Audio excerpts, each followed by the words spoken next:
Betonline is the world's most trusted betting platform and your number one source for everything football. Betonline has every stat, every matchup, and even live odds and spreads to bet on during games. Think you know your stuff? Get in on our $200,000 mega contest and pick 5 games against the spread every week for your chance at weekly prizes and a share of $200,000. When the game's over, head on over to our online casino and get in on a game of blackjack or poker or unwind with over 150 slot games. Head to the website today to get in on the action. Bet online. The game starts here.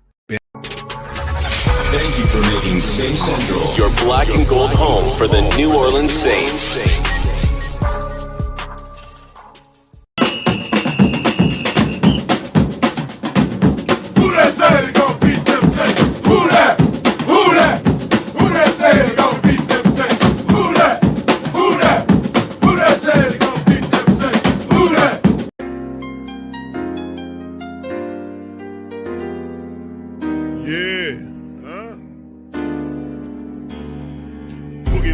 I'm a who that. I'm a who that. Long as I'm living, I'm a who that. Lose or winning, I'm a who that.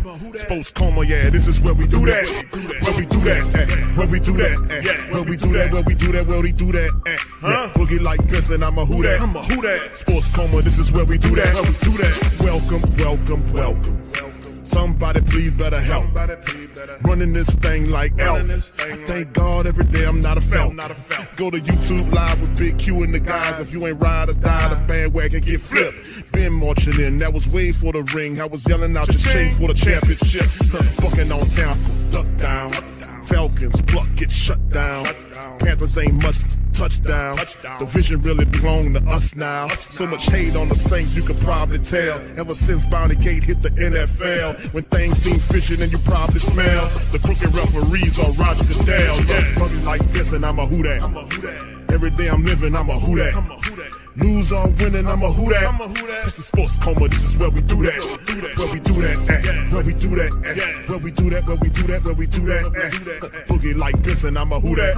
It's the Sports-Coma, this is where we do that. You're listening to the Sports-Coma with Big Q and the guys on the PRO Media Network.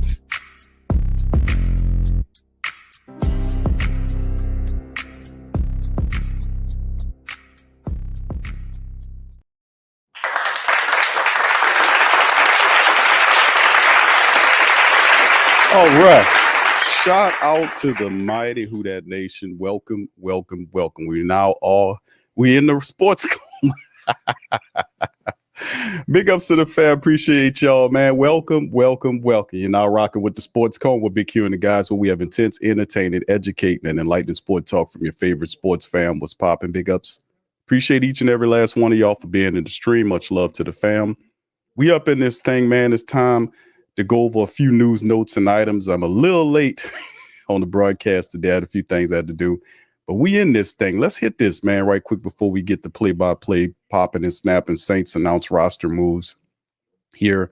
Ahead of it, of course, the New Orleans Saints elevated guard Kyle Hergel to the active roster from the practice squad, standard elevation against the Falcons. That's one of the things the Saints did the other day. Also, the list of inactives for the black and gold are as follows.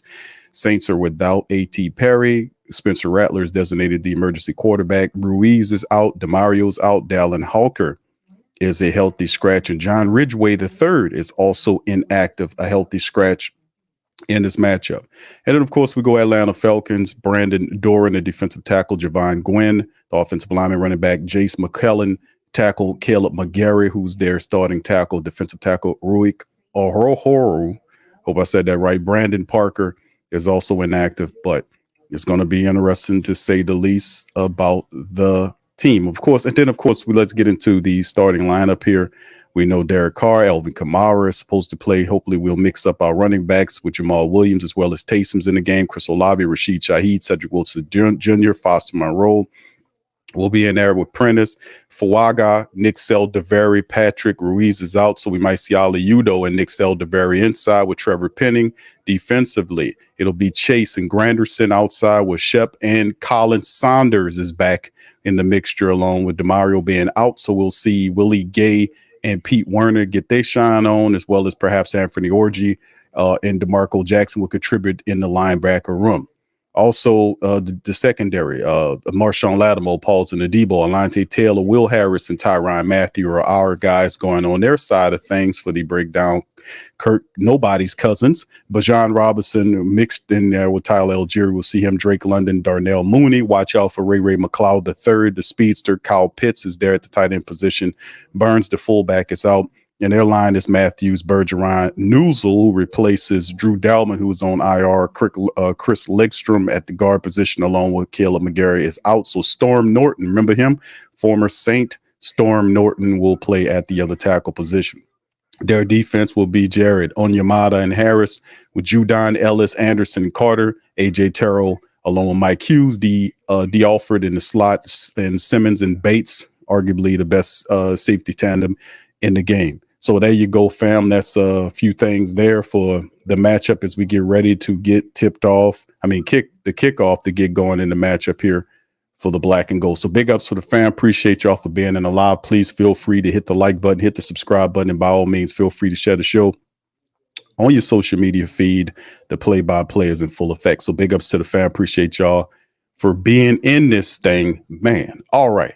Big ups. What's up, fam? How y'all doing tonight, man? Today, rather. We give y'all a round of applause, man. Let's get this dub. Let's get this damn dub. Let's get this damn dub. All right. Early on 504 6Q, I got that rebirth. You don't want to go to war blasting in my house. Yes, indeed. There you go, man. You ready, brother? All right. What's up, Miss Lisa? She says, is she asking, is Taysom playing? Yes, Taysom is in the game, sweetheart. Appreciate you. BP was popping. Dre Murphy, big ups, Richard. Good to see you. Rich Rules. How you doing, brother? Appreciate you for being here. Dana, T-Mama, big ups to you, Queen. Speedy Pro, big ups. All right, Nola Ballin 504, Willie Cameron, M. Dotson, this thing. Jamaica, shout out to Jamaica. Good to see you in there, Queen. Dedrick, what's up, brother? How you doing, sir? Appreciate you. Bronze Flat Power God, Cartel Bo is in this thing as well. No slave mentality, no sellout. Indeed. All right. Big ups to you as well. Marley Mall's in this thing as well. Big ups to all you guys. Appreciate you for stopping by, man. As you know, we about to get it popping and snapping all up in this joint. All right. Big ups to you. What's up, brother Quavadius? How you doing, man? Hope you're doing all right, man. Let's just some score predictions here, fam, as we went over the starting lineups for both squads. Keys to victory. I've talked about this ad nauseum. What's up, OG to the third degree, brother? Hoffa's in this thing, brother. Gundam. Big ups to you, fam. Good to see you as well. C-Style, big ups to you. Young City Ninth Ward. Backwoods is Poppy 504. Brother Tory, how you doing, brother? Tory Shepard is in this thing as well. Senior, big ups to my brother L-Dub. For real, Chemo.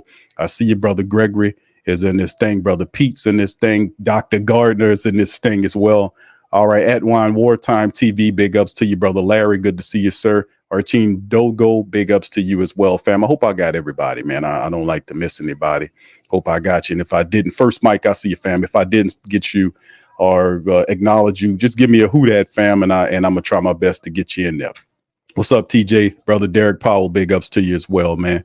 All right, so anyway, score predictions here, fam. 34-17. EJ, shout out to you, man. Good to see you as well. Says Saints 24-17. Atwan says the Falcons. Derek says 20-17 Saints. It's going to be that kind of game. What's up, DeWine? Big ups to you, man. All right, here's the Saints kicking off from left to right, and the Falcons are going to down it in their end zone, man. They're looking for a win. Remember, this team is averaging 16 points a game, man. All that money they spent, so they're trying to knock off the rust and get going. What's up, Brent? Shout out to you, brother. 21-17 says Brent. All right, big ups to you. Good to see you as well. Speedy Pro, big ups to you. Christian Hollins, big ups to you. Much love to you. Good to see you, fam.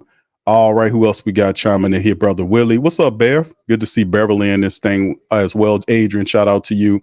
All right, big ups to everybody, man. Appreciate you being in the squad. Okay, here we go for the Falcons, starting off with the man in motion. Kirk Cousins under center, 2 to the righty, motions doubly back to the side, and they run into the side of the motion. And man, Robinson is caught right as he gets maybe a yard or something, as the Saints defense didn't fall for that at all. Willie Gay Jr. and Pete Werner is in there on the stop to neutralize whatever they got going on.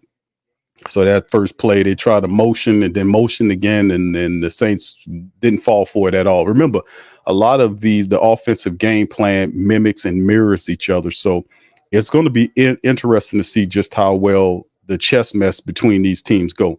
All right, 3 to the right, man in motion is Bijan Robinson to the left, then motions further down, and they go to him on the left-hand side. He has some room and falls, and he picks up the first down plus some, but the Saints, this is coming back. This is going to be a holding penalty, it appears, against the Falcons. So, yeah, he was a big-time free. 2nd and 8 here. There's a flag out there, so we'll see what the flag is. Referees are holding a convention there to figure out what the flag is, and it take 5 of them to screw in a light bulb if you have a joke for that.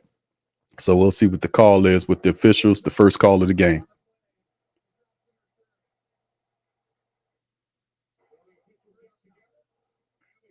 All right, so they did all that for nothing. They pick up the flag, no flag. They say they get the first down. So they have that was kind of weird. And they're saying like Pitts was lined up offside. Was the issue was? And they called him. And Coach Rizzi was like, hey, man, that dude was offside there. But anyway, they pick up the flag. So that's the first 9 call right there as the Falcons continue to march the ball. All right, Falcons at their own 43-yard line, man in motion. There's 2 to the left and right of the formation. Bijan back. That's a play action to him. Kirk Cousins going to take a shot downfield. It's away, and it's knocked away. Alontae Taylor says no, sir, to Drake London.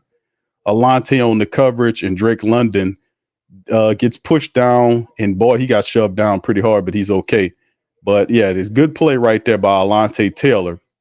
He picks up London there, and he didn't turn around, but that's all right. He didn't interfere with him either. And Drake London, he just got both arms in there, and Drake London, that would have been an impossible catch to do it. And he hit the ground hard and slammed his head on the ground and everything. I don't know. He went down kind of hard on the plate. 2 to the left and right of the formation. Cousins in the shotgun. Bijan to his right. Cousins with a quick throw to it. Ball's out and incomplete as Kyle Pitts didn't get anything going. Saints put a mighty shot on Kyle Pitts. The ball comes out.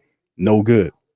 So a quick slant there, right there, and he just dropped it himself before any contact was made because Willie Gay was on his way. All right, shotgun Cousins, 2 to the right, 1 left. Saints got a little pressure there. Cousins taking his time. The ball is thrown. Nice catch by Drake London in the Saints territory, right around the Saints 44-yard line. So Cousins having time. The Saints going to have to do a better job of kind of tuning it up because they're going to have to do a better job, man, of getting Cousins' pocket too clean, man. They were holding their asses off too, by the way, but that was a really good catch by Drake London on that play.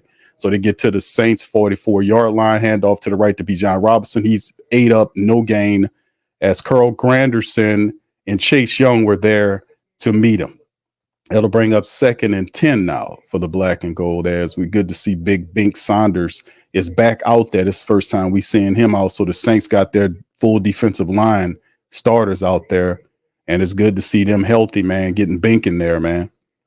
All right, so like I said, I think our secondary is the top 3 or top 5 secondary in the game, man. Kirk Cousins in the shotgun once again. Bijan to his right, 2 to the left, 1 right here, man. Kind of motions around Cousins. The Saints in the kitchen sink. They fire the ball out, and it's caught right there by, I can't tell who it is. Number, who is it? Is that Ray McLeod? No, I can't tell who it is. Number 34 gets the catch right there. There's a flag down too. Probably holding. Should be holding because they holding their asses off, man. Should be holding.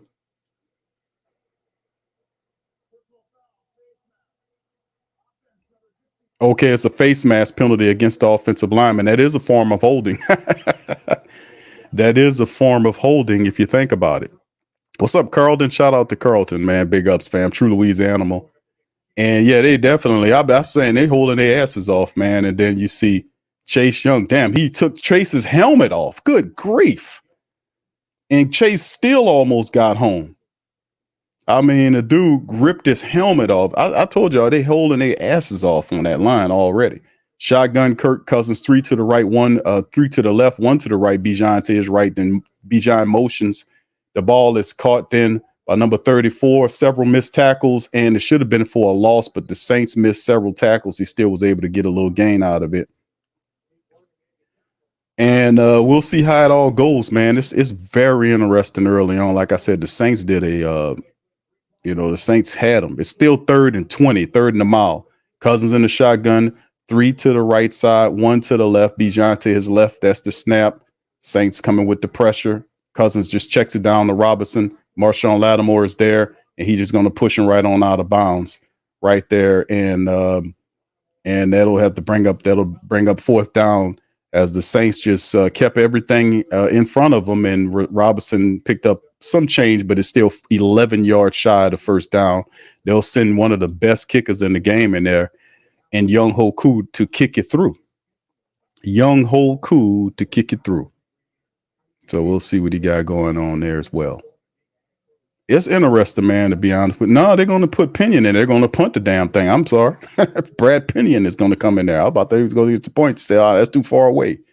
All right, so Pinion is there to kick it to, is that Rashid Shaheed? Yep, Rashid Shaheed. He's going to fair catch it right inside. Oh, my God. He botched it, and the Falcons recover it, and that is going to be a touchdown for the Falcons. Dumbass move by the Saints early on. He botched the punt, and the Falcons recover it for a touchdown in the end zone. First and foremost, I was thinking to myself, why is he trying to fair catch it right there? Just let it bounce and go out wherever it's going to go. And it just ended bad. Rashid Shaheed botched the punt attempt, and he lost it into the end zone, couldn't retrieve it. The Falcons astutely jump on it, and they get a touchdown. Just like, you can't get any easier than that. 7-0 right now. There you go. The Falcons get it, and it's 6-0. They recover it in the end zone. That's a touchdown, man. Falcons get a special team touchdown off the inability of the Saints return. Stupid miscue by the Saints to give them an easy touchdown like that. So there you go. Just like that, Falcons on the board. 6-0. Young Ho Koo out to kick the extra point. And dumb mistakes like that get you beat. Saints have to recover. They'll come back and kick it to the Saints. Saints just have to do a better job next time to kind of catch up here. But they just spotted them 7. Saints just spotted them 7 on the play. Stupid play. He should have just let it go over his head. I was wondering, why is he trying to fair catch it inside the 5-yard line? Just let the damn thing bounce out. And I'm like, why is he trying to fair catch it there? Why? Just let it go. Wherever it bounces. But there you go. All right, so anyway, down 7-0, man. Miscue early on, man. You can't do that, man. You cannot do that. All right, so anyway. All right. So let's see what the offense do, man. We'll see what the offense can do on the next go-around. Special teams just spotted them a touchdown there. All right, big ups to the fan, Michael. I see you, fan, Michael Morgan. Big ups to you, Desi. What's up, Desi, baby? Big ups to you, Big Smoke. Dr. Drew, big ups to your man. Zombie for Life says Fox really chose the Panthers versus the Bengals. So you can't really count on them, can you? But we here. We glad you're here, man. All right. What's up, Trey? What's up, Ro? Ricky? Big ups to you, man. Good to see y'all in the building as well. Much love. Terry, good to see you, fam. Appreciate you. Who that for life, Chris? Big ups, fam. All right. Yeah, Mr. Head Tap said, what the F, man? I know, brother. I mean, it's just a bunch of shit. But at the end of the day, man, they still plenty of time here to make it pop and get it going on. What's up, Valika, baby? Big ups to Valika, man. Good to see you in the chat, lady. All right, Jermaine, big ups, man. B-Mill, what's popping? Kendall, what's popping, man? Cutter Ray, what's happening, man? All right, big ups to y'all, man. Yeah, it was a bunch of 9. What's up, brother William? How you doing, sir? Big ups to you, man. Good to see you there, fam. Much love. Yeah, it's a bunch of garbage early on, man. But listen. That's the bad news. The good news is it's a ton of time remaining. That's just one touchdown.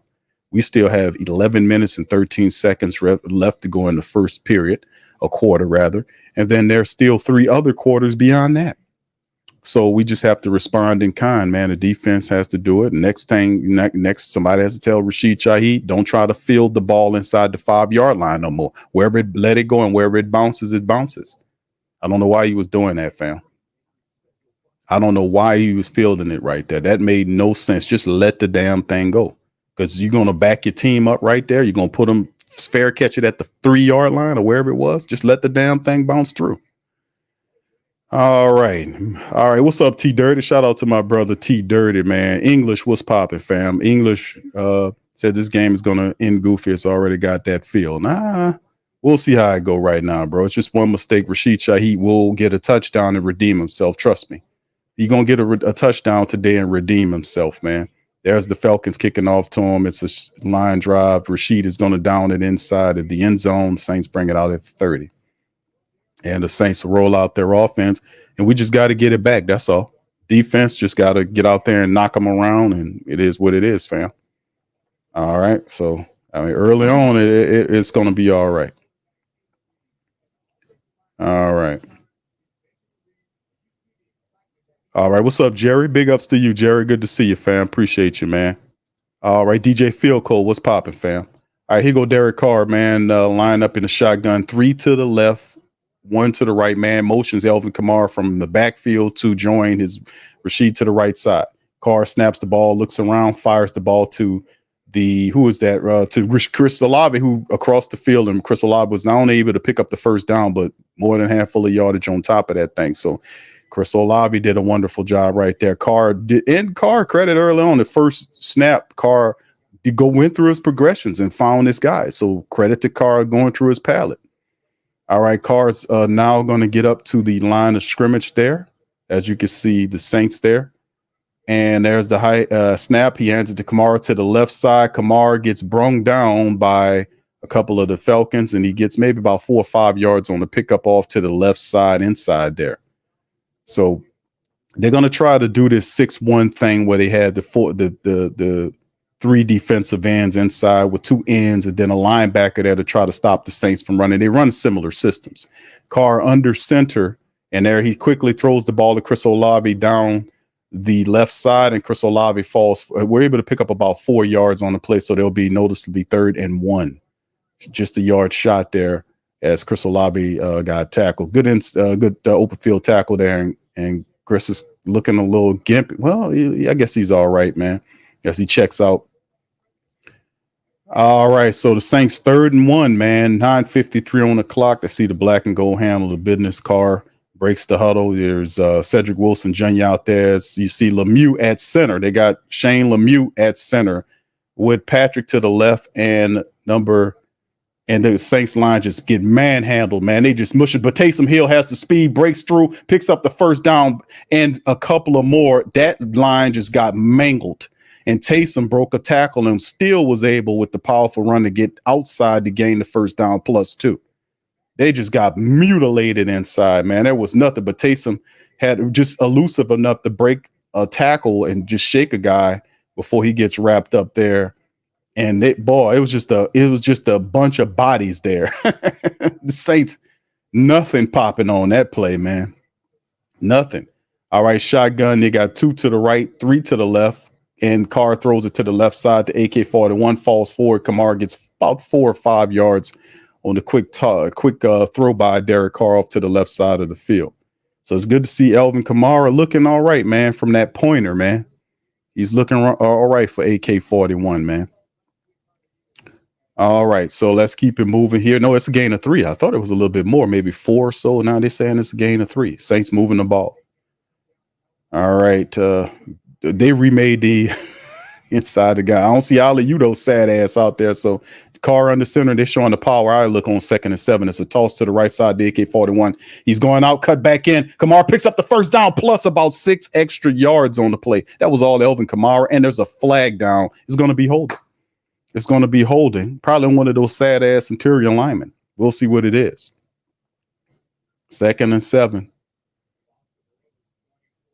Let's see what the officials call. Holding. Defense.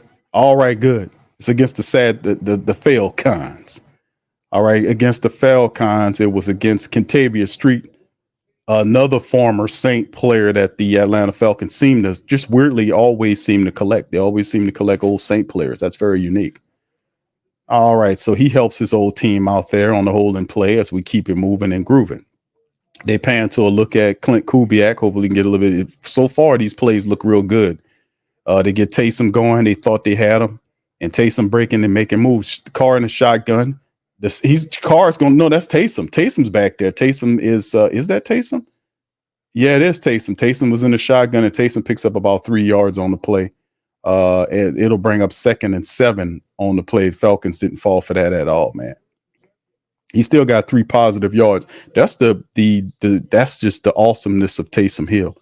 They know that Taysom is back there, and you know what's going to happen, and you can't stop him. You're really supposed to stack him up, but he still gets 3 yards. Now he's lined up like a wide receiver.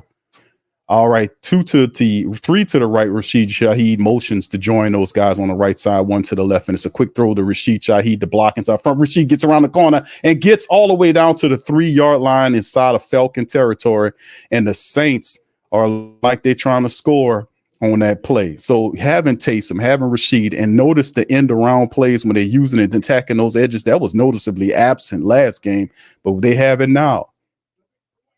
As Bates forces him out, but he gets right around, I want to say, the 3-yard line before Bates shoves him out of bounds. All right, so there you go. 1st and goal for the Saints here, man. Let's see what the black and gold is. Taysom Hill is in the game. Derek Carr is getting Gatorade on the side. 6:51, and there's some confusion here. There's some confusion. What are we doing? They're gonna have to burn the timeout. So Dennis Allen had to burn the timeout early. It was confusion. They didn't know what they were doing. What was the play? Taysom was like, "What are we doing? What was going on here?" So the Saints have Dennis Allen says, "Man, goddamn, we can't take a play action. A delay a game." So he had to burn a early timeout to avoid the delay a game penalty. So some confusion there by the black and gold. We got to get it together. So Taysom comes out of the game, and Clint Kubiak is there with his Waffle House menu explaining to Taysom, "Hey, man, this is what he got to do." Carr is on the sideline now. So they're going to try to run the same play again that they just called the timeout on. So Derek Carr is on the sideline right here. Taysom Hill is in the game. Clint told him to play. And there's Taysom reading it to him. So it's going to involve with Taysom at the quarterback position. This play is just going to be a snap to Taysom, and he's going to run the ball. Watch. He's just going to run the damn ball. Taysom, there's man in motion, Elvin Kamara from left to right. There's a snap to Taysom, he runs the ball and end of the touchdown. There we What I told y'all, man. Taysom in for the touchdown. What I told y'all. What he was confused about. It's easy. It's a snap to Taysom. He's going to run the ball. I told y'all. Touchdown Saints, man.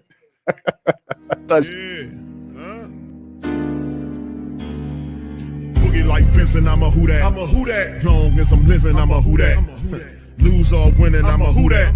Sports Coma, yeah, this is where we do that. Where we do that, where we do that, where we do that, where we do that, where we do that. Boogie like Benson, I'm a who that. I'm a who that. Sports Coma, this is where we do that. Where we do that. Welcome, welcome, welcome. Somebody please better help.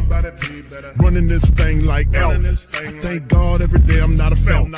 Go to YouTube Live with Big Q and the guys. If you ain't ride or die, the bandwagon get flipped. Been marching in, that was way for the ring. I was yelling out your shame for the championship. Bucking on town, duck down.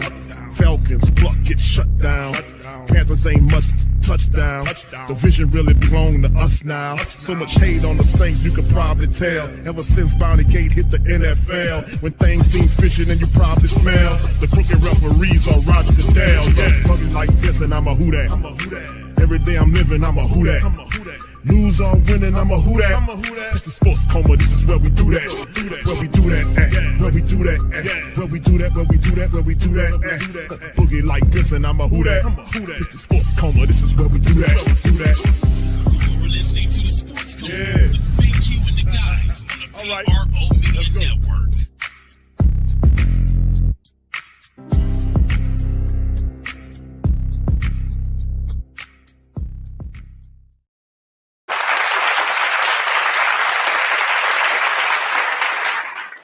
All right. Shout out to the mighty Who Dat Nation, man. Appreciate y'all being in the stream, man. On this one, the Saints make it pop. They make it shake. What's up, 985J in the building? What's up, brother? Speedy Pro, big ups to you, man. Thank you. Brother Prime with the super chat says time for Carr to show some consistency. Thank you, brother. Appreciate you. Thank you. Fuck too kind. Thank you, bro. I appreciate you for that. Michael, thank you for the super chat as well, man. Thank you. Fuck too kind. All right. Appreciate you, man. Saints get in the end zone, man. They tie the game up. Listen, that last drive was pretty good, man, for the black and gold. They get in there, 9 plays, 70 yards, 4 minutes and 34 seconds. Saints score. 9 plays, 70 yards, 434. Saints score. Falcons got an easy one. It was the Saints handed them and spotted them 7 on a botched play. And let's see what they can do. Remember this, and listen, I'm not trying to discourage or, disparage the Atlanta Falcons offense. All I can say is that the Falcons offense up to this point has not been very good in terms of scoring. They've averaged like 16, 17 points a game, somewhere in that realm. You can see early on they're struggling to kind of get stuff going. The way the Saints marched the ball down, you've seen Clint Kubiak going back to his for week 1, week 2 ways in play calling, as he was mixing in Taysom, mixing in Elvin Kamara, had Rashid Shaheed on them end rounds. Didn't I tell y'all about them end rounds? The end rounds was nowhere to be found in that Philly game. If we was doing that, we would have beat them people. It wasn't the same called game. Now he's going back to what he was in week 1 and week 2, utilizing that. You got to use your resources. There's the Saints kickoff from left to right to the Falcons. It goes into the end zone. They'll retrieve it at the 30-yard line here. 6:39 on the clock as Kurt Nobody's Cousins comes back out on the field right there to try to do it. The Saints got to dial up the pressure. We got a statue back there. It's a statue alert out here, man. We got a statue back there. He's a statue back there. He ain't lying. We got to do something about that statue they got standing back there. We got to get to him. We got to knock him around, and we got to rattle that old statue back there. He can't move. He's a standing duck. He's a standing falcon. He's plucked and defeathered back there. All right, under center is Kirk Cousins, 3 to the right. He sends his man motion from right to left, and it's a play action to the running back. Kirk goes to his passes, then throws it to Ray McCloud. He kind of squiggles his way out of a tackle by Marshawn. Marshawn had him for a loss, but Ray McCloud so quick and elusive, he spunt his way to a gain of 1 or 2 yards. So there it is. And then the Buccaneers right now, they flash to a game where the Buccaneers are up 14-0 on the Philadelphia Eagles. Man, we let Philly walk out of here with that win, man. How we let them people walk out here. Now Tampa Bay about to show you how to beat them. Anyway, we'll get them later. All right, shotgun for Kirk Cousins, 2 to the right, 1 left, running back behind him. Another guy motions out further right, and Cousins stays right, fires right, and it's caught right here. Nope, knocked away by Drake London. Alontae Taylor is on the coverage. Never mind Marshawn Lattimore, who shuts that guy down every time. Alontae Taylor says, you know what? I'm going to shut you down now. And he does it too. Gets out there and knocks him upside his arm, and he drops the ball. Can't bring it in. And just Alontae, just good hand placement, was able to just stick his hand in there and knock the ball away violently against him. So there you go. All right, so Alontae's put 2 thumbs down, baby. 2 thumbs down. All right, man in motion is pitched from left to right, 3 to the right, 1 left, running back next to Cousins in the shotgun. There's snap, Saints coming with the pressure. The statue throws it to the right, ball thrown, and it's caught by Ray McCloud. There's a flag down on the play, and we'll see what it is as the Falcons coaches are throwing the ball. I mean, pointing fingers at Saints players. I don't know what it could be. The flag came from behind. It might have been a push-off by Ray McCloud. I don't know. We'll see. They're trying to get Ray McCloud involved in this game. Let's see what the call is by the officials here. What's the call?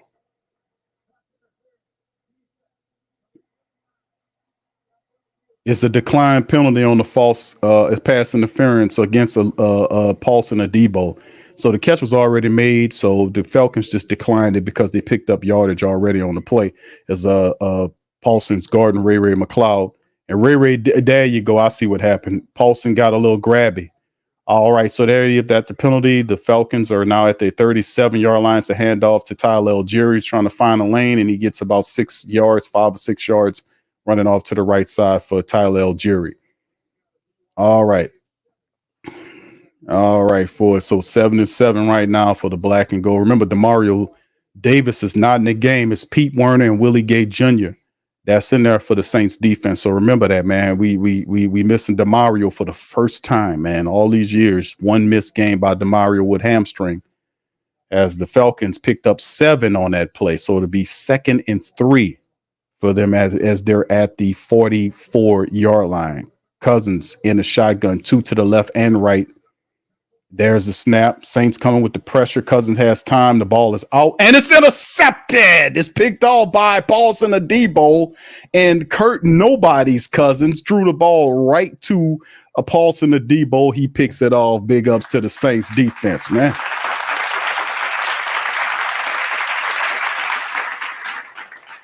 Kurt Nobody Cousins just threw the ball. He got knocked down.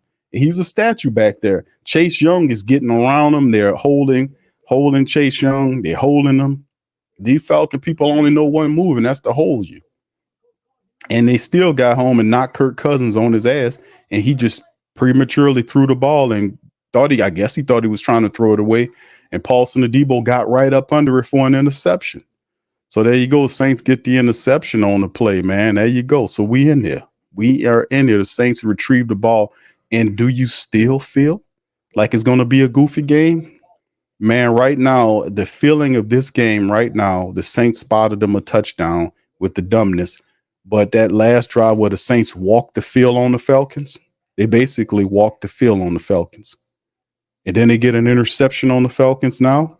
The energy is not that third or that week 3 energy. It feel like the Saints are trying to reestablish the week 2 and week 1 energy. We shall see. It's a lot of time left in the game, but an interception helps the Saints, and they march the field and score again, man. Listen, it's going to be all right. All right. So big ups to y'all, man. Big ups. Good job, D, says Dr. Drew, King Chosen One. Shout out to you. Good to see you, fam. Appreciate you, brother Devin's in this thing. All right, Rose, big ups. High Rise. What's up, bro? How y'all feel about that? Not bad at all. What's up, Bishop? Big ups to you, fam. All right, brother Prime says, yeah. Oh yeah. They about to open up they about to take all of the top of them people off. And they're gonna back them safeties up because they know Rashid Shaheed's there. So they'll be play inside anyway. Sooner or later, they're gonna keep that stuff back. Saints gonna work them underneath. And eventually that safety gonna drop. And they're gonna get a shot. They're gonna get one. We got this. All right, Mike says, listen, when the refs going to start calling all these holes against the yeah, I know. You see that. And I'm Mike.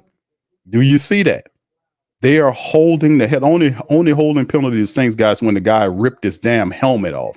And Nate Shepard was the one that created the pressure. He ripped away from the guy and made the hit. And Paulson Adebo went down and underneath and went and got that ball. That was an excellent pick by Paulson Adebo, man. Pay that man.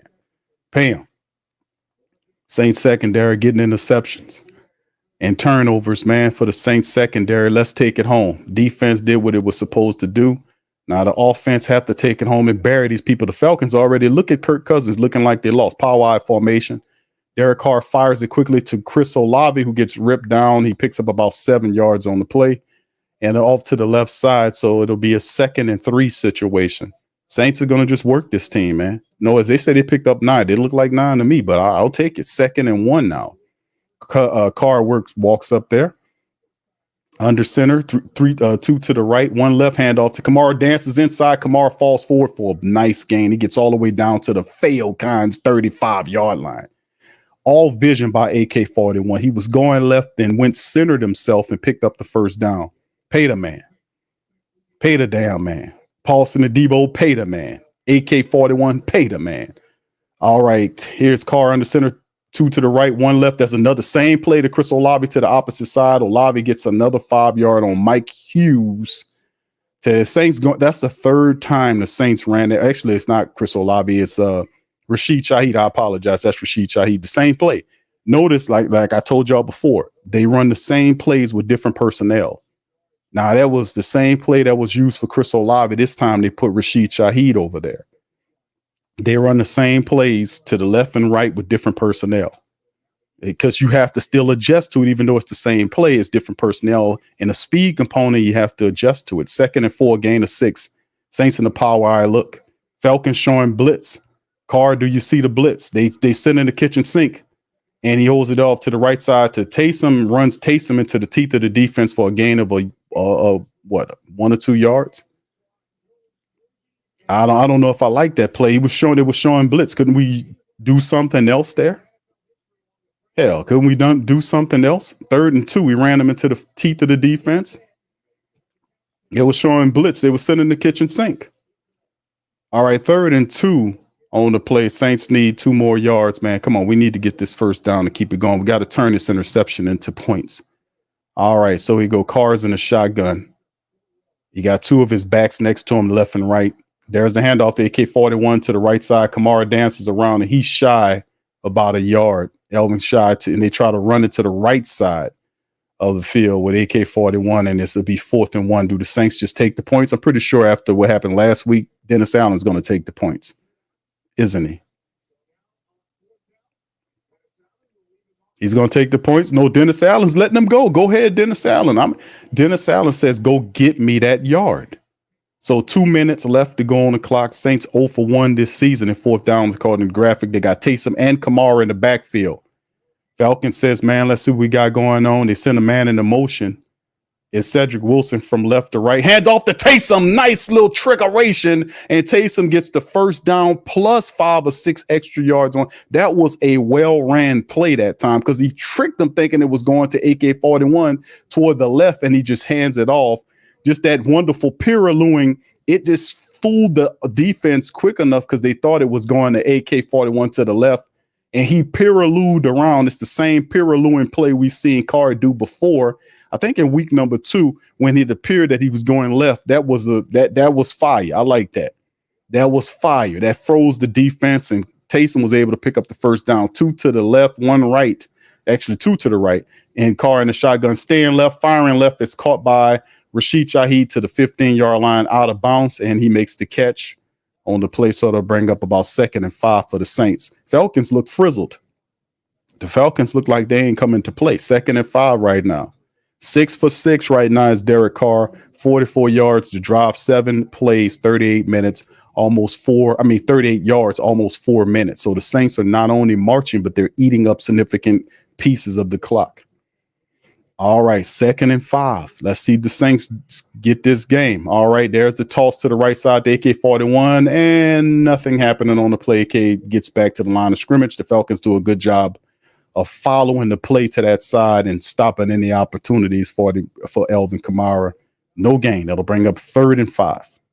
Saints going to have to tack through the air to get 5 more yards here. Hopefully, we need to turn this touchdown into points. I mean, this turnover into points. So let's see what happens here. Carr in the shotgun. He has 2 to the left, 1 right. Actually, 2 to the right if you count the tight end. He got Kamara next to him in the shotgun. A little confusion at first. The Falcons are showing something, and that's the end of the first quarter, man. So we just getting going. The Falcons having struggles to try to figure out how to move the ball. The Saints score here. If they can get a touchdown here, this will be problematic for the Falcons major league. All right, big ups to the fam. It's the end of the first quarter, man. The Saints are marching 3rd and 5. Can we make it pop? Can we make it happen? Jerry, shout out to you, says run the ball. Big ups to you. All right. Valika's excited. All right, Valika. All right. Yeah, they smashing on that clock, Will. Big ups to you, man. All right, yeah, we need to keep it doing. We need to keep it doing, man. We need to keep doing what they're doing. The Saints marching on them, man. Saints marching. We have to score off this interception. Paulson Adebo gave the Saints a gift of a pick. We got to keep marching on them, fam. We got to keep marching. All right, big ups to the fam. Appreciate y'all for being here. All right, what's up, bro? Dry dirt telepathy. Big ups to you. That's a hell of a tag. All right, Timer says pay the man. Yeah, that's right. Pay him. Paulson Adebo had an interception, AK-41 out there playing with 2 injuries. Pay the damn man. And there is no Super Bowl trip without Alvin Kamara. Paulson Adebo is the future of the cornerback position. We're looking good in the secondary. We know eventually Marshawn, they'll have to move on from Marshawn, but Paulson Adebo is homegrown. Pay him. Pay the man. We never have to worry about nobody paying Mickey Loomis's ass. He need to take a pay cut, you know. He got 2 damn jobs he don't deserve. Yeah, he got 2 jobs, and he's so slick. He just contract out his work. He got 3 former general managers working for the Saints. You got the dude from the Raiders, used to be with the Raiders. He's working here. You got the guy. You got Mueller, who used to be with the Saints. He's here. He just kind of, I'll just play. I'm gonna tell you, Q. I'm smart. I'm smart with mine. I'm smart. You guys, you don't know what you're doing. I now you can't say I'm not doing in-season evaluations. I sub it out. Yeah, that's pretty slick, Mick. That's Slick Mickey subbing out his job. Go ahead, Slick Mickey. Oh yeah, I'm no fool. I'll tell him. I'm no fool. I'll tell you. Yeah, Mickey ain't no fool. That's for sure. That's for sure.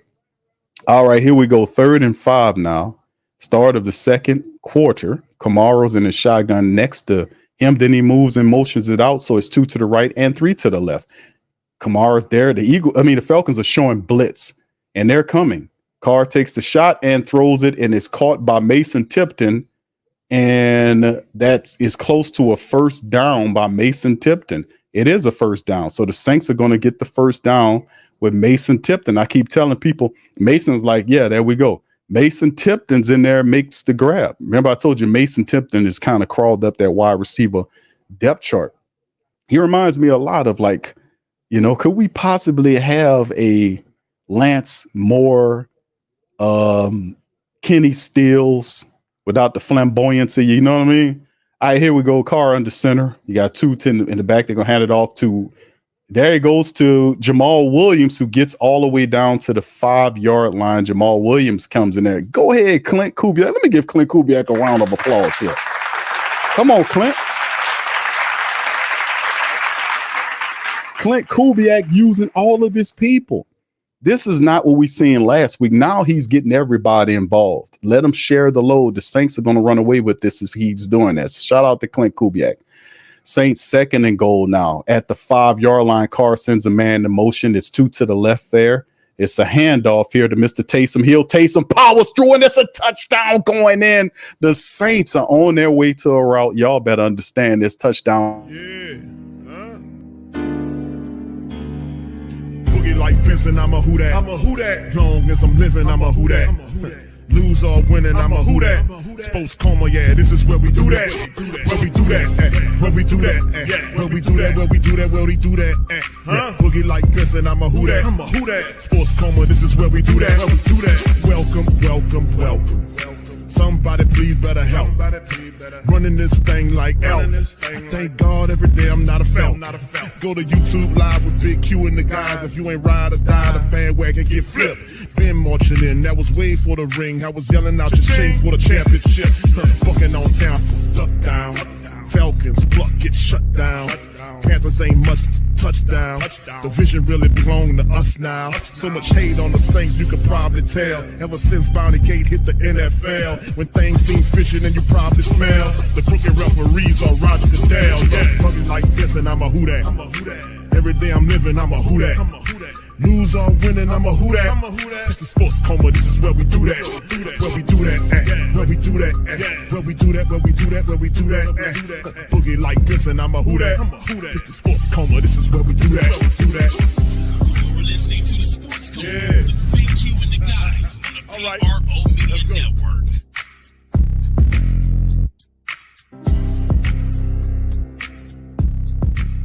Much word, huh? Little one, I ain't tripping, but you gotta play them birds, huh? Oh, you cheering for your team, huh? You ain't playing, huh? You getting naked, huh? I know you ain't gonna let us just come and run you, huh? Sudden front you, huh? Straight up run you, huh? Oh, you for sure know how to.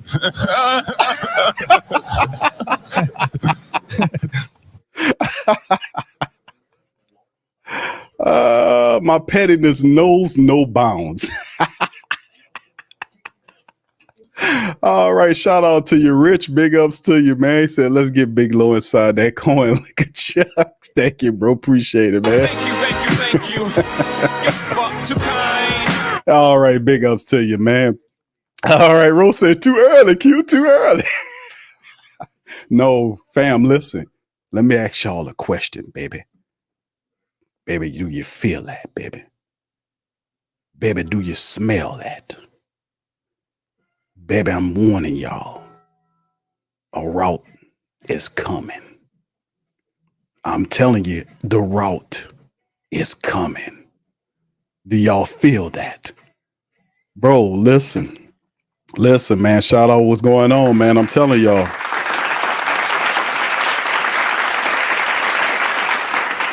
Let me tell you something. Fam, listen. This is week 1 and week 2 energy. The play calling, everything that they're doing is week 1, week 2. It ain't week 3. They got all the personnel, the energy, even the blocking is there. That was the biggest question. Can our interior guys get going? They put Luke Patrick, he's on the left side. They got Lemieux as a center inside there. And they're doing a wonderful job right now. And the only touchdown on the board is the dumb stuff that happened with the botchness. But at the end of the day, man, listen, we don't have to give them no more help, but man, the Saints coming. All right, and there's the kickoff from left to right. There's a fumble. And now it looked like the Falcons recovered. They were diving on like it's a ball. The Falcons get it's going to be right around. The Saints saying it's their ball. Like the Falcons going to keep the ball. So, man, the positive, man, here is the fact that, listen, man, we're going to be all right, fam. What's up, T-Mama, baby? She said, welcome. Yeah, oh, yeah. Big ups to my girl, T-Mama, man. Man, listen, we good. What's up, Antoinette? Shout out to you. Good to see you. All right. Yeah, the botchness. That's the only foolishness that happened. The Falcons picked the ball up from the 23. Cousins under center, 3 to the left. It's a handoff to Robinson. Robinson gets wrapped up and picks up a good gain of yards, maybe about 7 or 8 yards by Bijan Robinson. He went centered into the left once he climbed in to the next level of the defense. So 2nd and 2, the Falcons are going to settle down and try to run Bijan Robinson early on. It was Cousins. They're now, notice they're adjusting now. So the Saints defense that gave up $140 plus with Barkley now have to contend with Bijan Robinson. They got 3 to the right. One's in motion is Ray McLeod back to that side. Watch Ray McLeod. He motions again back to the left. 2 on that opposite side. Hand off to Robinson. Robinson picks up the first down and about 4 or 5 extra yards on top of that. So the Saints, we hoping with Big Bink Saunders back inside there, that would be shut down. The Saints interior defensive line has to do a better job of stopping the run. Now, Nate Shepard's there, but Bink Saunders has to be there too. And the Saints got to do a better job stopping Bijan Robinson. That'll neutralize what Atlanta has. DeMarco Jackson is out there now. With Pete Werner. All right, Cousins under center. There's 2 to the left and right. Well, there's a play-action play right here. Cousins with the throw wide open down the sideline, number 1, and the ball is caught by Darnell Mooney, the Tulane grad. And there you go. So that wide open play down into Saints territory, Kirk Cousins was able to find some time right there up the play action to Bijan Robinson. Saints had his clean pocket, and then he kind of found them there and nothing shaking on the play. Saints got to get more pressure on Kirk Cousins. These pockets are too clean. Kirk Cousins have an opportunity to go through all of his reads. Saints ain't doing a good enough job of providing pressure. The guy's a statue back there. Man in motion is Ray McLeod from right to left. Kirk Cousins steady to the right, and the ball hit, and he's ran through right here. Kyle Pitts makes the catch, but Paulson Adebo ran over him. We got a flag down. So let's see who the flag is on, because that play developed pretty fast. Let's see who the flag is against.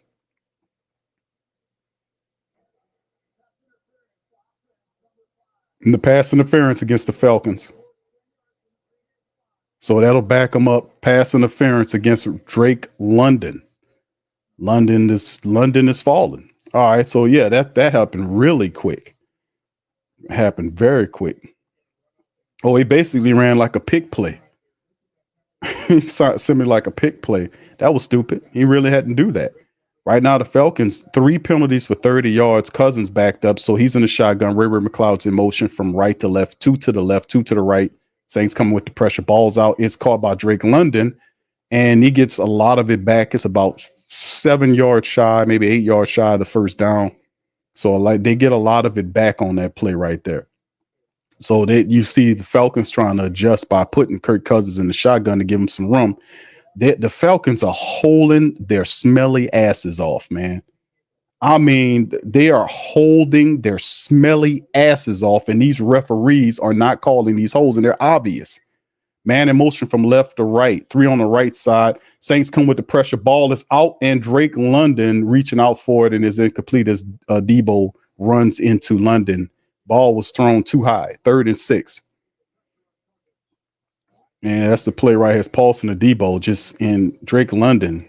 That ball was thrown too high because Kirk Cousins had pressure in his face. The Saints were running at him. Brian Bresee got a fingers in the face mask.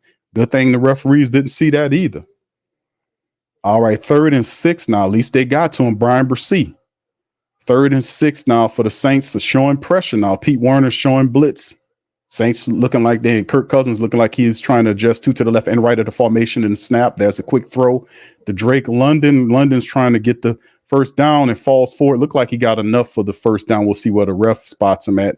Ref says, no, you're short. Referee spots him right before. So it's like a half of a yard on the play. But Paulson Adebo, credit to Paulson Adebo. He and on a lot of this stuff. Looked like Drake London might have gotten it. Looked like he got it to me, but the referee he was a half a yard shy. But they're going to try to go for it. Saints, let's get him. Let's stop him. 4th and 1. Saints might be, and this is a flag down. Flag, too many people on the field, hopefully. Can the dumb Falcons, what's the flag for? What's the flag for?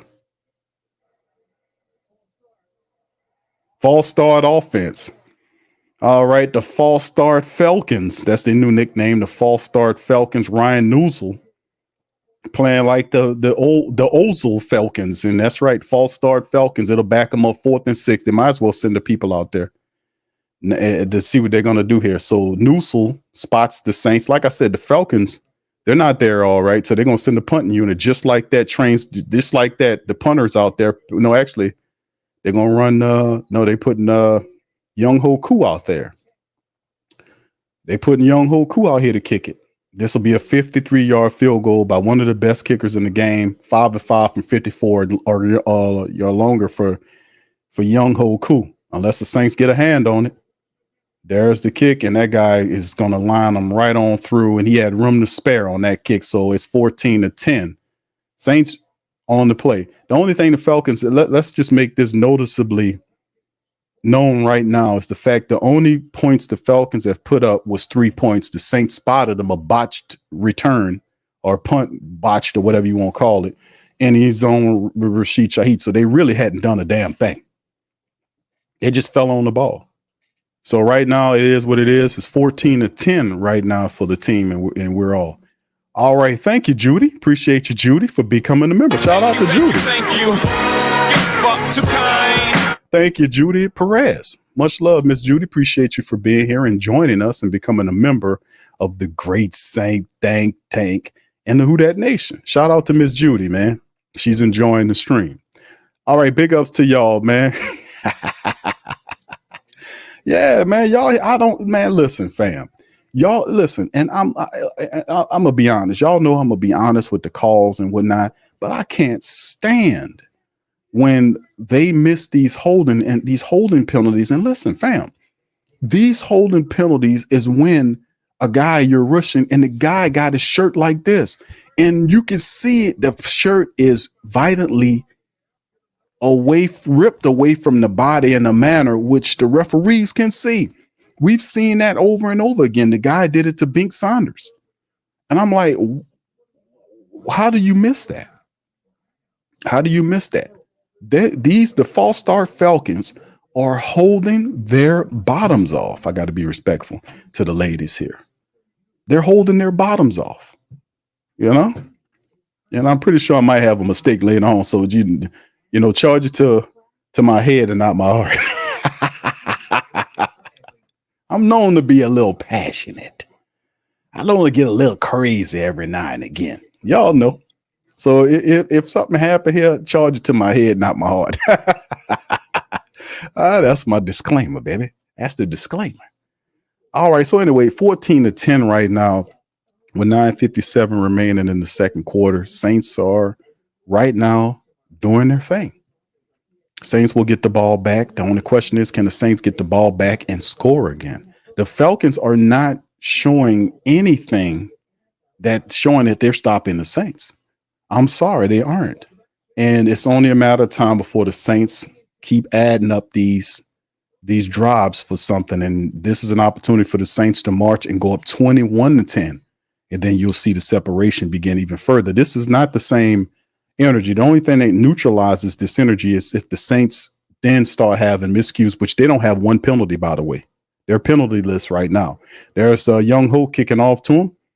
It's a line drive right here. The Saints going to return inside the 5 to the 25 to the 30, and he gets pushed out of bounds around the 35-yard line. It's Jamal Williams toward the right side. So it is what it is, man. They got a nice little graphic on Derek Carr. Yes, that's pretty cool, man. That Carr graphic.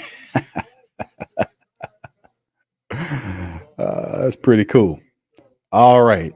Here we go. And Carr right now is 7 of 7 for 49 yards, by the way. So he's doing a wonderful job in there. 9:52 on the clock. Derek Carr in the shotgun. Saints from there on 30. Kamara motions out to the right side, 2 to the left and right, 3 to the left. Carr has time. He's going to move. He's going to keep the ball. Nope. He's going to keep it and run out of bounds. And it's a gain of about 5 yards. Derek Carr gets 5 yards with his legs on that play. Pretty good by Derek Carr. 2nd and 5. If you don't see nothing, Derek Carr is not the fastest guy in the world, but Derek Carr does and can escape and pick up some yardage. And that is a good thing. When you're rolling and they rolled him out to the right side, like y'all just seen, and he was pump faking to kind of, see if he was going to throw up the field. But that's a good play by Derek Carr. Carr in the center. You got 2 to 3 to the left. Man motions around. It's Cedric Wilson going to hand off the AK-41, dances on the right and picks up the first down and gets muscle. Nope, he doesn't get muscle down. 5 Falcons, 3, 4, 5 Falcons in the vicinity. Alvin Kamara still gets the first down plus a couple more. Pay the man. I had to put a money sound effect on this board. Pay the man. You got to pay him, bro. He ain't lying. Pay the man. All right. Saints moving it. That's that Saints pick up another first down. AK-41, 6 carries, 34 yards. Carr 7 for 7 for 49 yards. Carr under center. Let's keep this going. 8:47 and timed. 3 to the left, 1 right. Kamara in the backfield. There's a reduced handoff to Rashid Shaheed. Gets around the corner and gets to the scrimmage line. Not much shaking. The Falcons read that play really well. I wonder what would have happened if Rashid would have broke down and then got behind his blocking because he was trying to outrun the end to the edge. Wonder if Rashid would have broke down and got behind Cedric Wilson, if that would have made a difference. There was a Falcon person in the vicinity. They said he picked up a yard on the play. I didn't see that. I'll take it, though. 97 passing yards to 49, Falcons advantage. All right, here's Carr in the shotgun. Jamal Williams is in the backfield. And Carr right quick bops the ball up and it's intercepted just like that. And he's going to run and he's being chased down by Chris Olave, and Anderson is going to get a touchdown off of Carr's batted up ball. And the Falcons get an interception off of Derek Carr. The ball was deflected at the line of scrimmage. The linebacker, Troy Anderson, returned it for a pick 6. That's another pick 6 for Derek Carr. I don't know if that was his fault, though. Let me see. Yes, it was Carr's fault because I don't know if Carr seen him. He was trying to go to the screen play. He was trying to go to the screen, and the guy was coming at him. He didn't see the guy. I don't know if he seen the guy or he tried to side throw the ball, or I don't know what was going on that play. But there's another pick 6 by Derek Carr. Just hope he doesn't congratulate the man. And just like that, Carr gives the Falcons another pick 6. I wonder what he was doing on that play. I'm going to have to look at that play again when I have another chance. And the Falcons take the lead just like that. We're going to have to start going back to the run. I wonder what was going on the play. What was Derek Carr looking at over there? Because the guy, it was a screen play. I'm going to have to look at the play again. I don't know what was going on the play because the guy came through unblocked because they were trying to set up the screen to the left side of the field. That's why that area was vacated. And Carr tried to side on him the ball around the guy or something. He was looking at I could see what he was doing insofar as he was looking to try to see if he can throw the ball out there to the player for the screen. And he tried to zip the ball maybe on a side throw around the guy. And the guy just batted the ball up in the air. I don't know. Very weird, but regardless or not, it's 7 points just like that. So when the Saints have made mistakes, it costs touchdowns. 2 mistakes by the Saints that's turned. Boy, the Saints make some pricey turnovers, don't they? He ain't lying. They make pricey turnovers. Every mistake the Saints have made has ended in a touchdown for the Falcons. That's the only way they're in the game. Rashid Shaheed's botched return attempt. Touchdown recovery by the Falcons. Derek Carr I don't know what he was trying to sidearm the ball on. I don't know what was going on the play. I'm gonna have to look at it again. But it's popped up in the air, and the guy takes it to a pick six. That's another pick six for Derek Carr against the Falcons. The Saints are gonna have to, keep it going. Listen, fam, I don't want y'all to get upset and nervous here because it ain't no need for that. And to be honest, I'm not really nervous because I see what's going on here. I see what's going on here. The Falcons can't score unless the Saints help them. All we have to do is stop helping them. They got 14 points off the Saints for stupidness. They got 17 points off of Saints stupidity. The special teams off a botch return by Rashid Shaheed, a pop-up pass by Derek Carr for a pick six. They got the replay on the play now. It's Carr pump fakes to that side, and they had a man in the vicinity. It looked like it was botched from the get-go. So it looked like the play was botched from the get-go. That would it looked like it was botched from the get-go because the play Matthew Judon got in there, but the play was botched from the get-go because it looked like a defender had broke through the screen to the player that was trying to get the screen to go, and he was already there, and that's why Carr kind of pump faked the ball, looked like on that last one, but still in all. There's a return in Saints to Rashid Shaheed, 25 to the 35, down to the 36-yard line. Rashid Shaheed gets, and the Saints Derek Carr will come out, and the Saints will have to do it again. We got to get out of our own way. Derek Carr with the popped up interception, Rashid Shaheed with the stupid ass punt return or the return flub.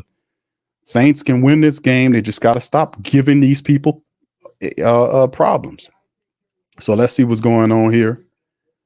And they got a weird statistic online. I was just looking at what Derek Carr is showing on television about him against the blitz, and it's not very good. Now, he doesn't handle pressure well at all, Derek Carr. He doesn't. He really doesn't handle pressure well. The Saints going to have to kind of get in their running bag here, man.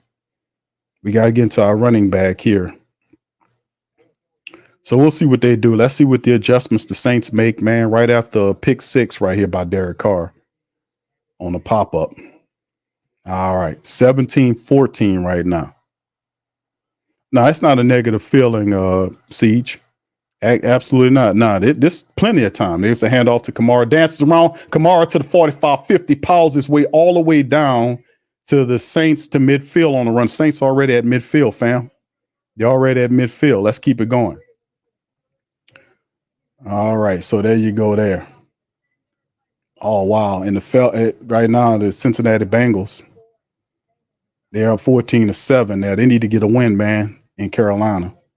All right, Carr's in the shotgun with Jamal Williams there. Taysom Hill, Rashid Shaheed on opposite sides of the formation. Man in motion is Taysom. So it's 3 to the right. Taysom goes back to where he comes from, 2 to the right and left of the formation. Carr's in the shotgun. That's a snap, handoff there to Jamal Williams, dances around, and Jamal powers his way down to a 4 or 5 yard gain on the play. So that's a good run by Jamal Williams, one of the offensive linemen for the Saints. We're able to lift them up and kind of get behind him and push him. So it's a 4 yard pickup. 3 career interception returns for touchdowns, all against the Falcons. That's a very unique statistic. Derek Carr, 3 picks for pick sixes against the Falcons. That's crazy. 641, 2nd and 6. Foster Monroe is a blocker with Jamal Williams. He splits out as a tight end position right there. The Falcons trying to adjust.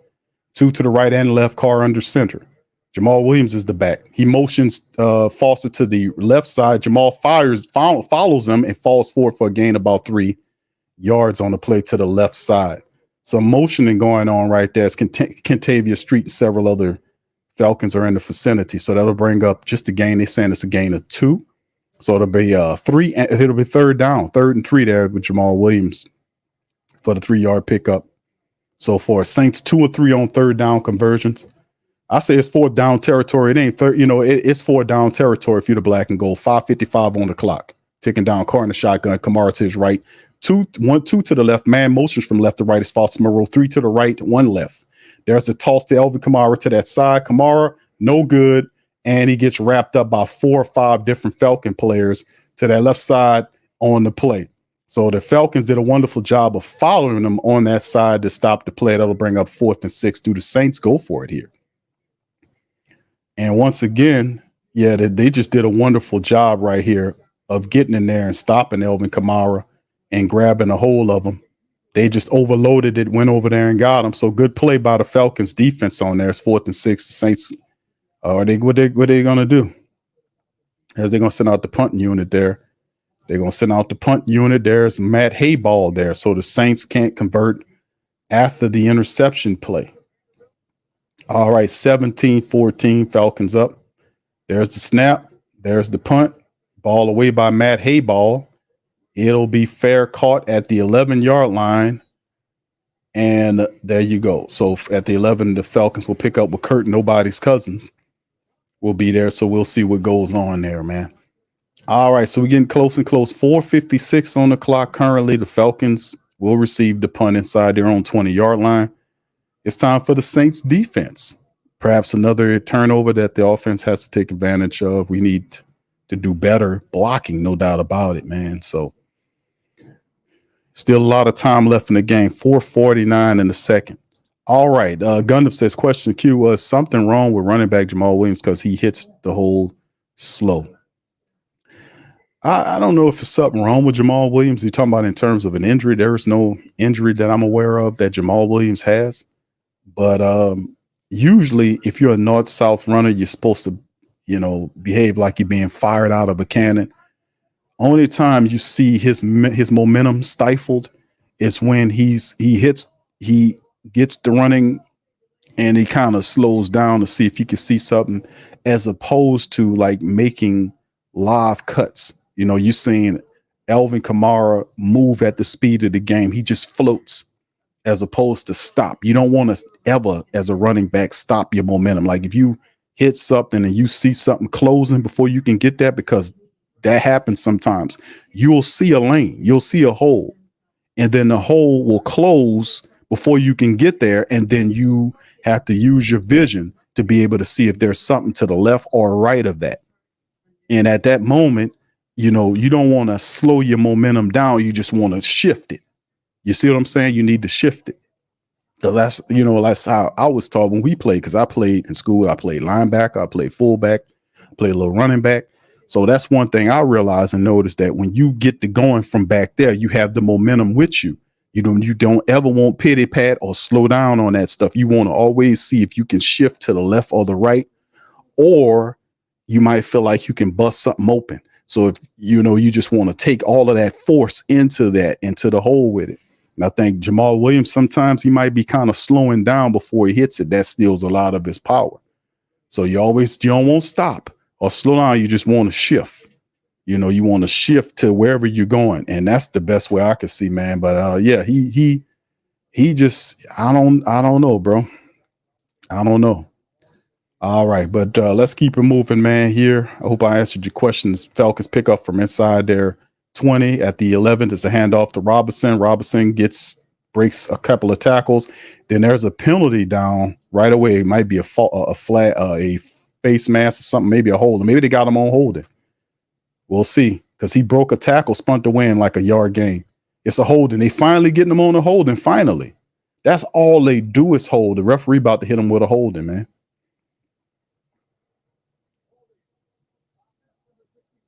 Number 65 with the hold. That's all that. I think that's Noozle. Isn't that Noozle? No, Bergeron. Yeah, these dudes, that's all they do is hold, man. That's all they do is hold. And it's the kind of holding where they moving their jerseys. Look, he trying to get back and the guy just grabbing, holding his jersey. Look, that's the kind of holding they do. Is the jerseys are being torn away from the bodies of the players. You can't miss that. So that backs them up.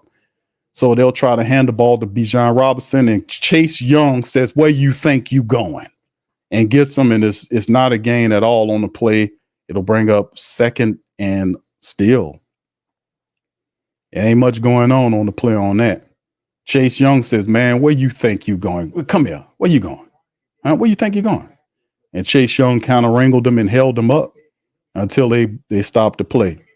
All right, so 2nd and 15, man, for the Falcons, man. False start Falcons. In the shotgun is Kurt Nobody Cousins, but Bijan Robinson is left, and they got one to the right, two to the left. Saints sending 4. Granderson's there, almost got to him, and there's a throw right here. The Saints were able to they got to McLeod. Ray McLeod gets pushed down at the 15-yard line. It's Paulson and Debo on the shot stop. And they're going to try to quickly do a no-huddle offense. Kirk Cousins trying to pick up the no-huddle offense to kind of keep the Saints off balance. 3rd and 5. It's 2 to the left and right of the formation. Saints going to send it. Watch Bijan Robinson. They're going to check it down to Robinson. And Tyrann Mathieu missed the tackle. And I said, watch out for Bijan Robinson. Alontae Taylor wrestles him out of bounds, but not before he picks up a big chunk of change. And I would say, watch Bijan Robinson because he split out to the left. I was like, watch Robinson. Tyrann Mathieu seen him and then didn't get there fast enough and cover him. And then when he gets there, he misses the tackle and Bijan Robinson just breaks free and picks up a nice chunk of change on the play. 26 yards. 26 yards on the play. I was like, watch Bijan because that's how the play is designed. When he's looking out, then he's seeing Bijan on, So anyway, they picked up 26. They get down to their own 43-yard line under center. Kirk Cousins play action. And there's a throw downfield. Is it completed by Drake London? Are they saying it's a completion? I don't know. I would take a look at that. They trying to pretend like it's a completion. I don't know about any of that. Hell no, that's not a complete. Come on with the red flag, Dennis Allen. It's not a completion. He got out like, he kind of got up there. That's not a completion. So yeah, Dennis Allen all over. There you go, Dennis Allen. Dennis Allen with the challenge flag. He ain't gonna be a fool like he was that last game. He ain't gonna be a fool like he was on that last one. All right, DJT, you and I together win in 2024. So let's go Saints. Is it me? Because I feel like the Saints are hurting themselves more than the Falcons stopping us. You are right, sir. And thank you for this. Thank you. You're fuck too kind. Thank you, bro. Appreciate you for that. And you're right. The reality is the Saints, 2 issues, the botched return, fumble in the end zone, 7. Pick 6, 7. So, I mean, in the end, that's 14 points off of turnovers. That's how these people have the lead. They can't score offensively, as you can tell. That's why people should realize, hey, man, once the Saints stop making mistakes and they gain a lead, they're not going to keep giving them no points or whatever. You get one or 2 of those if you're lucky, and they done got theirs. So now the Saints have to start adding to the lead. So there's plenty of time. 251. We currently got them right now. The players under review, and I think this play is not going to work out because in the end we'll end up getting. I don't think it's going to end up as. I think this is a play in which this is going to be called back. This is not a catch. Drake London, that ball hit the ground. He didn't have possession of that, and Dennis Allen astutely challenged that. He wasn't slipping on it like he did last game. Saints hurting themselves. Shout out to you, DJ T. Appreciate you, man, on that for the super chat. Yeah, this is a Saint turnover affair. 2 turnovers, both of them for touchdowns. 1 play touchdowns. 1 play touchdowns, meaning botch return, bot falls in the end zone. They fall on it, 7. Ball batted up in the air. Guy grabs it, takes it all the way back, 7. 1 play turnovers. That's a very rare thing to see that happen like that. You think they'll get another one? Hell no. They done ran out of luck. Now it's time for the Saints to shut the door.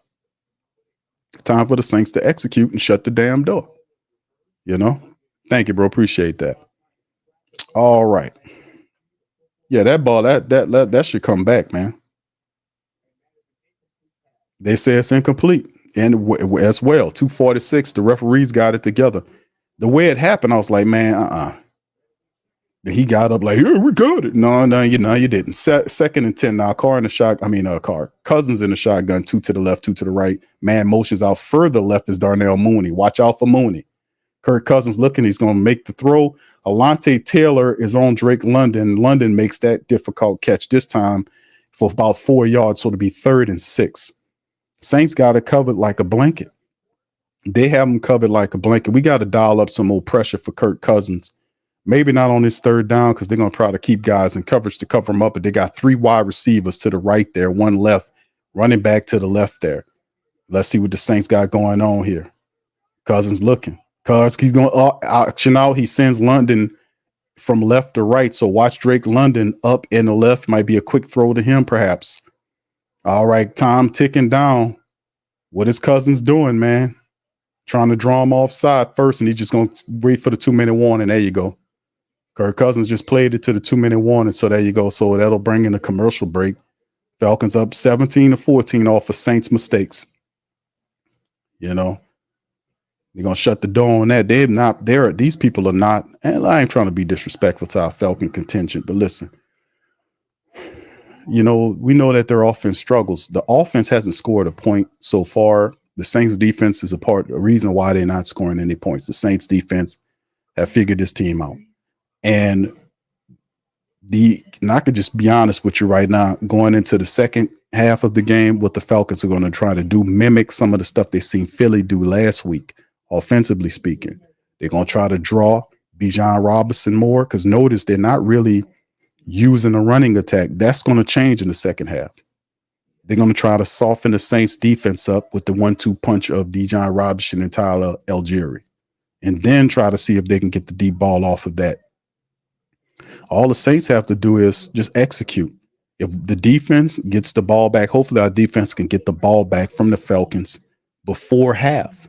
Then that'll give us an opportunity to kind of march the field, get into our 2-minute offense. Hopefully the defense can get the ball back, and that the clock doesn't die with the Falcons trying to get another field goal attempt, a long distance field goal attempt from Younghoe Koo to go up 20-14.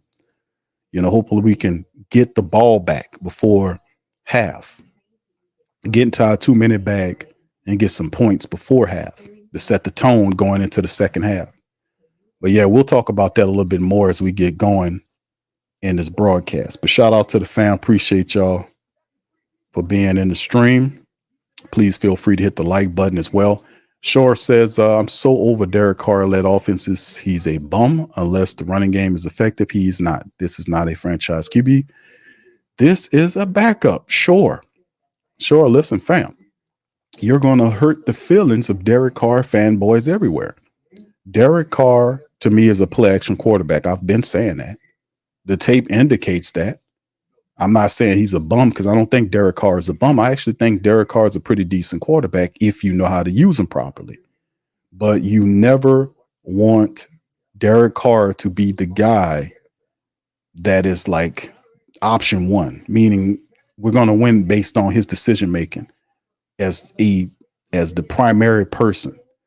And then the running game is secondary. No, if there's going to be success, pressure has to be taken off of him using the running game first. All right, here we go. 3rd and 6, 3 to the right side. Cousins here, and they got time to throw the ball. Knocked away. Good play by who is that? Carl Granderson bats the ball away. Carl Granderson bats the ball away, and that'll bring up 4th down. So the Saints astutely make a great play. Carl Granderson was in coverage, fam. Big Carl dropped into coverage and had a pass breakup. Carl Granderson's everywhere. That was Carl Granderson. He dropped into coverage and had a pass breakup. That's astounding. Saints defense forced the 4th down, 4th and 6. They sent out Pinion to punt the ball away. And there's the punt. It's away. And there's going to be a fair catch by Rashid Shaheed at the 11-yard line. So the Saints will pick up and march the field. They'll get into their 2-minute offense. I asked for the defense, to stop the Falcons, to give the Saints an opportunity to have a shot at a score before half. And the football energy, which is, you know who, for the Saints, granted our wish. Now, the next wish is for each and every last person in here to be granted $5 million each. So let's see. Let's see.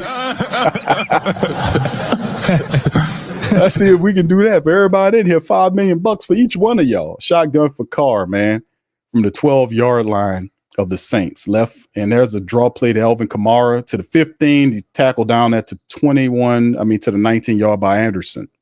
So the Saints drawed them. Let's get to our 2-minute bag. Come on, Saints. Defense got us the ball back. We need to march it. Come on.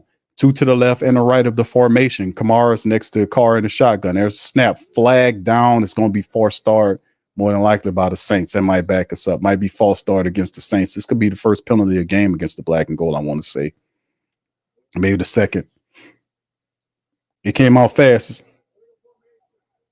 Illegal formation against the Saints.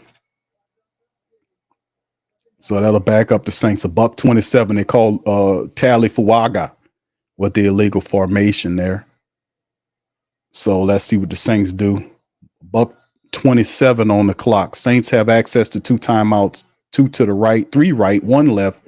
Kamara's back there with Carr in the shotgun. Pressure coming. Carr to Kamara off to the other opposite side. He gets to the 26-yard line and out of bounds, stopping the clock at 121. Carr got the ball out of his hands. He was kind of slow and smooth with it, but the guy was on his way. But he did get the ball, took his time, and delivered the proper throw to Kamara. 121 on the clock. Saints still have access to those 2 timeouts like we talked about. Saints need to get up there, get a field goal, a touchdown. Really, I want a touchdown. But I know the Falcons are keeping everything in front of the Saints. Carr in the shotgun. There's a snap looking left, fires it into Alvin Kamara over the top of his head, and that'll bring up 2nd and 10 for Carr. Carr just stayed left, look right or pump right and go left. Don't just stand there and stare down left. Let's not get sloppy in our execution, DC. Come on, man. Carr stayed left. No, bro, look around. Either you're going to go over that pump to the other side. Them guys are watching your damn eyes. And you already gave him a pick 6 already. 3 to the right, 1 left. Carr in the shotgun. They're sending everybody now. And Carr backpedals, finds Alvin Kamara. Kamara's wrestled down by Anderson for it to be like a gain of maybe 4 or 5 yards on the play. Good play there because they tried to set up like a little screen, and Anderson was able to get there and make a play. Anderson's doing a really good job today. There's a flag down on the play again. Another flag is against the false start Falcons. Let's see what's going on here. They say it's against the Falcons. Against the Saints. That's what Ellis is saying. Let's see if it's true.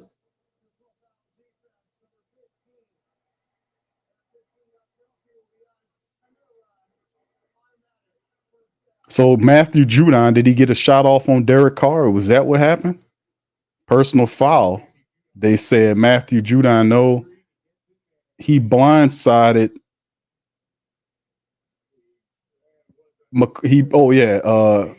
Lucas Patrick. He blindsided Lucas Patrick. That was kind of rough there, man. And Raheem was like, man, are you serious? That's all right. The false start Falcons helped the Saints out just as they do. Matthew Judon like, man, I ain't do that. I thought the play was still going. So anyway, we'll take it. New set of downs, 106 on the clock. Saints almost at midfield. They're at the 43 of their side. There's a snap. Carr fires it, pump fakes, throws it, and finds, is that Chris Olave Rashid? That's Rashid Shaheed to the 50-yard line. 50-something seconds. Come on, I don't like our pace. Come on, let's go. The pace is too slow. All right, shotgun Carr. You got 2 to the left and right. Kamara's next to him. And Carr, there's the pressure. He throws it out to the side to Juwan Johnson, gets out of bounds. And the referee said it wasn't a catch, but at least he stopped the clock, though. Come on, Juwan, bro. You get your head in the game, bro. How you can get both your feet down on the play? He was out when he caught it. He didn't even know where his feet were. He was out of bounds when he got the ball, when he caught the ball. Come on, brother. Come on, man. Look, pay attention. Dial yourself in. This is 2-down territory anyway. 3rd and 3 is 2-down territory if you're the Saints. Come on, Juwan, bro. Get your head in the game, man. All right, 43 seconds on the clock. Carr in the shotgun, man. Atlanta getting pressure. Juwan off to the left side, 3 to the left, 1 right.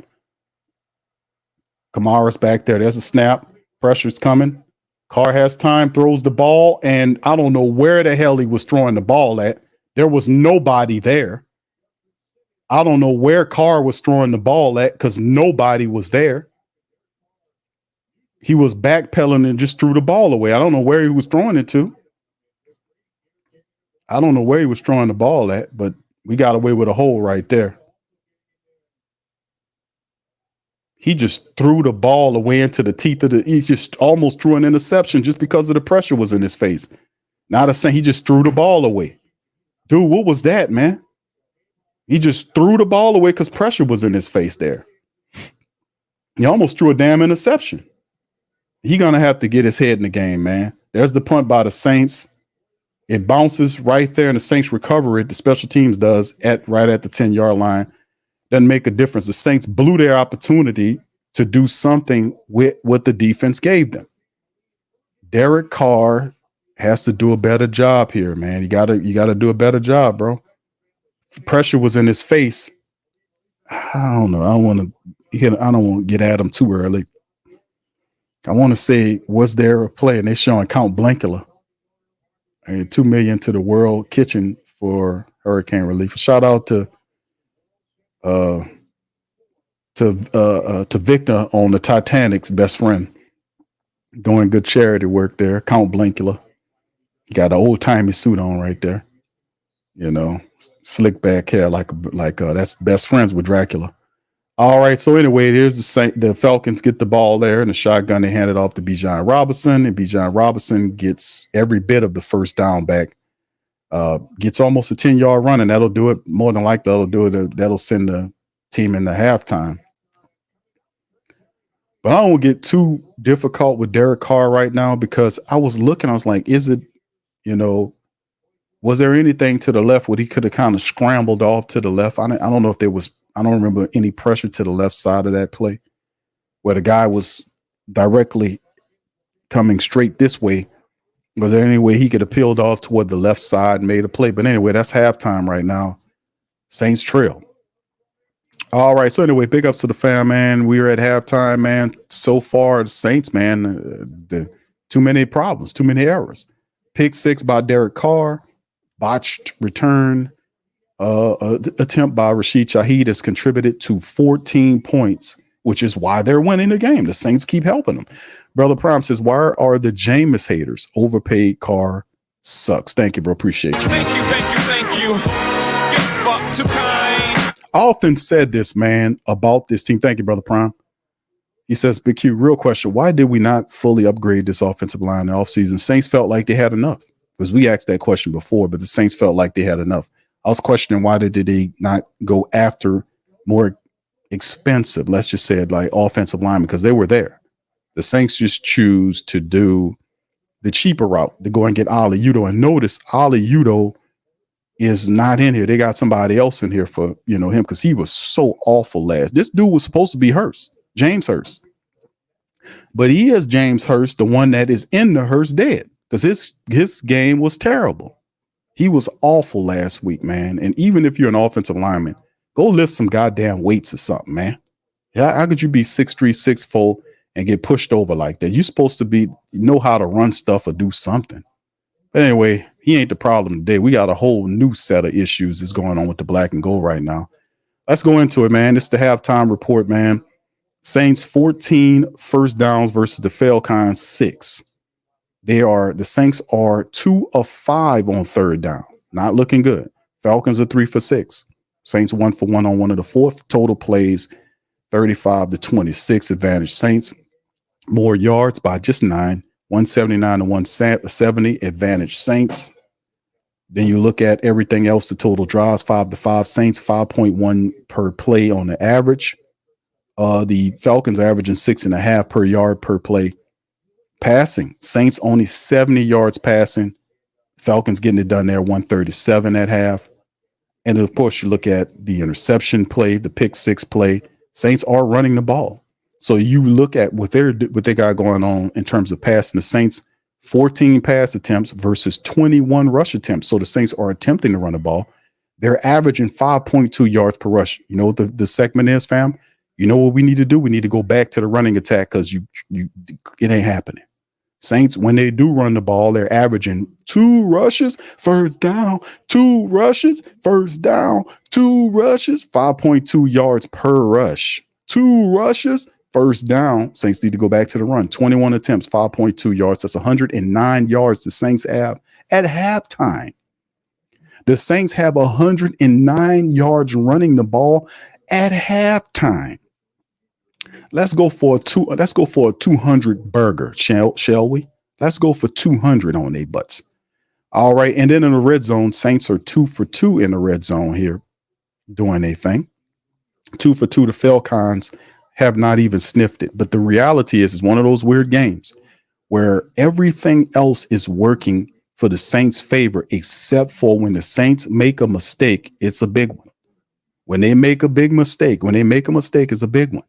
Every mistake the Saints made, the big ones, have cost them a touchdown. That's how the Falcons are moving it. Pick six and the botch return attempt by Rashid Shaheed has culminated in 14 points. Saints trail 17-14. Only thing the Falcons did was put a field goal on the board. The offense is still bad. The Saints even controlled the time of possession over 17 minutes versus just under 13 minutes by the Falcons. Well, listen, this is the interesting thing. Like I said, fam, the interesting aspect about this, if you look at it, you're like, how are the Saints losing the game? Saints helping them. So is there a bit of nervousness from my end? I'm like, I would tell you, fam, you know what? I don't know, but I do not feel that at all. What I feel is the Saints need to stop hurting themselves. They need to come out and run this football. That's what they need to do. Dominate clock, get a touchdown. I promise you, fam, the Saints score another touchdown, they're going to beat the Falcons. At some point, the Falcons can, and listen, I'm not going to shoo them away because the Falcons offense is struggling. The second half will be the Falcons attempting to establish the rush. Saints need to get back in their mindset of running the football. They are running the ball at 5.2 yards per rush. They need to get back into that. We need to get back into running the football. We're doing good there. And we need to be less reliant upon Derek Carr and the long screen games, all this kind of stuff. Let's just run the football and take the ball out of Derek Carr's hands, because he's starting to exhibit these qualities where he's not as confident as you would like him to be. Early on in the game, he was, but he goes from 60 to 0 real quick. His confidence doesn't stay supremely high in these games. We seen it in the Philadelphia matchup last week, and you only needed to score to even beat those people. So listen, I don't think Derek Carr is a bad quarterback or a bum, as Shore does, and Brother Prime don't like him. But I don't think he's that. But what I do think he is a play action quarterback that you need to get running to get the full value out of Derek Carr. This is nothing new. I've been saying this about Derek Carr. All these other people saying he's this and he's that. No, Derek Carr at this stage of his career, maybe he was those things early on, but at this stage of his career, as of 2024, in week number 4, at exactly 1:31 p.m. Central Time, at halftime of the Saints and Falcons game, in which the Saints are trailing 17-14, as of right now, as you're listening to the sound of my voice, Derek Carr is a play action quarterback that should not be utilized in any other way except in play action football. You see, when it looked like last week against Philly, when he couldn't run the football, the Saints have 109 yards rushing at half right now. Can we please get back into running the football and cutting out these mistakes? We do that, we're going to win this game handily. We're going to beat this team handily if we can stop doing the dumb stuff. We are the Saints are the reason why the Falcons are doing this. C-Rob says offense dies when Taysom goes out, and he went to the locker room again. Thank you, brother. Appreciate you for the super chat, man. Appreciate you. Thank you. Fuck too kind. All right. Appreciate you. Jim Kev in the building. What's up, Jim Kev? Says we seen on Patreon, Carr doesn't read the field. We studied the tape. Thank you, bro. Thank you. Fuck too kind. All right. Appreciate you, bro. Yeah, we do watch on Patreon, fam. And I show the family members, I say, fam, did you see this? So when people say the opposite, go back and tell them that you've seen with your own eyes. Because I say this, I'll say that. People said this, that, and the third. I said, no, that's not actually true. They were doing this and having success, and I show them on the film. See? So when people say this, says, no, I don't agree with you because I seen with my own eyes what happened. That's how we operate. But anyway, let's go into the individual statistics here, fam, and then I'll get the rest of the breakdown. Derek Carr right now, 10 of 14 for 70 yards. He's averaging 5 yards per throw. He had a pick six that, happened there. His rating is 52.7. He has not been sacked despite all of the offensive woes the Saints have in protection scheme. They've kept Carr pretty clean, right? Elvin Kamara right now, 9 carries for 55 yards. He's averaging over 6 yards per carry for Elvin Kamara. Taysom Hill, 6 for 24. That's 4 yards a run. Rashid Shaheed on his times when he do get him, he's averaging 7 yards a run when he got him. He got it twice, 2 for 14. Jamal Williams, 3 carries, 11 yards. He's averaging almost 4 yards a run. And Carr had a run where he was able to scramble off and pick up 5. So as you can see, when you see Elvin for 6, Taysom for 4, Rashid for 7, Jamal for almost 4, what you're seeing is that they are opening up lanes for everybody to run, and it's an equal opportunity offense. What old girl says, an opportunity economy. That's what it is. It's an opportunity economy for the Saints offense because everybody could eat based on what we're seeing from these numbers statistically. All right, and then of course you look at Chris Olave is 3 for 30 for him. Rashid Shaheed 3 for 18. Reception wise, Kamara 3 for 16. Mason Tipton 1 for 6. Juwan Johnson caught the ball, didn't even know where his feet was. He got to get in the game. He out here floating around on the cloud. Paulson's 5 tackles so far, 5 of which is solo. Pete Werner has 4. Alante 3. Alante's having a stellar game. Marshawn with 3. So on and so forth. The only problem is we have not got to Kirk Cousins. Hopefully the Saints can dial up something. We need to get to Kirk Cousins early and often. Atlanta, 12 of 19 for Kirk Cousins, 137, 7.2 yards per throw and a pick, 62.8 rating. Bijan Robinson only 6 carries for 26 yards. He's averaging 4.3 yards per run. Tyler Algieri had 1 carry for 7 yards. All this will change. Listen to me now, and I'm going to talk about it in just a second. Bijan is the top rusher and guy in terms of receiving. He has 3 targets, 3 catches, 45 yards. Drake London 4 for 36. Ray McLeod 4 for 32. They're trying to get him going in the game. And of course, you take a look at Troy Anderson, 11 tackles. He's balling. He also had to pick 6. Caden Ellis has 4. Zach Harrison with 4. One sack, I think. No sacks by them either. And of course, we know Troy Anderson got that one. He returned 47 yards for a score. There you go. Young Hoku 1 for 1. Blake Grupe, no attempts right now, just extra point attempts. Matt Hayball, 2 punts, 72 yards, averaging 36-yard. Pinion 2 for 87, 43.5. So before we get ready to get going into the second half of the game, quickly, let's go over keys to victory as we get ready to tuned up, get ready for the start of the third quarter. What needs to happen in form of the Saints need to get right back to running the football. Bottom line, we need to get back to running the football because we're not really running that play action to the maximum crispness as we need it to be. We're not doing that. We need to get back to running the football and doing what we need to do. Another thing is cutting the miscues down. The Saints don't really have a lot of penalties. They've been doing a pretty decent job from a penalty perspective, not the stupid turnovers and crap like that they've given these people. But the Saints have 1 penalty for 5 yards. The Saints have 1. So the miscues, as far as that's concerned, they're being very disciplined. The dumbness and the turnovers is what's killing us. That's why these people are up. You eliminate that, get back into your bag by running the football and getting to the play action. You'll start piling on touchdowns. As far as what the Falcons are going to do, the Falcons are going to try to establish the run with Bijan Robinson and Tyler Algieri to get in the play action themselves. Remember, the Falcons run a similar system.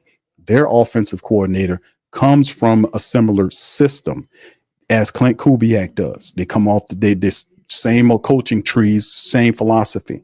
So they're going to try to do the same thing you do.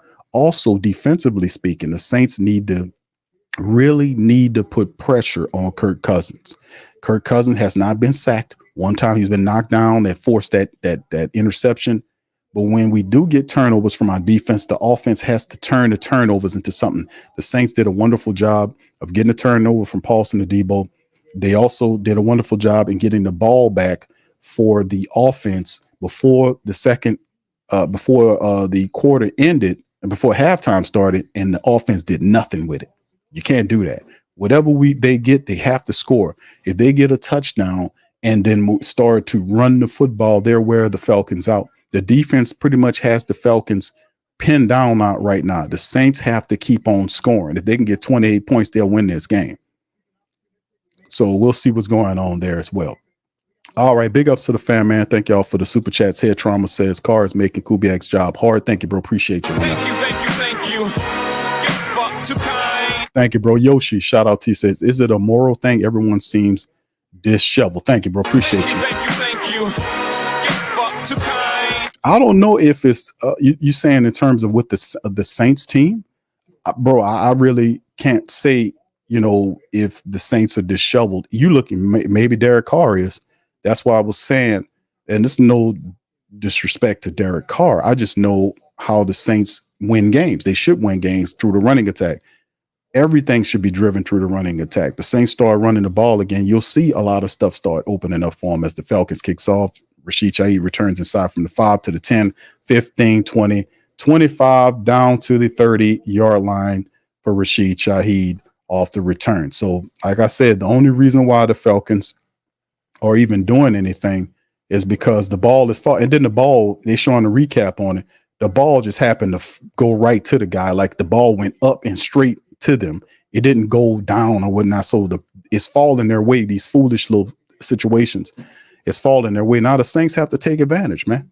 Saints have to delve in. They get the ball back. They got to handle their business. So Carr has got to do what he's supposed to do. Here go the Saints from the 30. It's a handoff to AK-41. There's nothing there. Maybe he should have cut it back. There's no gain there. AK-41 should have cut it back to the opposite side. He had nothing but space and opportunity. But he follows a pile to nowhere. He follows a pile to nowhere. No gain, no nothing. Once again, thank you, Yosh. Appreciate you on that. All right, so the Saints starting off 109 yards rushing on the play. They got to delve in and run the football. We got to do something, man. If AK would have looked to that left, he had nothing but space and opportunity, man. All right, Carr's in the shotgun. They're motioning out, audible in the play. They got 3 to the left. Kamara's lined up in the slot like a wide receiver. It's 3 to the left, two to the right. There's the snap. Carr looking right, looking center, and then fires at the Elvin Kamara. He gets to the 40, down to the 30 or 41, 42-yard line by AK-41. The first down for the Saints. That's what I'm talking about. Spread out the Falcons defense, make them think. Kamara went from the backfield into the slot, and then he was covered by the guy. It was a mismatch right there, and he was able to run right there. And that's how you create mismatches. All right, here's Kamara now lined up like a running back in the backfield, 2 to the left, 3 to the right. Kamara gets the ball, and it's a false start. It's going to be false start against the Saints straight out the bat. And here come the penalties. We can't have that dumb offensive line play. We got to do better than that. Number 65 gets the false start penalty. It says 75 is Tali Fuaga. If it's 75, they're saying 75. The rookie Tali Fuaga, man. 1st and 15, Saints backed up. Offensive line, we can't have this, bro. Saints' second penalty of the game right now in a pretty clean game. As you can see, Landon Young, Shane Lemieux, and Lucas Patrick is our interior guys. 1st and 15, Carr in the shotgun. Kamara next to him. Jawan Johnson goes in motion from right to left. Carr looking, escapes out of the pockets on the left side, throws the ball, and nice throw to Jawan Johnson, gets all the way down, and another flag is out on the play. Another flag flies right after the play. So another flag. What is this one's about? A holding, now a pinning. So he gets backed up. So the Saints have back-to-back offensive line penalties, and now it's going to be 1st in the damn mile after a rollout on the play. Penning gets hit, Fuaga on one and Penning the next. And that's definitely a hold. He horse-collared, not horse-collared, but he had his arm around the man's neck. So that's 1st and 25 now. Saints back-to-back penalties on both the inexperienced offensive line of tackles on the play. So let's see what happens here. Carr in the shotgun motions Chris Olave Rashid from left to right, 3 to the right, 1 left. Kamara motions to the right side. Carr looking, throws it and finds Rashid Shaheed to the 30-yard line to pick up 5 yards on the play. It'll be 2nd and 20. 2 back-to-back penalties by the Saints offensive line backed them up a damn mile. 2nd and 20 now for the Saints, as the Falcons are just going to play off of them. Saints on this 2nd down really need to pick up a big chunk of change to kind of get this ball back, man. The offense is not going anywhere, man. 2nd and 20 now. Carr in the shotgun. We need a big chunk of gain right here. 2 to the left and right of the formation. There's a snap. Carr looking. Checks it down to AK-41. There's 2 people in this vicinity and maybe a gain of 5 or 6 yards on the play. Not a lot on the play, so that'll bring up 3rd and maybe 12 or something like that. We'll see. Kamara picked up 6 yards, so that'll be 3rd and 14. So 3rd and 14 on the players update. Willie Gay's now out and Taysom is questionable with an abdomen situation. So Willie Gay's out with a hand issue now. So the Saints have to rely on DeMarco Jackson and guys like that. So we'll see 3rd and 14 now for the black and gold. Willie Gay's out of the game and Taysom is questionable. Saints got to dig deep. All right. Here's the snap right here. Snap, Carr looking center, throws right to Jawan Johnson. He got space and opportunity, and he's chopped down right away by number 21. The Saints will have to punt the ball. So not much shaking. The Falcons do a wonderful job there on the play of pretty much stopping the Saints. And it's not popping. The Saints come out not looking the same, man. The Saints killed themselves again with the penalties, man. The Tali Fuaga penalty and the Trevor Penning and Tali Fuaga penalties back the Saints up 1st and 30? 1st and 25. They couldn't overcome it. 4th and 9. Here's Matt Hayball out to kick off to the Falcons from left to right. And he almost blocked the punt, actually. And there's the fair catch at the 10-yard line, and they'll start from deep in their own territory. So, man, all I can say, man, is I'm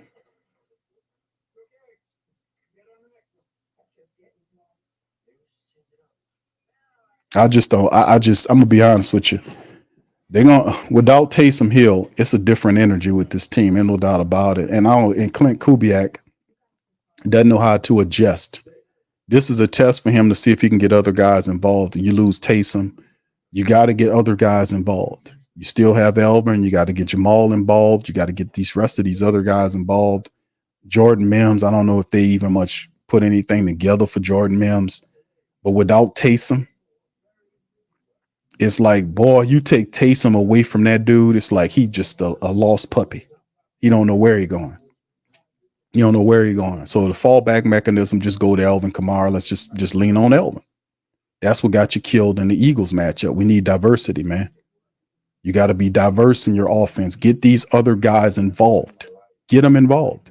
The only problem is, did they do anything in practice or this last week of preparation just in case somebody gets lost? We need to get these other guys who are active involved in the offense. That's the problem. That's the point that I was pushing against the Eagles, because you're going to lose people. You got to get everybody involved some way, some shape or form. Everybody needs to contribute when you start having injuries.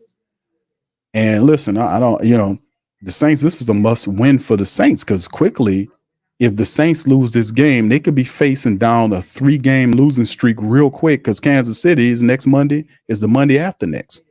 So they need to win this game, and losing this game because of their own foolishness would not be a very good look, because both of these dumbass touchdowns are because of crap that we did mistake-wise.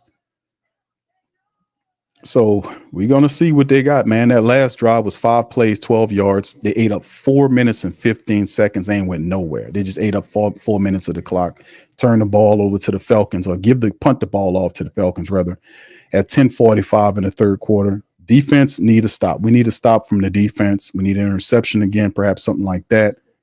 We need that right now to help out this listless offense, man. The offense is died again. Taysom Hill is the key, right? This offense looked totally different when Taysom was out there. That guy don't know how to get anybody else involved.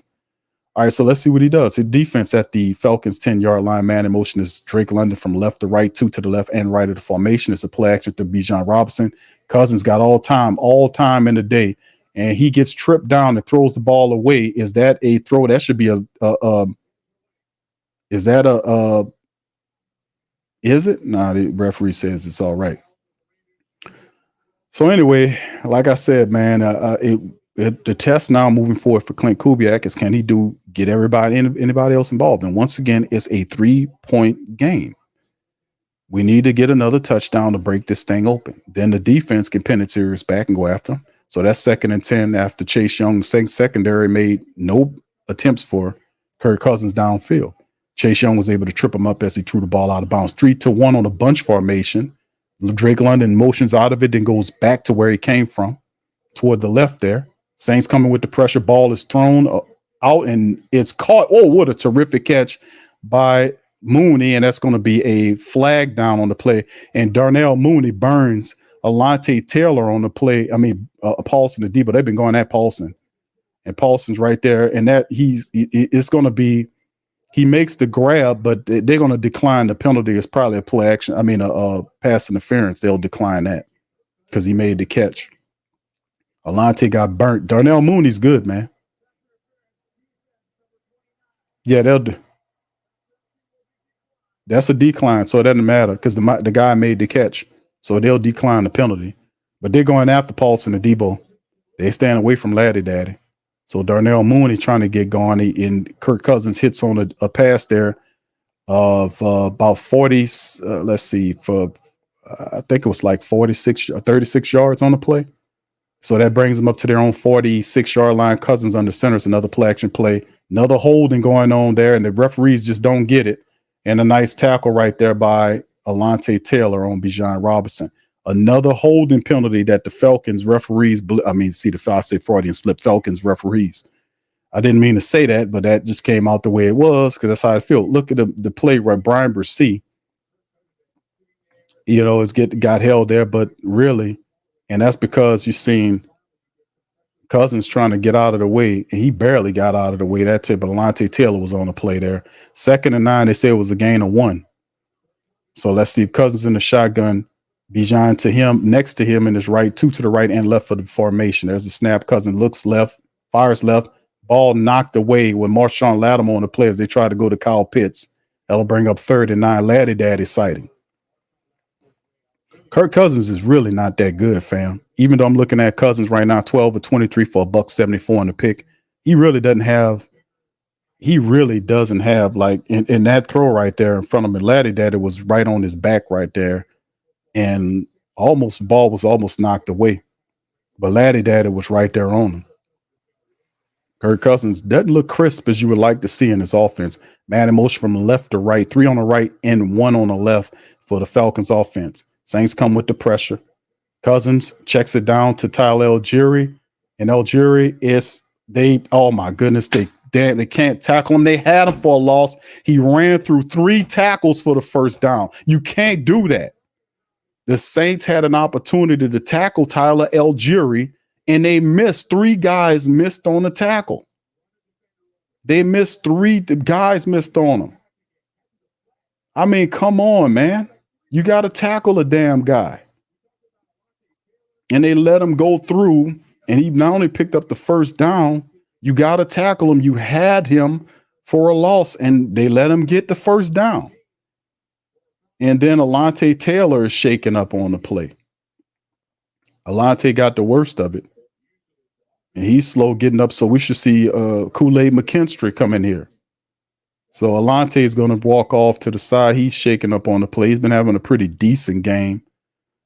So he'll go out. Kool-Aid McKinstry will come in. Saints had these people and let them crawl out of it again. They're granting the Falcons too many opportunities, man. The Falcons, you got to be fundamental. The Saints missing tackles. And now you're going to see, and like I told you at halftime, the keys to victory was going to end up happening in this family. You're going to start seeing the Falcons start to batter the Saints with Bijan Robinson on draw plays and that kind of thing. They're going to mix in Tyler Algieri, and they're going to batter the Saints with that run. It was like, man, the Saints have they're without DeMario Davis. Willie Gay's hurt and done for the game. So you seeing DeMarco Jackson, who rarely plays, and more than likely you'll see a little Anthony Orgy, but DeMarco Jackson and Pete Werner is there. So, and then they have not been tested so far. The second half is when you see the Falcons. They're not going to be stupid forever. Eventually, they're going to start hitting you with Bijan and Tyler Algieri on these inside runs. Watch. Watch how it go. You have to make these tackles when you have the guy for a loss. You got to make the tackle, bro. All right. Hemisphere says you can't keep depending on defense to make plays. Offense has to move the ball and score points. Clint Kubiak has to figure out a way to come up and call a proper game. Derek Carr has to get up off his ass and start commanding these players, more from these players. The Saints have to do a better job offensively. This is not a complicated game. They're losing this game because of their mistakes. They put up right now 14 points. It wouldn't be hard for them to put up another touchdown here. The defense can suppress the Falcons. The Falcons' offense is not that good. But the Saints' defense will be tested in the rest of this game. I promise you, they're not going to stay stupid forever. Eventually, they're going to start running the ball with Bijan and Tyler up the middle of the Saints' defense to test them. They know, like we know, DeMario's not there, and neither is Willie Gay. And Alontae Taylor just got the worst of the hit on Tyler Algier. He bounced right off of him. Marshawn Lattimore missed him. So Kool-Aid McKinstry will come in the game, and that's the thing about having a deep secondary room. Kool-Aid might come in there and get an interception for us. Come on, Kool-Aid, get that pick for us, brother. Kool-Aid McKinstry in the game. Come on, Kool-Aid, get that pick. All right, they're going to run with this Tyler Algier again, and look at that again. That's a 12-yard pickup by Tyler Algier. I told you they're going to start running these guys because the Saints ain't proved to stop anybody defensively. Missing guys in the middle, and the defensive line hadn't been that because Falcons wasn't focused on running the ball. They're trying to do this stuff with Kirk Cousins. But they're going to start hitting the Saints and see if they can stop the run, fam. Saints got a man up here, man. 8:26 on the clock. DeMarco Jackson and Pete Werner are your middle linebackers. 1st and 10 off the grab. They're already in field goal range. Man in motion from left to right. Hand off to Tyler Algier to the opposite side. Algier picks up another 5-yard gain. See? He's beating them inside and outside. And that's another game by Tyler Algier. He caught the ball, battled, ran over somebody, and not Tyrann Mathieu is standing, getting a brief rest there. He's shaking his head. I don't like how the Saints defense is behaving here, to be honest. A gain of 6 yards on the run toward the right outside by Tyler Algier. I don't like the energy. I don't like the head shaking as Jordan Howden and Will Harris is in there. 3 to the left, 1 right. Running back is next to Kirk Cousins in the shotgun. He cycles out to the left. And there's the quick throw, and Paulson Adebo is thrown to Darnell Mooney. Paulson Adebo never even looked around for the ball. 3rd and 4. Saints have to stop him. Yeah, Adebo never looked for it. He never turned and looked for it. He wasn't even in position to make a play on it either. But 3rd and 4 for the Saints defense. Can they stop them from doing anything? Let's see what happens. They're in field goal range. All right. Saints up. Defense, we need to get them off the field, man. 3 minutes and 7 seconds. 3 to the left, 2 to the right. Cousins back there by himself. Quick throw to Darnell Mooney. Chase Young says, get on down. They lost about 5 yards on that play. Chase Young smelt it. They dealt it. He smelt it. He put him down on the ground there on the play, and they lose about 4 or 5 yards on that play. So that'll work. Saints defense, stop them. Buccaneers beating the Eagles 24-14, fam. Young Ho Koo come out. I told you the Eagles are really not that good. Saints played around with them people last week, and Tampa says, see how this is how you're supposed to work it. Beating them people all upside their head. 34. This is a 44-yard attempt by Yoho Koo. Hopefully we can get a tip or a block because that guy's money with it. There's the kick, and it's going to be good. Young Ho Koo hits it. Falcons up 20-14 now. All they contributed to the mixture is 2 field goals. Outside of everything else is defense, pick 6, and special teams with the recovery. Don't like the energy that the Saints are playing with. I don't like this energy. I don't like the look of the offense right now. They too easily disparaged. I don't like how they look right now. Like the guy, they got this weird, weak ass energy. So if you're not stepping on the team, you smiling and grabbing your crotch and moonwalking and shit. And then when you throwing pick 6 is the opposite energy. You better do that. Now go talk to them people. Get into their face and tell them, let's do this, man. This is a game of energy. You gotta raise your energy level here. I don't like the energy of this thing. Big Valley says Taysom Hill is out. Yeah, I know. Yeah, he's. They mentioned him as questionable, but I doubt he will probably end up being back in this game. And it's the Willie Gay's out too. So This is the thing about Clint Kubiak. Have we found his weakness early on? His inability to get other guys not named Taysom Hill and Elvin Kamara involved in the offense, especially in the running attack. We still do have other people. Whether or not he utilized them, that'll be the question. That's the question I have in terms of Clint Kubiak. Can he get other guys involved in this running attack? He was doing it early on, and all of a sudden, look what we look like now. That guy needs to do better than that, man. Of course, you look good. Hell, I would look good if I got Taysom Hill in my offense. But that's when your coaching is challenged when you don't have these guys. You got to get other people involved. That's why you have a depth chart. When guys get hurt, you got to do your best to get other guys in there. And just look at this, fam. Let me kind of move on to this. I'm going to go back to my regular screen momentarily. But listen, with Taysom out of the game, when Taysom is out of the game, he's a big part of your running attack and everything else. You still, you're trying to run the ball. You got to give Jamal Williams, who's averaging almost 4 yards a carry, get him involved. And look at this guy. Remember this guy here? Did we forget this guy's on the team? Jordan Mims. He can't help at all. Jordan Mims can't give us nothing. I mean, can't we get something with one? We got guys, but it's all on him. He has to be able to figure this out some kind of way. Is this his Achilles heel early on? You got to get other guys involved, man. That's why that was my upsetness about him last week, over relying on people. Let's see if he do that shit in this game, because that won't work. All right, Young Ho Koo about to kick off from right to left. Rashid and Jamal Williams are the return men, and they're going to just kick that in the end zone. And this dude's going to try to bring it out of the end zone. What's wrong with this guy? And then goes to the 25-yard line. He gets to the 20. Why would he bring the ball out like that? Just kneel on it in the damn end zone, Jamal Williams. Just kneel on the damn thing in the end zone. He brings the ball out. Now they start around the 25 as opposed to the 30-yard line. Let's see if it makes a difference. It makes no sense. Why would he bring the ball out of there?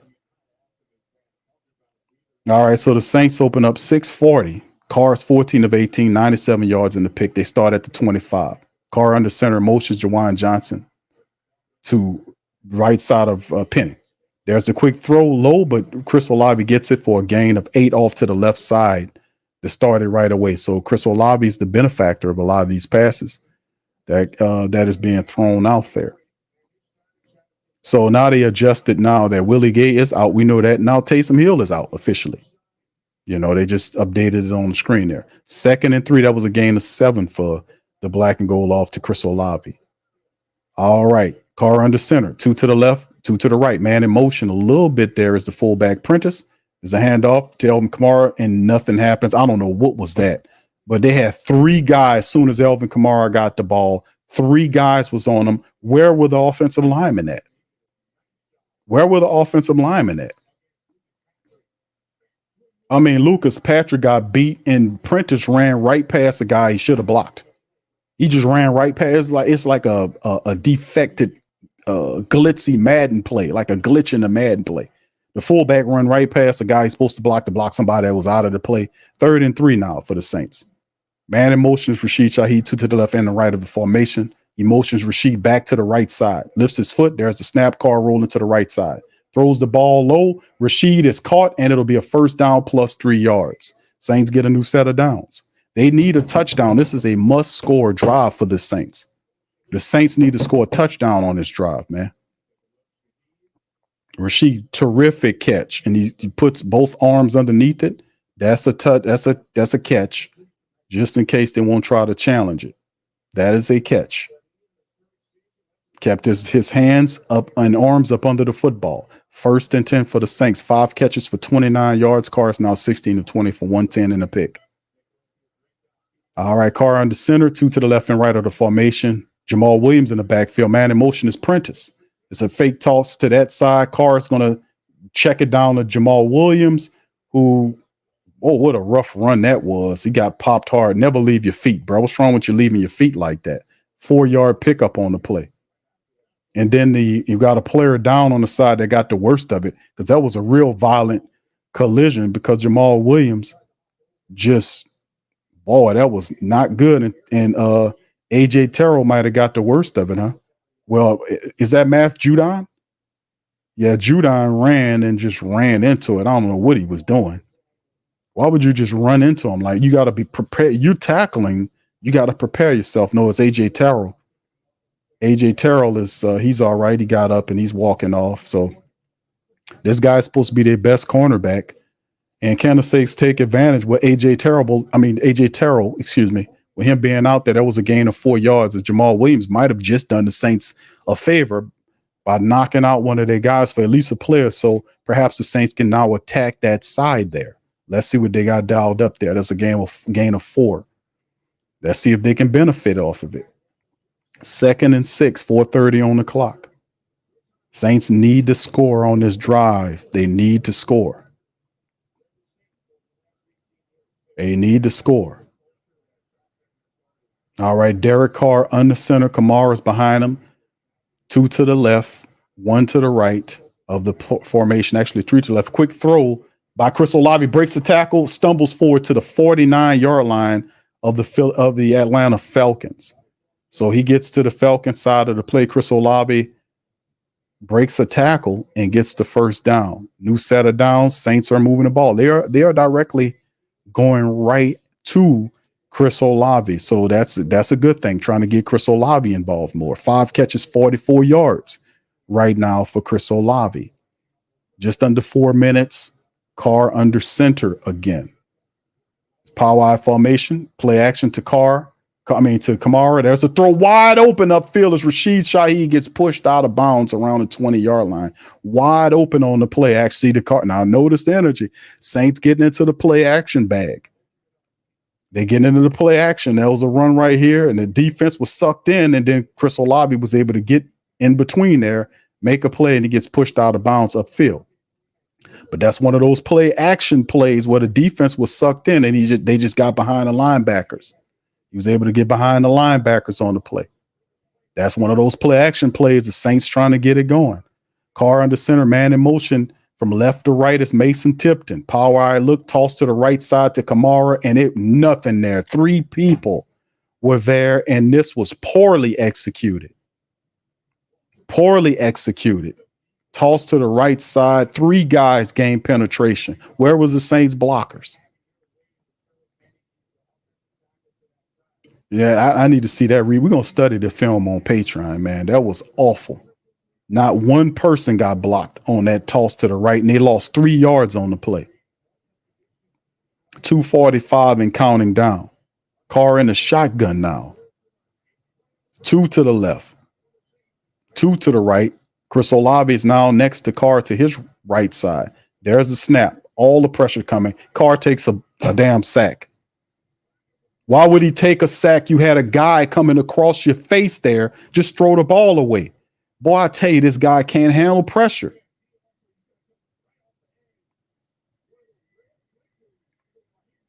He had one. No, they had Alvin Kamara was right there. Just dump it down to Kamara. But he doesn't handle pressure well, so that's a sack right there. They lose more yardage on the play. 3rd and 17 as Carr takes the sack. 3 to the left, 1 right. Now they're loading 4 to the left side.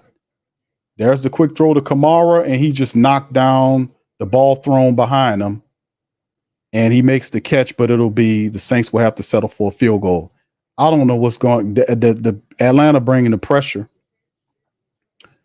And it was a give-up play. He just threw the ball to Alvin Kamara. Why did Carr? Was it pressure? Was it pressure? I don't understand what was going on. Why did Carr throw the ball so soon like that? Why didn't he let the play develop out a little bit? I didn't see whether or not there was a guy on him or not. I'm gonna have to look at these plays here for him. Why would he throw the ball so soon as opposed to let the play to develop to Juwan Johnson? Blake Grupe out with the field goal, 43 yards. He hits it, and it's good. So the Saints finally score something. It's 20-17, but the offense is stalled out again. I don't understand why he threw that ball to Kamara. Kamara was 10 yards from the first down. Was there pressure? Did anybody see pressure there? Could y'all answer that for me? Did anybody see pressure with Carr while he threw the ball so soon? I thought what happened with there was Juwan Johnson at the next level cutting out to the left side. I don't know. I'm gonna have to look at the play. I'm gonna have to study. I don't know why did he throw the ball that soon? Why not let the play develop? Because Juwan Johnson was ahead of Kamara, like closer to the sideline, which would probably been a better option. I'm gonna have to look at the play again. Because I don't know if he had pressure to his left side or if there was, I don't know. I didn't see. I'm gonna have to look at it again. I don't know. I'm just asking questions here. The play kind of got the ball going out of there fast, and that was a sellout play because the guys it was a setup because they let Kamara catch that, and the moment he caught it, it was on him. There was Juwan Johnson there. It would have been a tighter whatever, man. I don't know. I'm gonna have to look at the film, man. See what he's seen. I don't know what he was looking at. All right. Yeah. Oh, Michael said he's seeing ghosts. Y'all help me out, fam. What did y'all see? Was there a situation where was he getting pressure from that side? That's why he threw the ball fast, because I didn't see any pressure toward why he threw the ball so soon, as opposed to because I know Juwan Johnson was at the next level. I don't know. All right. Miscellaneous Mel says makes Carr look even more like a clown. All that MJ moonwalker he was doing was falling flat last 2 weeks. And then of course people gonna bury Carr and call him here come garbage and all this. I don't see Carr as a garbage quarterback or a bum, but I do realize that he does not handle pressure very well. A lot of them don't, but he exclusively don't handle pressure well. When you start knocking him around, his eyes drop. Like that sack he took right there, as a player, the blitzing linebacker was to his left, Kamara was to the right. He never seen Kamara because the pressure came. Kamara had looped around and was waiting there for the ball. He never seen him because the pressure came, eyes dropped. He just tucked the ball and protected it. I don't know. He does not handle pressure well. And when guys start beating up on him, he gets into this thing where it starts sinking, and the offense is stinking right now. Well, I tell you, man, offense looked a lot different without Taysom Hill. It really does, man. And we thinking like, it's Taysom. Taysom drives everything obvious, right? And when Taysom's not there, that guy can't think of shit. They can't execute to save their lives. Pardon my French.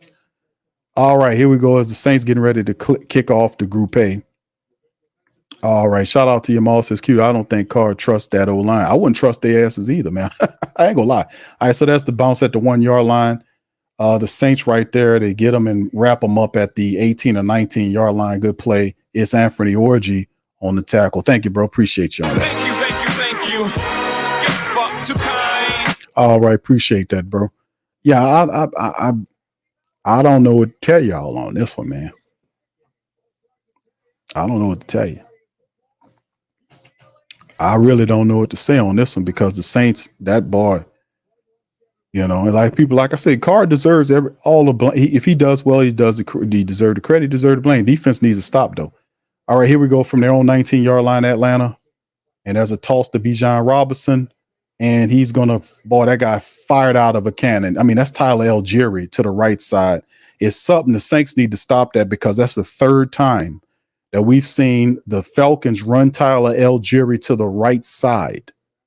The Saints need to do that. He picked up another 6 yard pickup there, and now they running a no huddle. 2 to the left and right. Cousins staring down, has too much time, all kind of time in the pocket, scrambles, throws, and it's caught by number 34, Ray McLeod. Too much time, no pressure on Cousins. And he just went through all of his progressions, then even scrambled around and made a play outside the pocket. Kirk Cousins, 17 of 27, no pressure on Kirk Cousins, 0 pressure. He around in the pocket, nothing going on. Can we get some pressure to Kirk Cousins, please? This guy going through his full progression played out there. That's the end of the quarter right there. So 2017. Saints get a touchdown, man. They'll win this game, man. They get a touchdown, they'll win this game. And this is the thing. And I've said this before. The Philadelphia Eagles loss shouldn't have been a loss. We shouldn't have lost to the Eagles. That was a game right now Where let me see where my scoreboard at. Tampa Bay Buccaneers kicking these people all up in they you know what's. Kicking them all up in the ass right now. Let me see where the game. They beating these people 30 to. Y'all think I'm playing? They beating these people 30-16 right now. Handling them. They handling them people. Look at this. Handling them people. Them people wasn't good, man. We shouldn't have lost to these people because now you're dealing with an incomplete offense, a performance again, a low, confidence style offense, a coordinator. Which I think we found Clint Kubiak's weak heel, his Achilles heel. If you don't have Taysom and guys to utilize, he struggles mightily because he doesn't rely on anybody else except for the top guns. He puts all that pressure on Kamara. Let me pull up some statistics right here. That guy has to do a better job, man, of getting other guys involved, man. When guys go down, you cannot just over rely on the players. It's a long season. We can't over rely on guys. With Taysom is out, we still got to get Jamal. Jamal has 3 carries for 11 yards. He's averaging 4 yards a carry. He only got 3 carries. We gotta get other guys involved in this offense. We got to get the running of the ball. They did a good job with these quick outright throws toward the sideline to Chris Olave. They done that play like 6 or 7 different times. And we need to see new wrinkles. And in weeks 4, we're not seeing too many new wrinkles from Clint Kubiak, are we? I mean, I'm just asking the question. We're not really seeing a lot of new wrinkles here. We're seeing the same plays being ran with different personnel. We're not seeing any new wrinkles. And I'm pinpointing, like, he did that same play 3-4 times, but just did different personnel there. We need to see some new wrinkles here or something.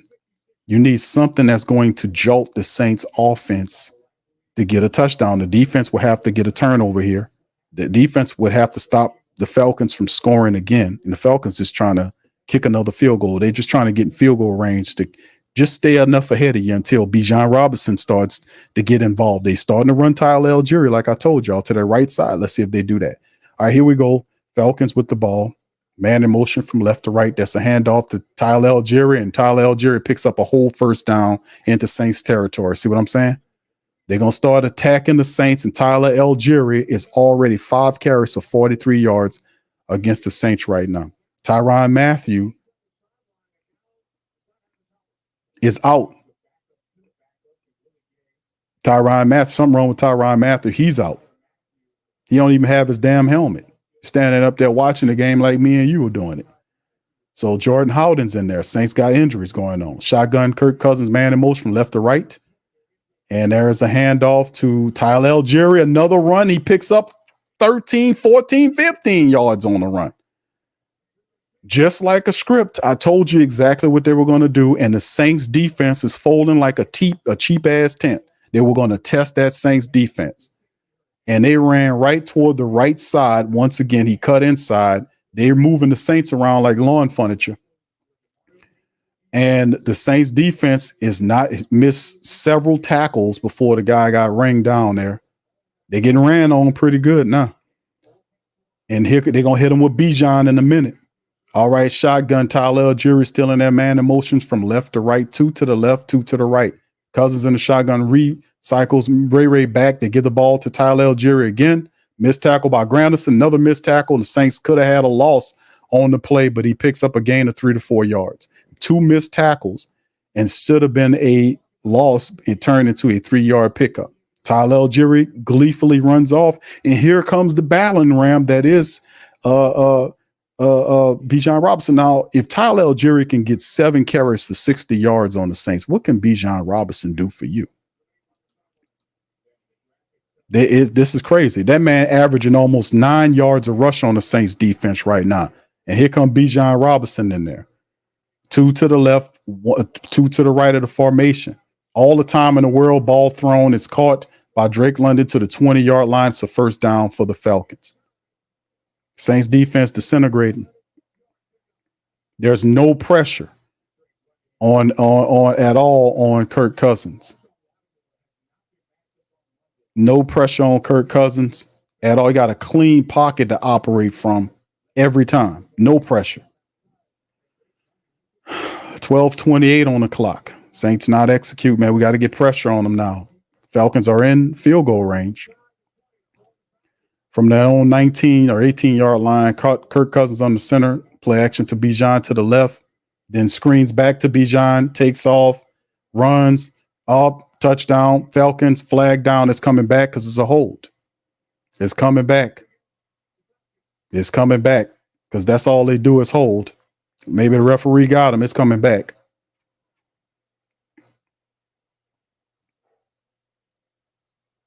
It's coming back, holding. It's against the Falcons. That pulls the touchdown off the board because it was too clean. Jake Matthews caught on a hold because that's all they do is hold.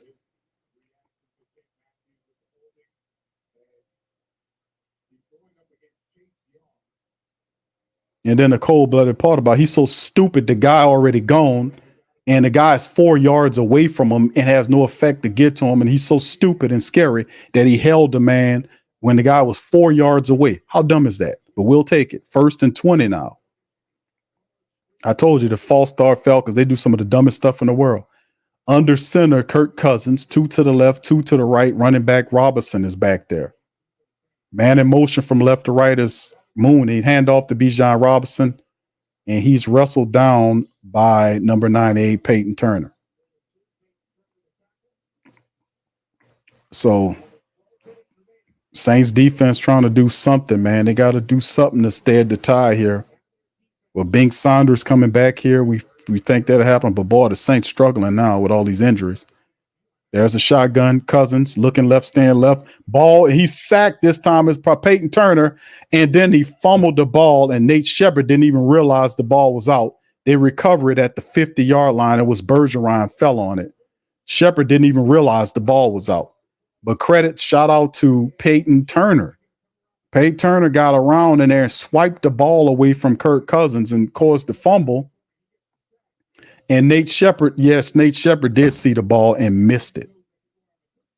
Shepard it was in front of him, and Shepard had a chance to recover the fumble and missed it. Shepard had it, he seen it and missed it. God damn these guys. All right, 3rd and 31. There's the Saints with the pressure, balls out, and oh, what a catch by London. And it'll get them back in field goal range right out of the outstretched hands of the defensive back of Debo or whoever it was. I think it was a safety on the play, but I like to see that replay, if you please. Let's see the replay. Because the Saints defender had an opportunity. And listen, Fox is so trash. They not showing. Show the replay on that last catch.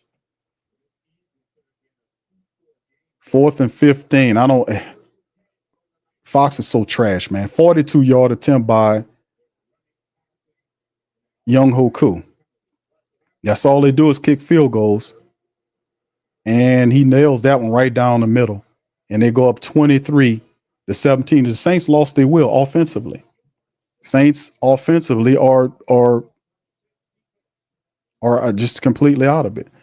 All right, Doomsday Winning says Rattler's the answer. Carr is useless unless everything is going right. Wow, yeah. This is why I never got hype over them first 2 weeks, bro. Elite QBs don't need it to be a perfect 100% of the time. Carr is who he is. Thank you, bro. Appreciate you for that. Thank you. You're far too kind. Thank you, bro. Appreciate that. This is and the thing is no reason for this. There's no reason for any of this to be going on, right? The defense has now just held the Falcons, which was a promising drive. It was a very promising drive. That was a 10-play, almost 60-yard drive that finished with just under 6 minutes. There's still 10 minutes left to go. A touchdown gets you the game, get you back into this thing. Probably a 2-point conversion too, if you plan it like that. But what's interesting about this whole thing is the Saints did what they did in Philly. They just, when guys were missing, and there's a lot of guys that's missing, where is the balls or where's the team pride at? Where's the team pride at? Because, like I'm gonna say this again. I said this before. They shouldn't have lost the Philadelphia game, and I showed you guys what Tampa Bay is doing to the Philadelphia Eagles right now. They're beating them people 30-16, beating their asses, man. Look at this. We shouldn't have lost to this team. And now you screwing around with Atlanta. You lose to Atlanta, then you got to go see Kansas City on Monday night. You could be facing down a three-game losing streak really quick. You could be. You need to step up, and I'm talking to the Saints. Get off your ass, Derek Carr, $150 million quarterback. Galvanize these guys and get them right. Because the Saints offensive line, these plays, they're off kiltered. It's not working. We got to do something different.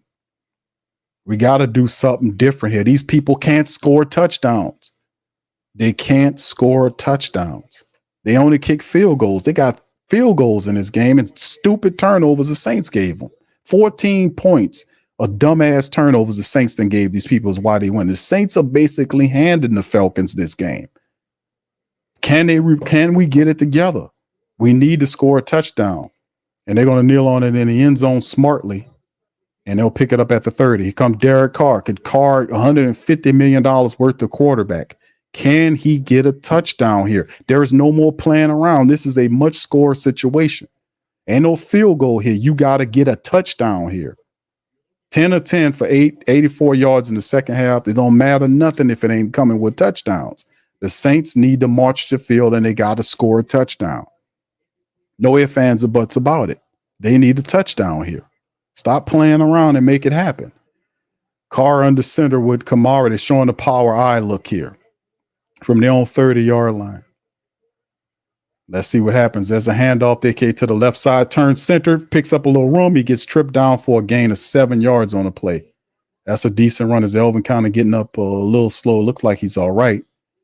But this is a power eye with Adam Prentice. They run the power eye off to the left side and he cuts inside. That was just beautiful. Elvin Kamara's vision. He was following them and then he says, "Oh, I seen green light," and he just cut up to the right side, turned center, and was able to pick up about 8 yards on a run. Carr under center, turns around, to hand back to Kamara to the left side. Kamara finds a lane, backpedals himself into a first down +2. So the Saints' 2 positive rushing plays as they try to establish the play action. That's what they're doing. 2 positive running plays with Elvin Kamara out of the power eye look. The Saints are trying to establish the play action bag, y'all, so they can get back into attacking downfield. Perhaps a Chris Olave and Rashid Shaheed throw is impending. You got to watch what the safeties do. Safeties are still playing back. Kamara underneath there. It's going to be a pass. Carr fires the ball and finds it's low and away, but it is to Rashid Shaheed down into the 40-yard territory of the Atlanta Falcons. So good throw by Derek Carr. Was low and away, but Rashid was down there to make the catch. So he threw it down. It was low, but Rashid Shaheed was able to get up under it, both hands and everything to secure it. It never moved to nothing. So yeah, he got right up a nice catch by Rashid Shaheed at the 40-yard line in Falcon territory. Right, they got him at the 41. Man in motion is Prentice. They set up a power eye look again. Carr under turns, hands the ball off to Jamal. Nope, it's a play action. Carr steps up and delivers a throw to Jamal Williams, who gets pushed out of bounds for a gain about 4 yards maybe on the play. But he was looking deep. It wasn't there, whatever he's seen. So, man, listen, let's see what the Saints have positive motion here. They got to go. Jamal Williams is holding, let's see, he goes off to the sideline here. Saints need to score a touchdown on this drive, fam. 2nd and 6, a pickup of 4 yards on the throw to Jamal Williams out of the play action look. 7:49 and counting down. The Saints go back to a power eye formation. Tight end to the left, 2 wide receivers to the right. Sending the man in motion is Mason Tipton from right to left. Toss to the right side with Kamara. He gets there at the level and not much else is happening there as he gets pushed out of bounds, maybe a gain of 3. I don't see a lot that'll bring up 3rd and 2, maybe 3rd and 3, depending on where they spot the ball at. So the Saints so far, this has been very positive. Can they convert the 3rd down to keep this thing moving? They eating clock and everything. 3rd and 6, a gain of it's 3rd and 6 now. Saints need 6 for the first down. Carr's in the huddle calling the play. Saints need to pick up 6 yards in a new down and a new set of downs. Can they do it? 7:08. Carr in the shotgun, running back to his right. He motions Chris Olave from right to left. It's now 2 to the left, 1 right. He lifts his leg. There's the snap. Falcons come with pressure. Carr fires the ball to the left. It's caught by Chris Olave, who gets down to the 25-yard line. And a first down as Chris Olave is getting going. Saints dinking, dunking the ball up the field. Chris Olave doing his thing. He now is handling his business. Nice move on the receiver there, on the cornerback. As he gets to the 24-yard line, they might spot it at the 25. They did a decent job of keeping Carr clean enough. Well, Chris Olave was like, he turned around like, damn, where everybody is. And Mike Hughes and all those guys make the stop on him over there. So that'll put at the 24-yard line. Saints first downs. Carr in center motions Chris Olave from left to right, 2 to the left, 2 to the right. Running back is Jamal Williams. There's a play action right there. Carr is scrambling out to the right, fires toward the end zone. He's there. It's caught. Chris Olave didn't get both feet in. Doesn't look like it. Chris Olave didn't get both feet in, but it was a difficult throw by Derek Carr, but Chris Olave could not get both feet in. The ball was thrown too far to the he couldn't. The ball was thrown in a way where it sailed a little too right on him, and he couldn't get any feet in. So it'll be 2nd and 10 on the play as Chris Olave runs off the field. Get him a little break on. So that'll be 2nd and 10. The Saints took a shot. The ball sailed to the right on him. Cedric Wilson in. Carr under center. Handoff to Elvin Kamara. And Kamara got room, and he gets to the 10, down to the 9-yard line. Elvin Kamara is so awesome. Pay the damn man. He found a lane. It looked like there was nothing there, and Elvin Kamara looked like there was nothing there. He turned back inside, found a lane, and was able to get all the way down to the 9-yard line. It was a quick run by Kamara, back the opposite way, reverse field. Kamara still on his feet, down to the 4-yard line, and there's a flag down on the play. It's going to come back. Look like it's going to be a holding situation. The referee say, y'all doing too good. Let me slow this down. Back them up.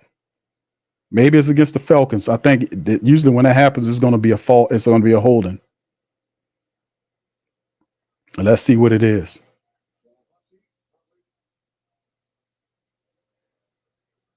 What was the flag for? Come on, man. You're slowing up the game. Okay. Okay, both foul. False start.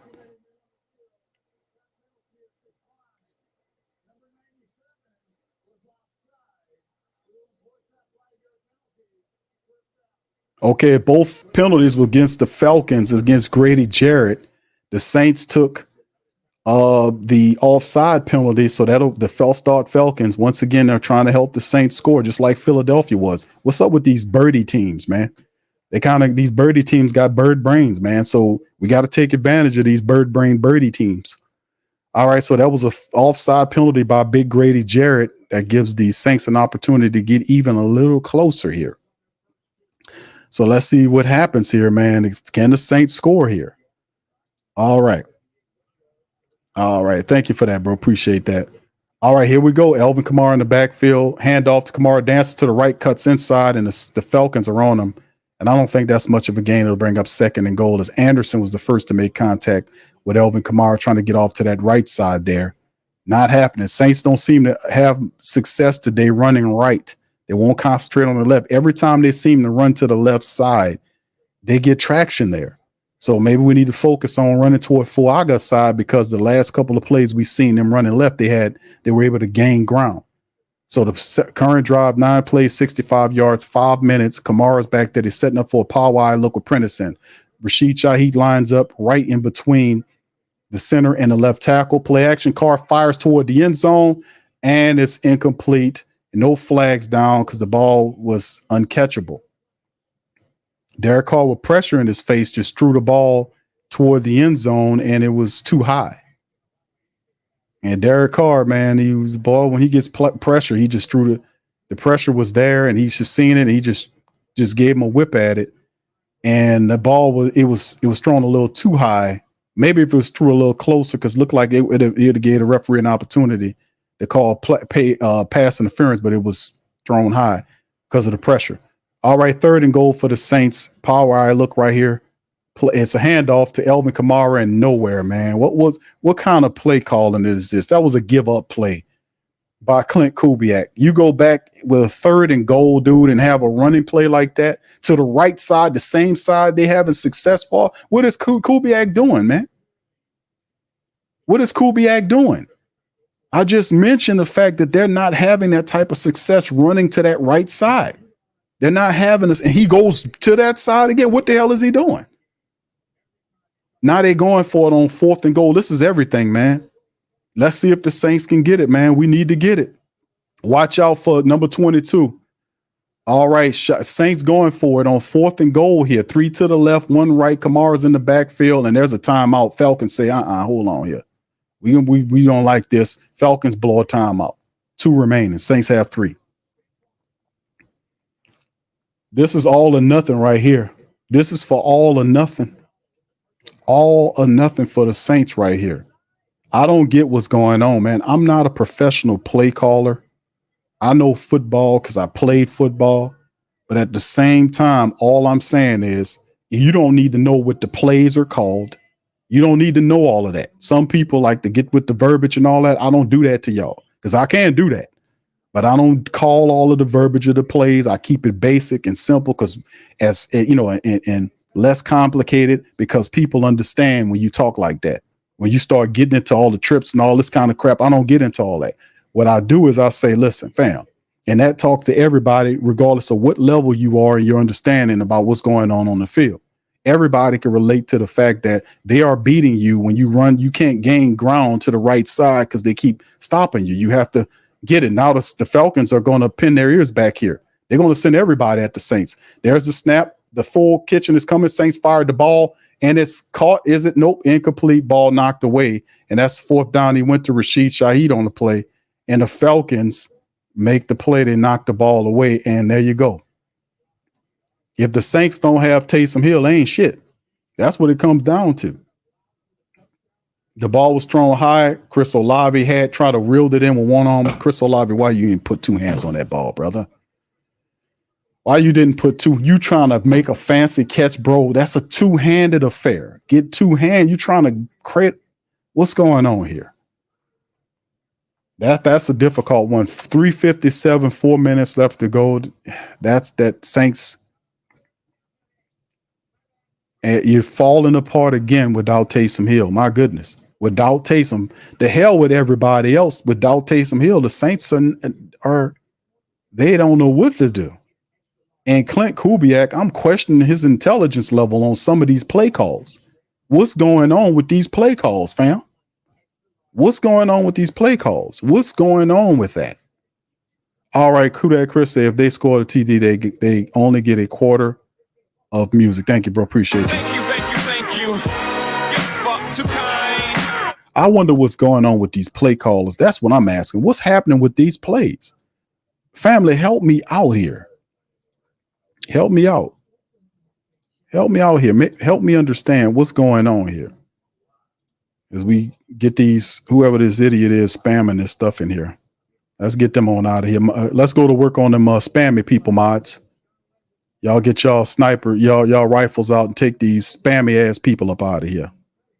I'm talking about these people. Y'all see them. Let's go to work. T-Mama, where you at, baby?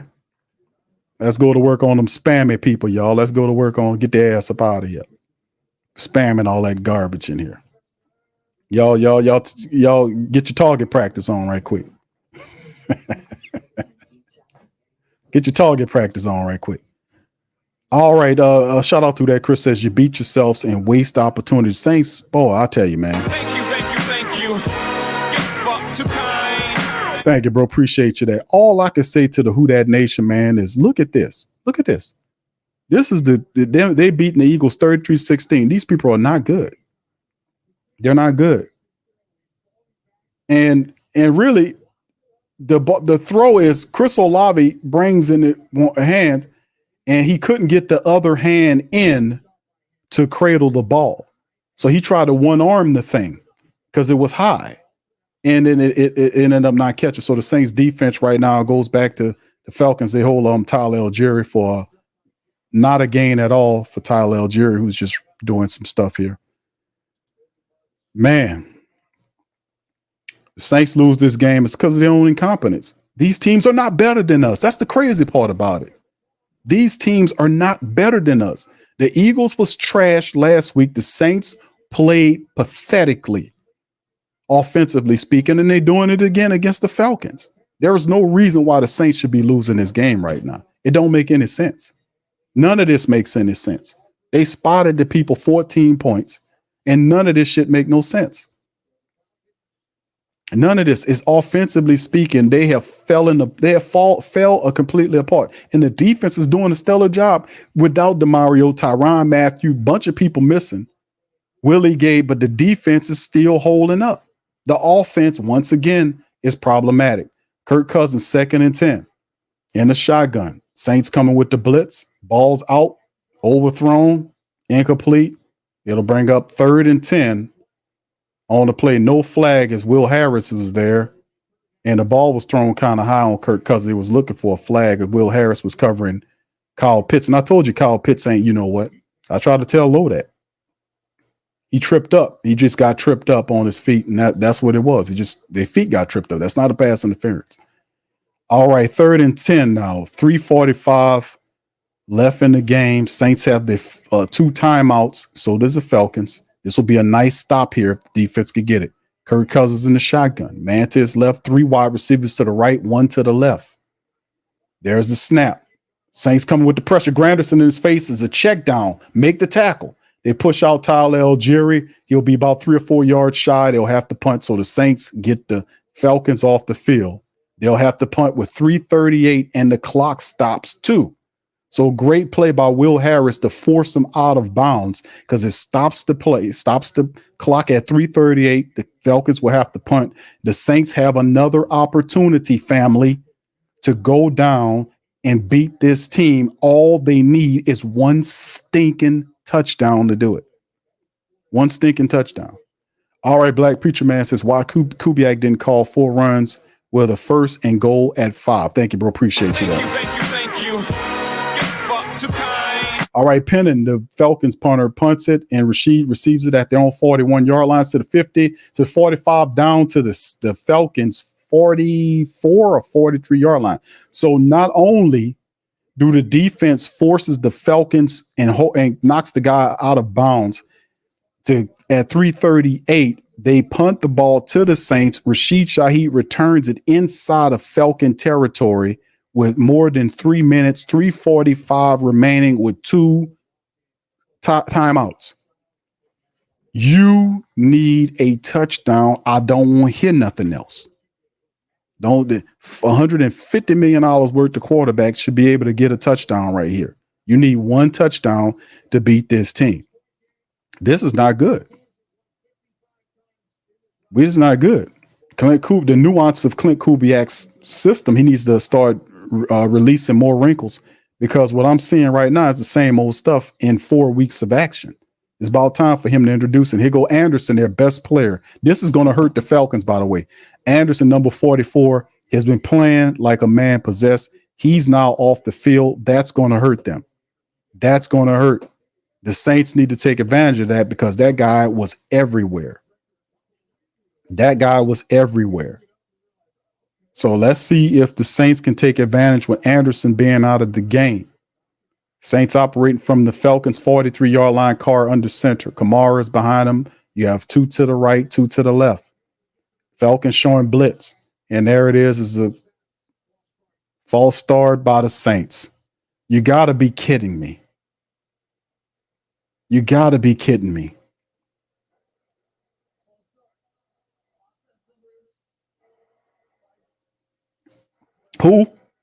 Who did the false start?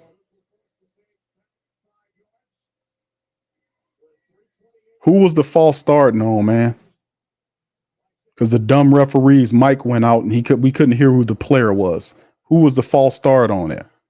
1st and 15, the Saints backed themselves up again. 3 to the right, 2 to the left. It should be encroachment. It should be offside. Free play caught by by Chris Olave down inside Falcon territory. That's against the Falcons. The guy was offside. That'll be waved off. The dumb Falcon player were offside.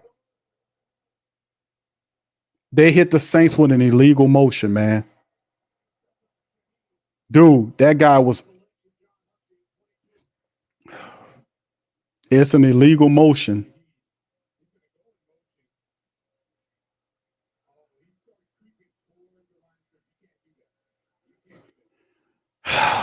Rashid Shaheed, the Saints are backing up. So that's the Saints are now, my goodness, they're moving backwards, family. I mean, this is pathetic, man. 1st and 20, they went from being inside of the 40 to now back on their side of the field now. So 1st and 20, Carr in the shotgun. Carr looks as a check down to Alvin Kamara. He's tripped up right at the 48, 49 yard line, a check down play. 2nd down, a gain of 3, just 3 yards.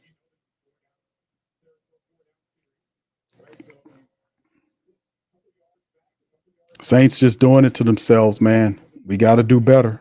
As Caden Ellis is now leading the defense, he's calling the plays for the Eagles with Anderson out. So the Saints, let's see if they can take advantage of what's going on here. 2:48, 2nd and 17, Carr in the shotgun. 3 to the left. Johnson goes in motion from left to right, 2 to the right side. Carr throws it to Rashid Shaheed to the 40 and gets to the 38-yard line on the run. So it'll still be 3rd and 10 or something like that. 3rd and 11. We'll see what he spotted at.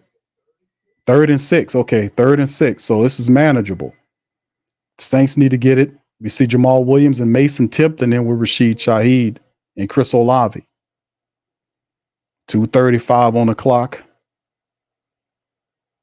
It stopped. It's because he went out of bounds. Carr in the shotgun. Jamal to his right. Here's a snap. Falcons send pressure. Carr has time, throws it to the right side to Chris Olave, tackled out of bounds. That's a 1st down for Chris Olave. Those outside plays to the sidelines really serving the Saints offense pretty well. They're getting Chris Olave involved big time. Really big time. Big time throw because them sideline plays the Saints are running. Look how Chris Olave just holds the ball out front so they can see he made the catch. 1st and 10. He gets dragged down and look like he is he all right? Yeah, it looked like he's kind of, and Chris Olave's shaking up. He grabbing the back of his leg. Might be that hamstring. All right, back to the Saints. New set of downs. 3 to the right, 1 to the right, 3 to the left. Juwan Johnson gets the ball and picks up about 8, maybe 9 yards on the play off to the left side. It'll bring up 2nd and short. 2:35 on the clock. 2:16 tipping down. Saints have 2 timeouts plus the 2-minute warning. 2nd and 2, a gain of 8 to Juwan Johnson on the play. Saints have it all in front of them, and it appears that they're going to let it just tick out to the 2-minute warning. Yep, that's exactly what they're going to do. They're just going to let it run to the 2-minute warning. 2nd and 2. The Saints have everything in their hands. All they need to do is score a touchdown here, and they win the game. All they need to do. It's in their hands. It's in their hands. It's all in their hands. Last team with the ball wins. And we knew it was going to be a close game. It could end up being Saints end up coming away with the win. 24-23. We'll see. All right, big ups to the fam. Thank you, Black Preacher Man, for that. All right, Brother Williams says, Q, I wish the defense would have scored. Yeah, me and you, bro, because the offense show came. Man, I tell you, man, they have to win. Listen, fam, I know it's early. This is week number 4, but this is a must-win game for the Saints, for real. They had no business losing to the Falcons. And I hate to throw that back at you because it comes back to you like an ugly, mean boomerang. Well, somebody put some smeared pie and manure on it, and then you threw it, and it comes back to you like, what the hell is this? That's how this win.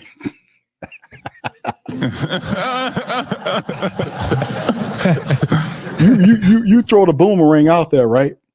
And then it goes around a tree and come back to you, right?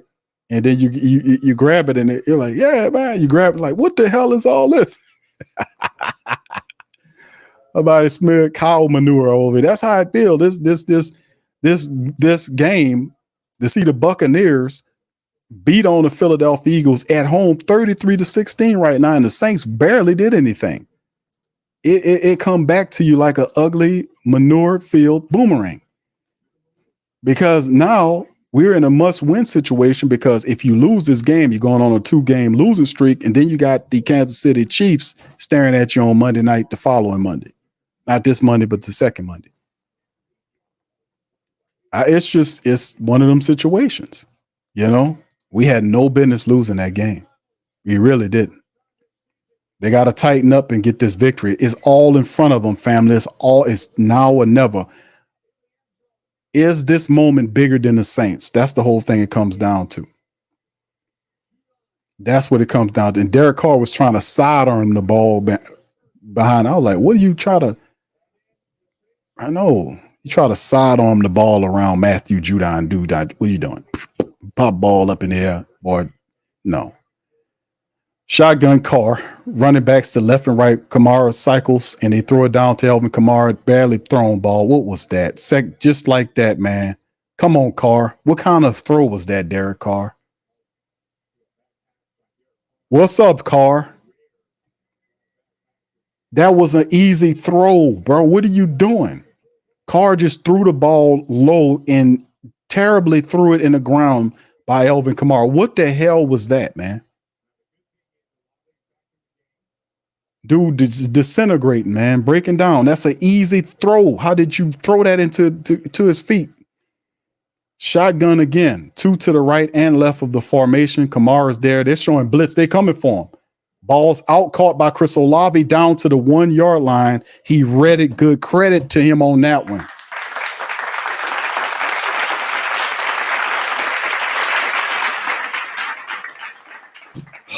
This guy's crazy. He's insane. He throws the ball in the ground. He ain't lying. And then the next moment, he finds the correct route on the blitz when they sent the safeties in there to Chris Olave. And Chris gets down there. Now, this should be an easy run into the end zone. Let's power down and get this, man. We on the 1-yard line here, fam.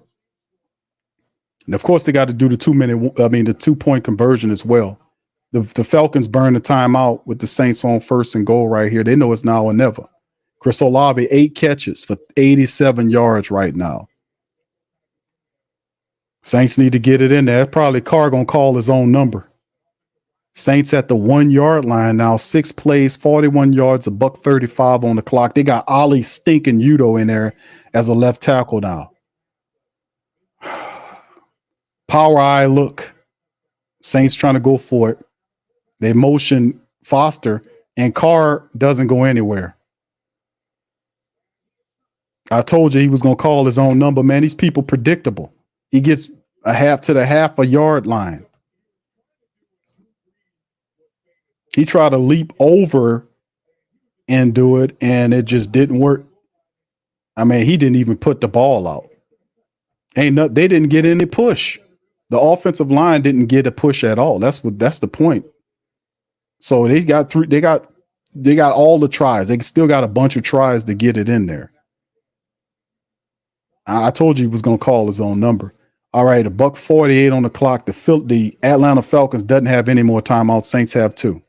Power eye look with Carr. He motions Foster in motion, and he calls his number again, and he still didn't get it.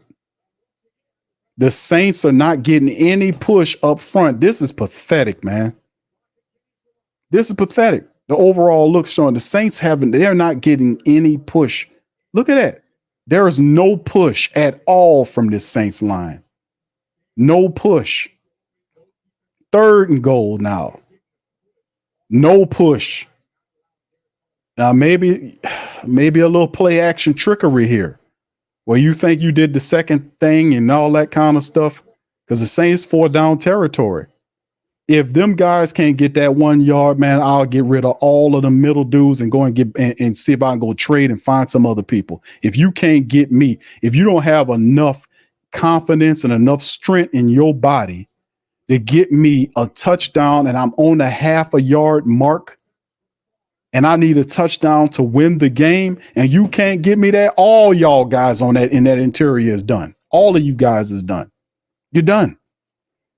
If you can't give me a half a yard on the goal line, you're done. I don't want you. This is for the game here. This is for the game. Put all your heart and soul into this. This is for the win. This is for the win. And you're fighting against the Falcons. All you need to do is get a touchdown and you win the game on the half a yard mark. Let's go. 8 plays, 41 yards, 224, a buck 04. Let's go. You got 2 more tries. Power eye look for the Saints again. Maybe we need to put Bink Saunders in there or something. There's the handoff to Alvin Kamara, and Kamara gets through, and it's a touchdown to AK-41. Come on, Saints. That's what I'm talking about. Let's go. Yeah. Boogie like Vincent, I'm a who that. I'm a who that. Long as I'm living, I'm a who that. Lose or winning, I'm a who that. Sports Coma, yeah, this is where we do that. Where we do that, where we do that, where we do that, where we do that, where we do that. Boogie like Vincent, I'm a who that. I'm a who that. Sports Coma, this is where we do that. Where we do that. Welcome, welcome, welcome. Somebody please better help. Running this thing like elf. I thank God every day I'm not a felt. Go to YouTube live with Big Q and the guys. If you ain't ride or die, the bandwagon get flipped. Been marching in, that was way for the ring. I was yelling out your shade for the championship. Fucking on town, duck down. Falcons, pluck, get shut down. Panthers ain't much touchdown. The vision really belong to us now. So much hate on the Saints, you could probably tell. Ever since Bounty Gate hit the NFL, when things seem fishy and you probably smell the crooked referees on Roger Goodell. Yeah, money like this and I'm a who that. Every day I'm living, I'm a who that. Lose or winning, I'm a who that. It's the Sports Coma, this is where we do that. Where we do that, where we do that, where we do that, where we do that, where we do that. Boogie like this and I'm a who that. It's the Sports Coma, this is where we do that. You're listening to the Sports Coma with Big Q and the guys on the PRO Media Network.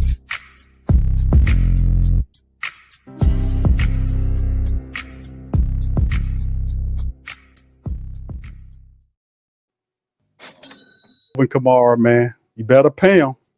All right, Saints kicking off, man, from right to left, man. There's the kick. It's in through the back of the end zone. Nope, they're going to field it in the end zone.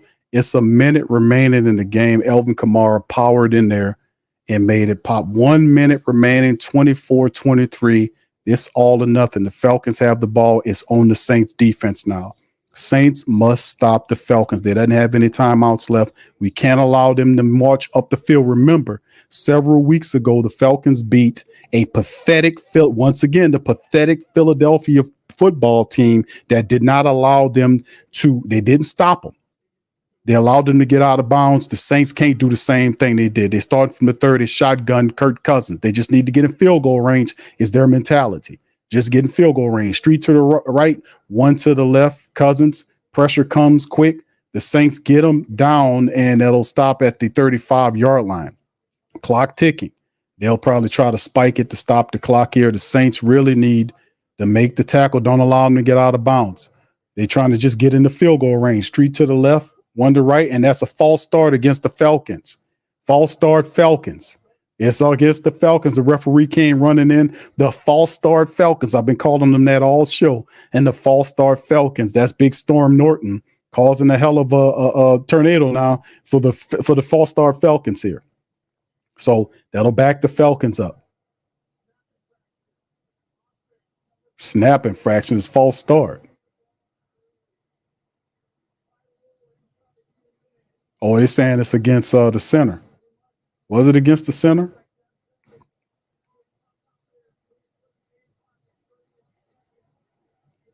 Carl Granderson said, yeah, he's seen him move the ball. Carl Granderson, very smart on the play. All right, 41 seconds. The player, Raheed Morris, saying, look at this. Nah, forget all that, brother. All right, 31 seconds, 24-23. The Falcons just trying to get in field goal range here just to give Young Hoku an opportunity to kick a field goal. That's all they're trying to do. They can't score touchdowns. They're trying to get their best weapon, which is Young Hoku, in field goal range. 3 to the left, 1 right here. There's the snap. Pressure comes with the Saints. And there's a throw by Kirk Cousins off to the side, and the ball's not. Oh, it's a pass interference call right away by the player. Paulson Adebo got there too early. And that right there, Paulson Adebo just gave the Falcons an opportunity, dumbly and stupidly. Got the man. He was touching him. He never turned around at all to locate the ball. He got there too early. And there's flags flying from every damn where. Paulson Adebo just sold his team out on that one. He never even looked. He never even looked to find out where the ball was. 24-23, the Falcons took a shot that gives them a pass interference that puts the Falcons 23 seconds, put them in Saint territory at the Saints 40-yard line. 23 seconds off a dumb pass interference by Paulson Adebo.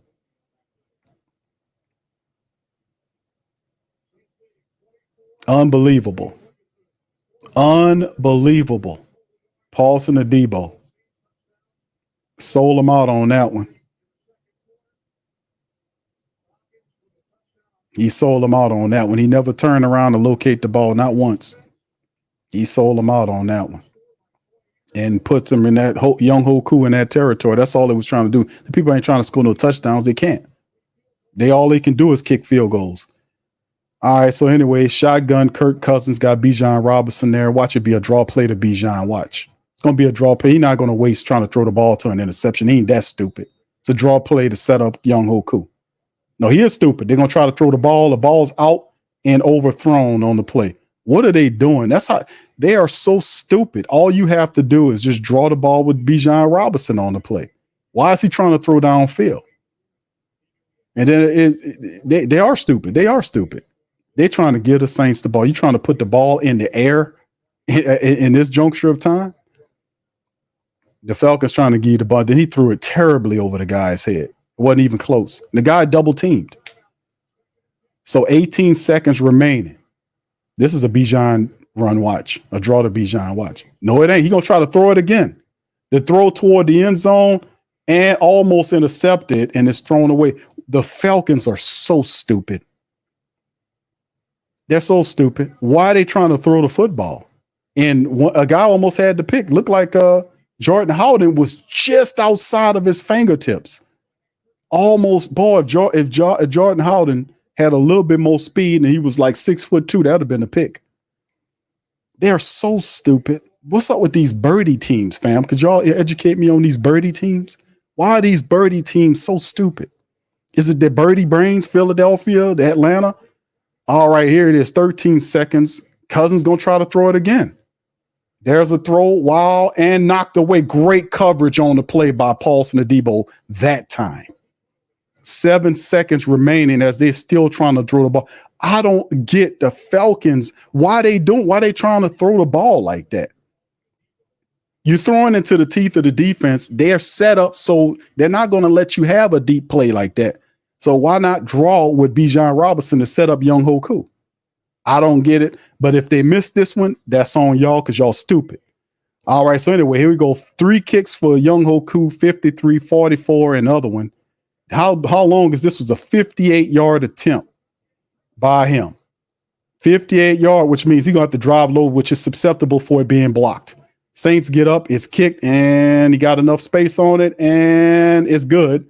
With 2 seconds left, and Young Hoku nails it from 58 yards. There it is, 58 yards on the play. So to get back, coach say, man, get off the field. 50. Why didn't the Saints get in the jump? Why didn't they jump? Well, it looked like they did, man. But he had to drive it low to get the distance on it. But he got it. Young Hoku kicked it in. And boy, I tell you, boy, the Saints helped them. Got 2 seconds remaining. Derek Carr puts his helmet on. And there it is. The Saints really helped the Falcons. This is really stupid, unintelligent play for the Saints in the second half, man. This whole game was stupid. The botched return that gave him a touchdown, the pick 6 by Derek Carr trying to throw around, side on the ball around Matthew Judon. 2 touchdowns, Saints couldn't overcome it. 26-24, This guy kicked 3. He was everything outside of the Saints giving them the ball on turnovers. Young Ho was 4-4, 53, 44, 42, and 58. Young Ho Koo is the all-star of this game, man, for the Falcons. Saints gave him the game, fam, just like they did last week. Gave it to the birdie teams. So here they go, kick off with 2 seconds remaining in the game, and barring a return by the black and gold, this will be a loss to the Falcons, man. We'll see if maybe there's a kick return for a touchdown for the Saints. You never know in football, right?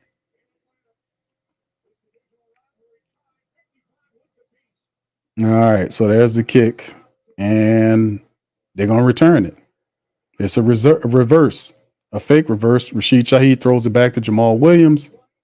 Jamal Williams nowhere to go, and he has to eat it. And just like a foolish play that it is, the Falcons stop them, game over, and they win the game. Terrible, man. Black Preacher Man said another ugly loss. Saints beat themselves. Again, the Saints fell apart in this game, man.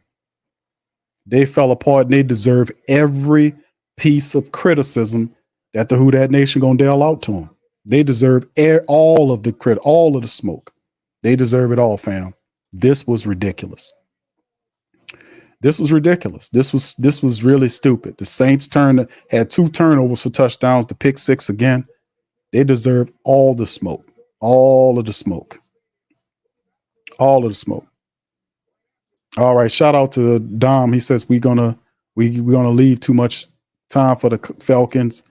He's also said we left too much time on the clock. Koo can kick 4 for 60 yards, and he did. Thank you, bro. Appreciate you on that one, man. Thank you. Fuck too kind. Thank you, bro. Black Preacher Man says another ugly loss. Saints beat themselves again. Thank you, Black Preacher Man. Thank you. Fuck too kind.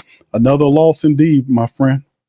Shout out to the fam. Thank y'all for being in this stream, man. Appreciate y'all as well. Please put in the comment section, fam. We're gonna bring up. We're gonna have. Listen, the post. We're about to shift in our post game coverage now.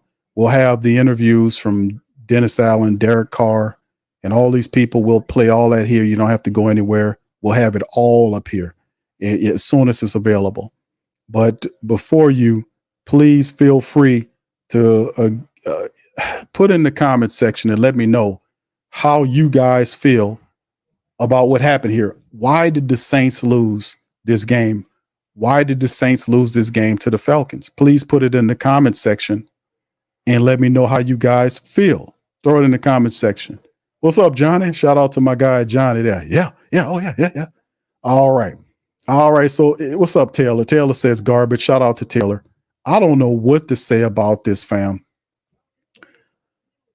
What do you guys, y'all let me know. We're going to bring in Pops Q momentarily, man. I want to hear his thoughts. Rich says a possum is a possum. And Thank you. Oh, man. All right. Thank you, Rich. Appreciate you, man, on that, man. All right. Brother Prime says Carr's 0-3 with 3 pick sixes. Jameis 2-0 with bad luck. Thank you, bro. Appreciate you. Thank you. Bad back. Fuck too kind. With bad back. Thank you, that brother Prime. Appreciate that, man.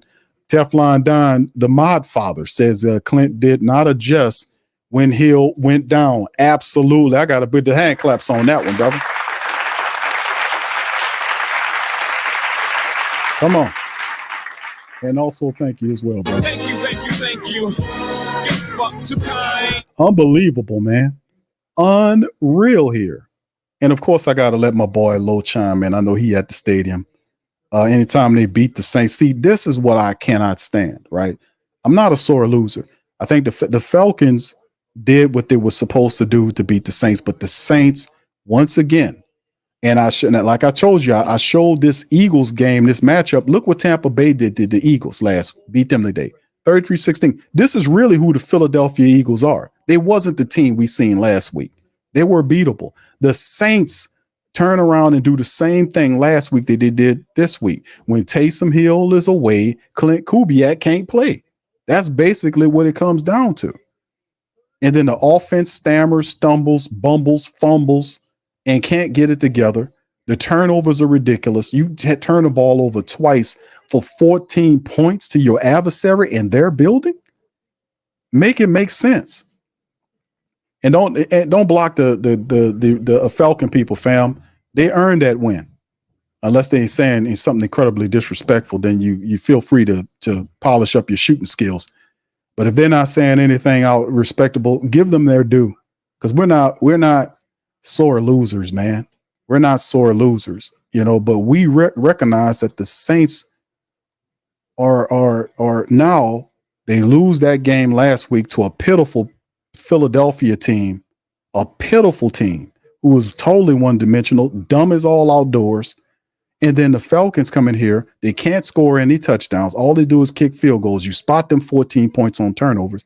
Then you get inept, can't score touchdowns, can't execute. And family, might I tell you that on that last touchdown play where the Saints had to go out to the left side to gain yardage on that play, if they would try to run that ball up the middle again, the Saints offensive line did not even get a push. Did y'all see that play? Where they didn't get no push. We got to do something about that. I can't have no offensive line that when it really counts, you can't even get 1 yard. If it was all Alvin Kamara on that left side motion on that last goal line touchdown, where he had to power himself through the tackle of Caden Ellis for the score.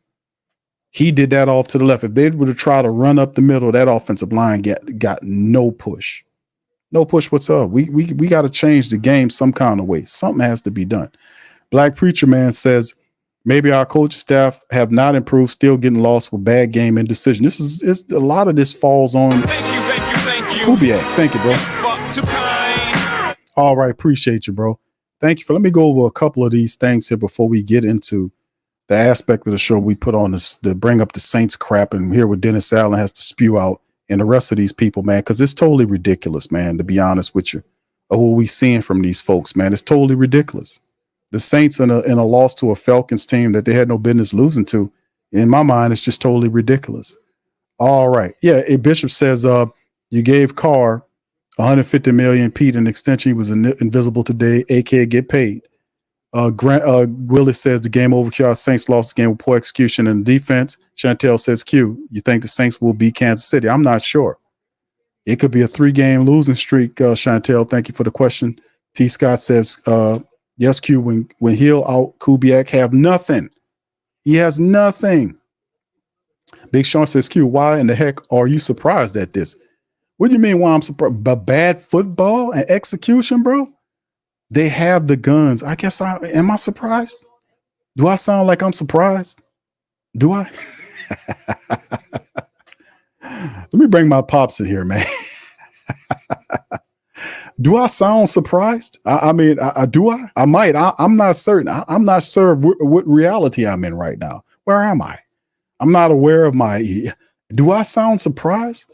I don't know what's going on here, Pops. I mean, I don't know what's going on. Lester says lost by 3-2 because you beat yourselves. Indeed, bro.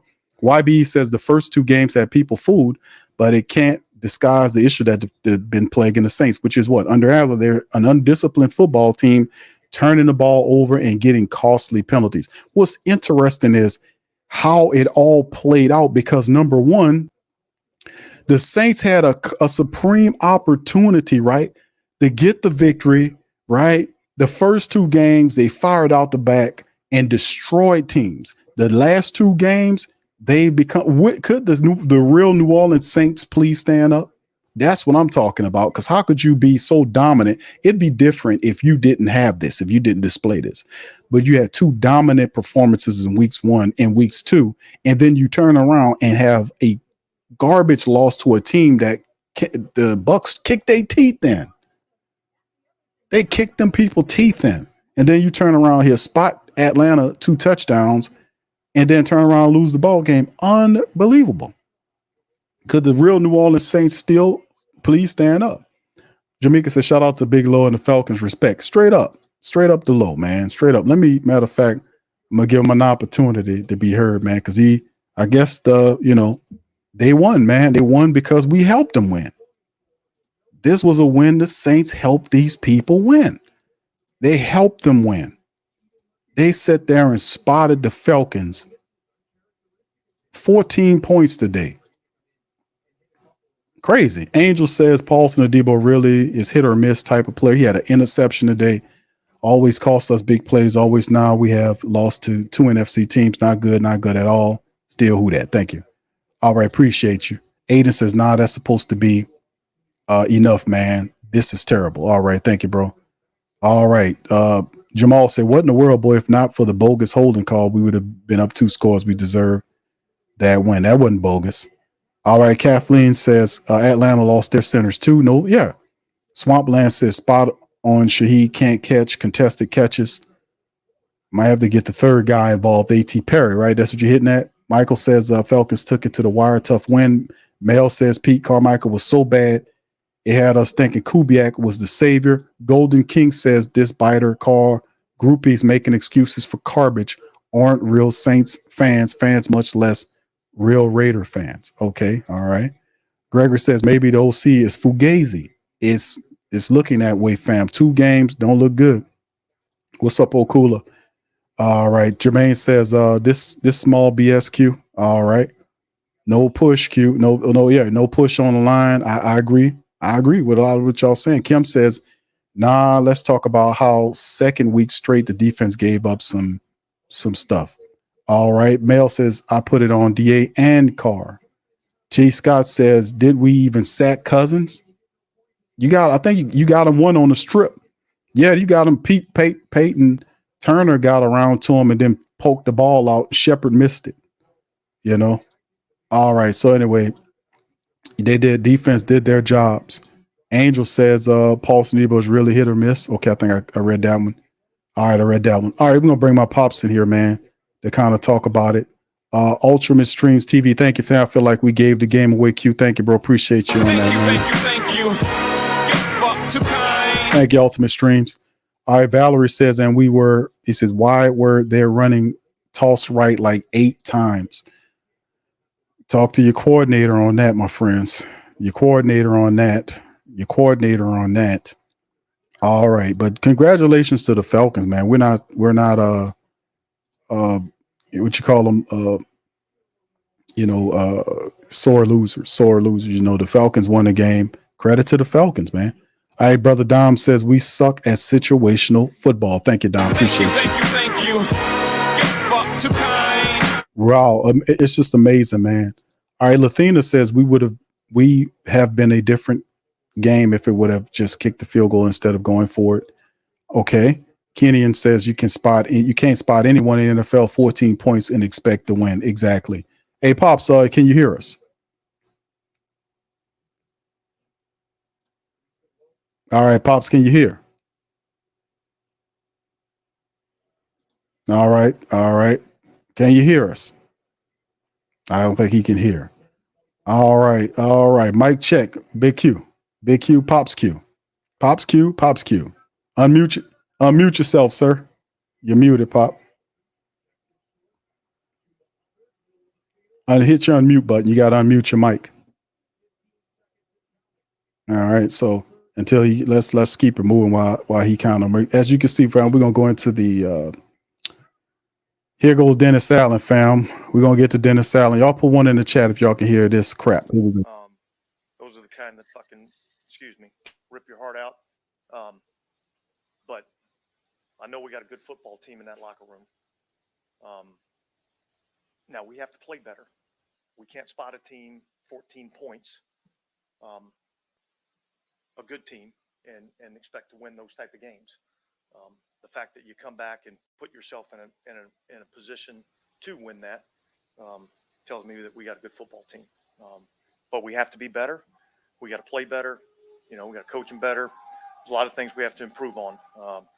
And we'll go back to work tomorrow, and we'll get ready to go to Kansas City on Monday night. That's the decision by Shaheed on that first one. Bad decision. It's a bad decision. We don't ever want to field that ball. And look, he's typically been a guy that's made a lot of really good decisions back there. So it was uncharacteristic for him, to make that decision to field the ball there. But we certainly don't want to do that. I know you haven't reviewed close on tape, but also you had 3 PIs in that last one. Was there any way Yeah, I'm gonna reserve, any comments on that until I get a chance to look at it. But was crunch time. That's where they wanted to go. They wanted to, attack him over there. And I think there's some things that not just him, but all of us could have probably done a little bit differently in that situation. That pick six, did you see if there was a missed block? There was something there that kind of touched there at the edge? Well, we had a screen, and they brought the nickel pressure off the edge, and just seeing it from the field, it didn't look like he felt like he had a clean look to get the ball to Alvin, so he kind of double clutched it, and I think he was trying to dirt the ball, and they got a tip on it and tipped up in the air, and they got it and ran it back for a touchdown. But yeah, I mean, two touchdowns, whether it be special teams touchdowns allowed or, the pick six, those are big plays. We did. Yeah, we did. I think just being aggressive and look, we knew we were going to have to make a stop anyway.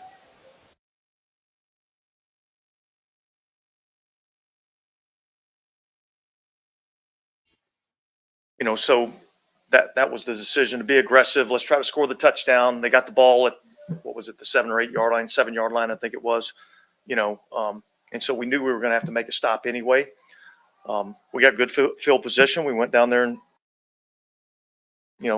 scored the touchdown. If we kick the field goal there, I think the game doesn't play out the same way. I think it plays out, differently. And so I don't think we can make the assumption that there wouldn't be able to, make a long field goal to end the game. What do you say about Alvin? Yeah, the same thing I would say that he's been, ever since he showed back up for training camp. He's been awesome. He's been outstanding. He's probably been our best offensive player. He's done a really good job for us, and we're going to need him to continue to do that. Did Taysom re-aggravate the injury? No, it's ribs on the other side. How much did him coming out change the game plan or just affect you guys? Well, look, I mean, you lose a player like that, it affects you, but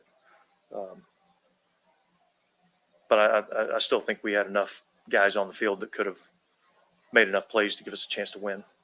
What happened to Billy Gates' Hand. Time after was throwing. Yeah. Same question about Alvin, but about Chris Olave. How close was he? How sure were you that he avoided anything significant? And how about his? Oh, I think we were very sure that he was going to be fine and able to play. After we tweaked it on Friday practice, we got the imaging. We really didn't see anything on the imaging. This is something that he kind of has dealt with before, so we felt very confident that he was going to be able to go out and play, and I thought he played well today. Congratulations knowing that you have a good football team with all of the injuries, still being able to battle back, take the lead temporarily. How much does that encourage you? Well, look, I mean,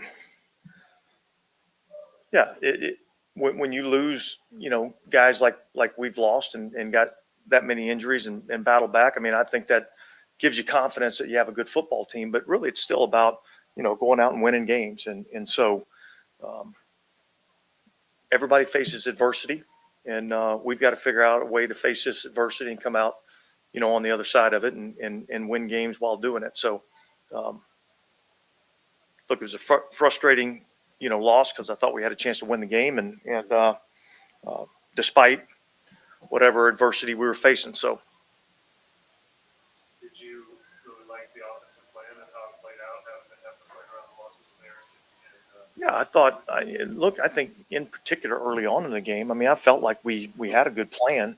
I think there's some things that we still have to execute a little bit better. We had far too many times that we were behind the sticks in longer yardage situations. We got to eliminate those things. But I felt like, we ran the ball well. I thought we were able to find, in particular Chris and get him some targets. So I thought we did, some decent things in the passing game. Not quite as well in the first half. I thought we threw the ball a little bit better in the second half. How often did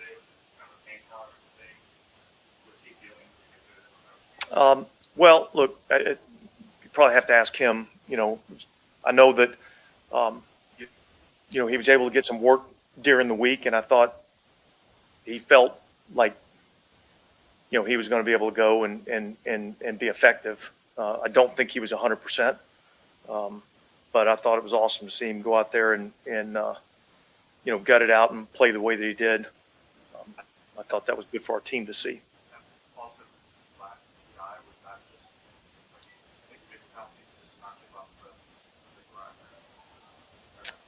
I'll have to look at the play. I thought overall he did well, but again, you're talking about the center in the middle of the line, and there's a lot of other stuff that's going on, so it's hard to really, have a good evaluation for you. But look, I thought we moved the ball offensively. I thought we did some good things offensively, but we just, I think the penalties and getting behind the sticks caused us, miss out on some opportunities.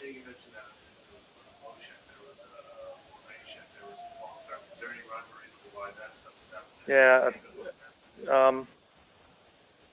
No, I don't think so. But I think, as we do with everything, we're going to go back. We're going to look at everything. We're going to talk about everything. We're going to evaluate everything as a staff. What we do well, what we not do well as a staff, and then make the corrections that we need to make. But we had too many penalties, which put us in some negative situations.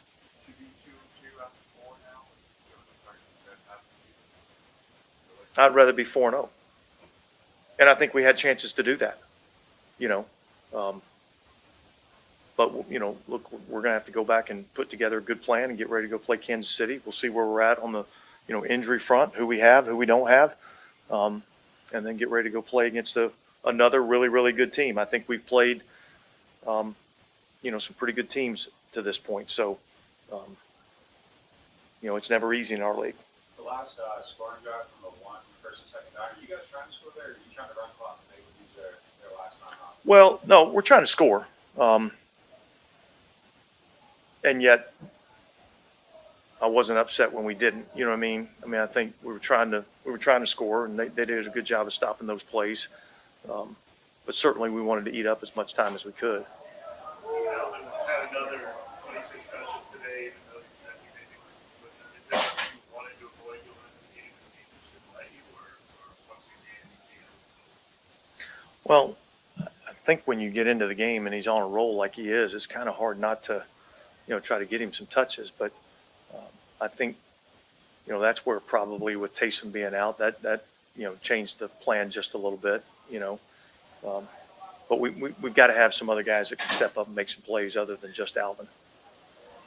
And we do have that. What do you think of pass rush? Do you think that? I guess you do think that y'all are going to be. Well, I don't think we got enough pressure on the quarterback, and so I think we just got to look at, why that was. The pass rush has been pretty good, but we didn't. I don't think we affected the passer as much as we needed to in this game. All right, thanks, guys.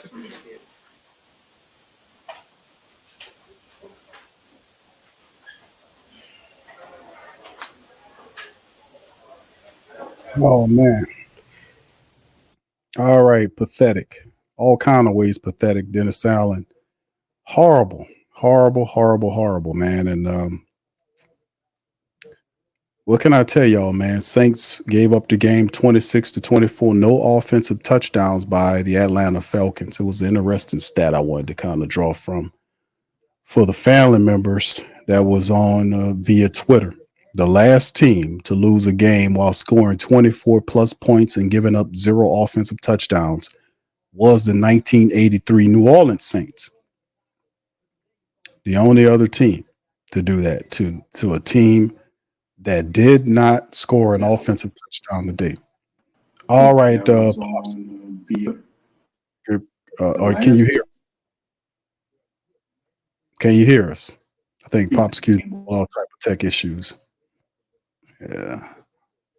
Try popping in on your laptop. Pop, send a link to your laptop. Email yourself the link. Try to get it on your desktop. because your phone keeps dropping out. All right. Anyway, big ups to the fam, man. Thank y'all for being here. Soon as they have another person, probably Derek Carr or Elvin Kamara will be up for next to go over some of this stuff. The final statistics here. We'll go over them as soon as they're done with it. But Saints 25 first downs to 14 today. They were 7 of 13 on third down, 1 of 2 on fourth down. Falcons were 4 of 11 on third down today as well. Total plays 70 to 51 advantage to Saints, 366 to 315 in total yards. The drives were 9 up. Saints averaged 5.2 yards per play, 6.2 per play for the Falcons, who get the win and pretty much kind of reversed the game in terms of what the New Orleans Saints got going on, man. With the win, the Falcons now move into second place. The Saints fall to third place in a 2-2 tie. The Falcons currently hold the tiebreaker. Tampa Bay now leads the division. So which Saint team is it? What team is it? A lot of people saying, hey, Q, we ain't involved. The nuances disappeared because a lot, and listen, I've said this before, Clint Kubiak, and I said this earlier about Clint Kubiak.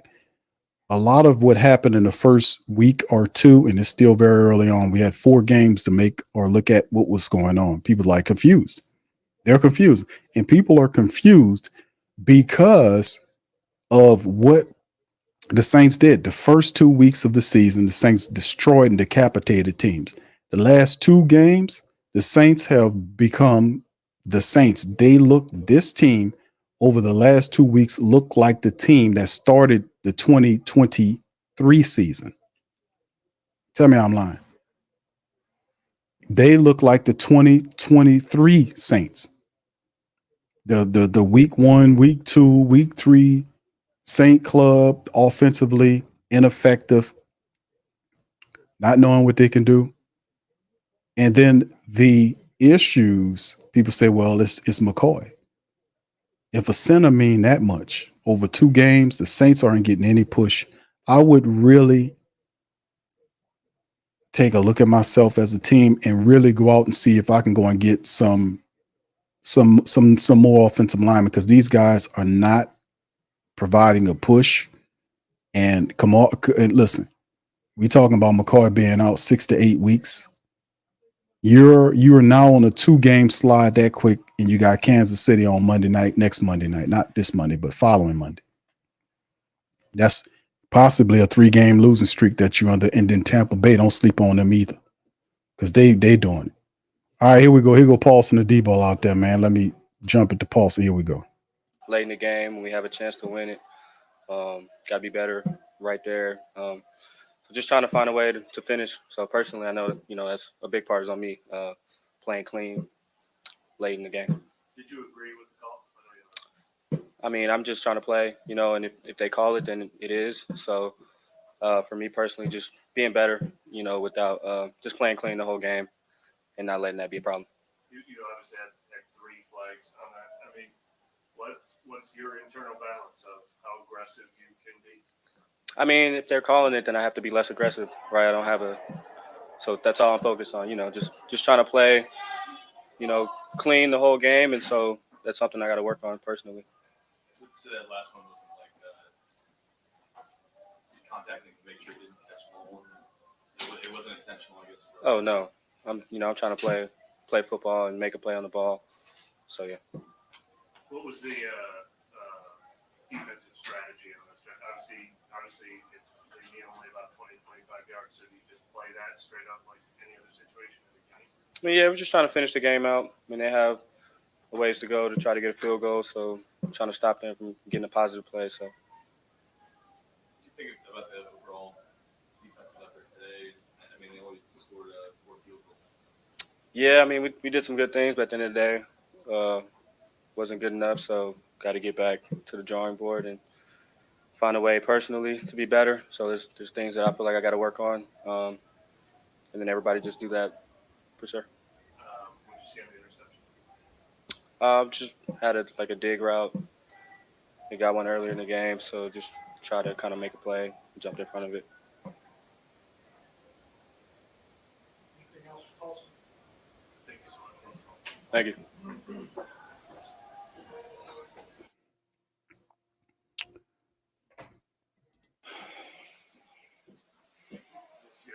What's your initial sentiment after a game like that?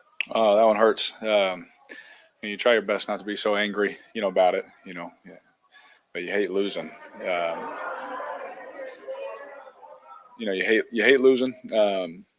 Especially close ones. They sting. So, I thought positively. I thought we, ran the ball. I thought we threw it effectively. Compared to last week, I thought we got better. But just like Debo said, like, good's not good enough. We got to be better. And, obviously it wasn't enough to get a win today. Was the plan today just a lot of quick stuff early field? I mean, obviously the offensive line, I'm guessing that factors. Of course. There's a lot of factors, but yeah, I mean, I think, just getting everybody comfortable, getting in the rhythm of the game, all those things. And, we were able to hit some, chunks, I think, here and there. And then especially more late in the second half, I thought our guys battled. I thought up front, they did a great job, especially running the ball early. When we were able to run the ball early, it allowed some of those, passes in that second half to really open up for us. And so, and they did a great job in protection then.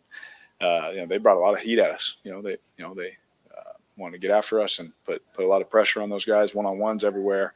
Put me on a time clock, and I was really proud of the way that our guys handled that. Yeah, it got tipped up. It sucks, but I should throw it away quicker. 100%, throw it away quicker. I don't need to hang on to it, and just to see and all that kind of stuff. DA and I talked about it right after it happened. He's like, just quicker. I was like, yeah, you're right. Yeah, yes, sir. Again, we spotted them a touchdown there. And that I don't know the last time I've seen that happen on a screen, but hey, it happened. It sucks, but I got to get rid of it quicker when it's not there. And so, yeah, can't wait that long to throw it away. The difference in your offensive success compared to last week is that having a week to prepare for the guys who weren't out versus having it happen on the 30-play game. Yeah, I think obviously that helps the guys that are playing, right? The mindset is different, all that kind of stuff, and they get the reps. It's one thing to see it. It's really hard to see it and then go plug in and play. That's a hard thing to do. But I was really proud of our guys this week and their mentality. I thought we had a really good week of practice, and I was very confident going into the game that we would at least play better, and we played better. Our guys up front handled a lot of different things, a lot of different fronts, some different pressures and all that kind of stuff. And I thought they did a fantastic job. And I think having those reps during the week definitely helps them with that. Obviously, you see that touchdown from Jason, and out of the game. Like, how much does that take away from the game? Yeah, because there's just I'll say this about our the system is obviously everyone has a role, but there's also guys that are ready to play that role if need be. You know what I mean? So we don't lose like that call sheet, the plays to be able to call them. If I said that right, but but like I always say, like you take a Taysom Hill out, you take a Eric McCoy out, whoever you name, whoever. It's always hard. You don't just replace somebody. Different guys have different abilities. They bring different skill sets. To the table. And so anytime you lose a guy like Taysom, it hurts for sure. But there's definitely a system and things in place for us to be able to not lose those plays if we need them.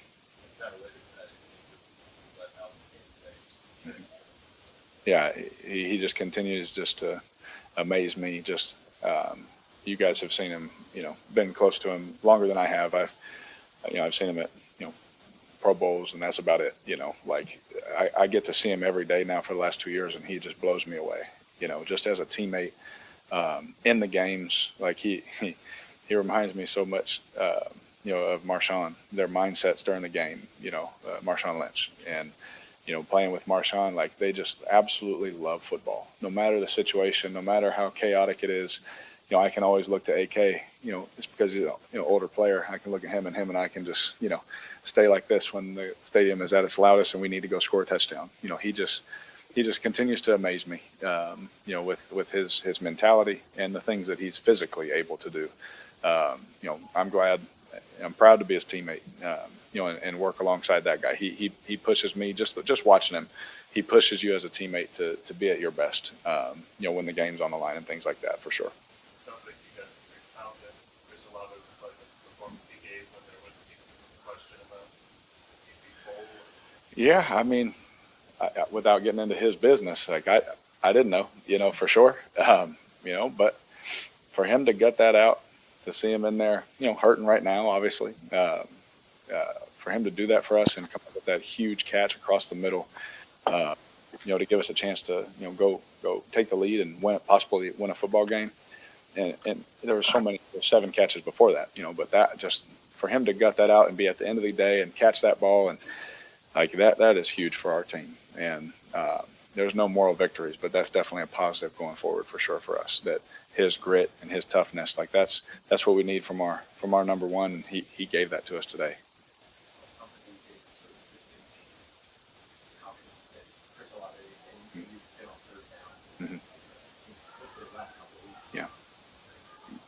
Yeah, I mean, we've come such a long way, and I'm glad that you get a couple of games in and you see the work paying off. He had a choice route today versus a certain look, and I threw it to a spot. Someone was coming, I threw it to a spot, and he saw it just like I saw it, caught it, boom, first down. It's like that. That stuff doesn't happen overnight. Like that. That's a lot of work, on his part, and on me. Us doing it together, obviously.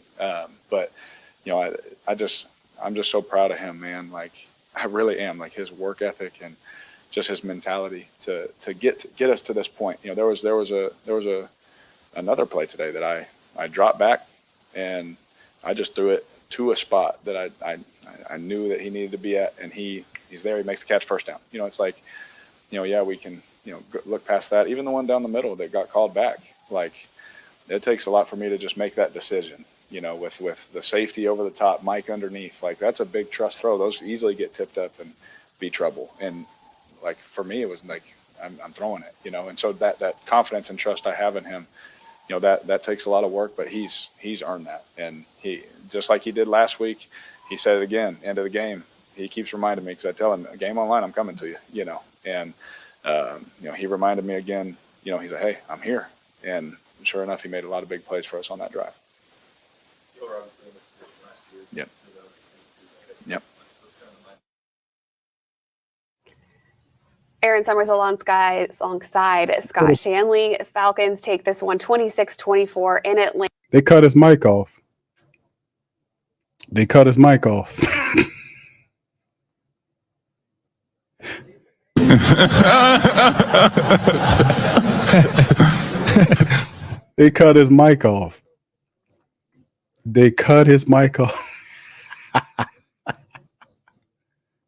And start talking about the game. Oh my goodness, that's interesting. Very interesting. All right, big ups to y'all, man. Appreciate y'all being in the stream on this one, man. We're gonna bring in Pops Q and bring Pops in here. Let's do some quick super chats right quick. Shout out to the fan. Appreciate y'all being in the stream, man.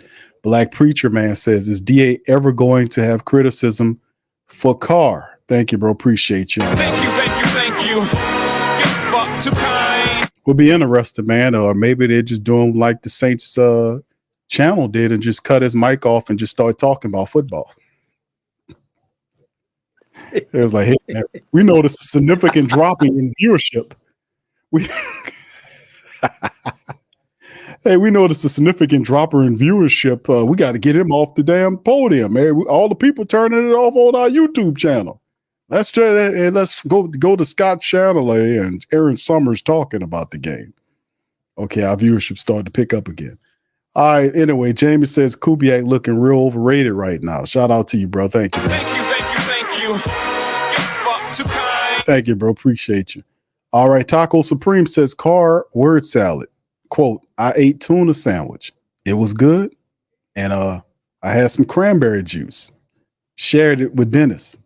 FaceTimed Olave after the game. Thank you.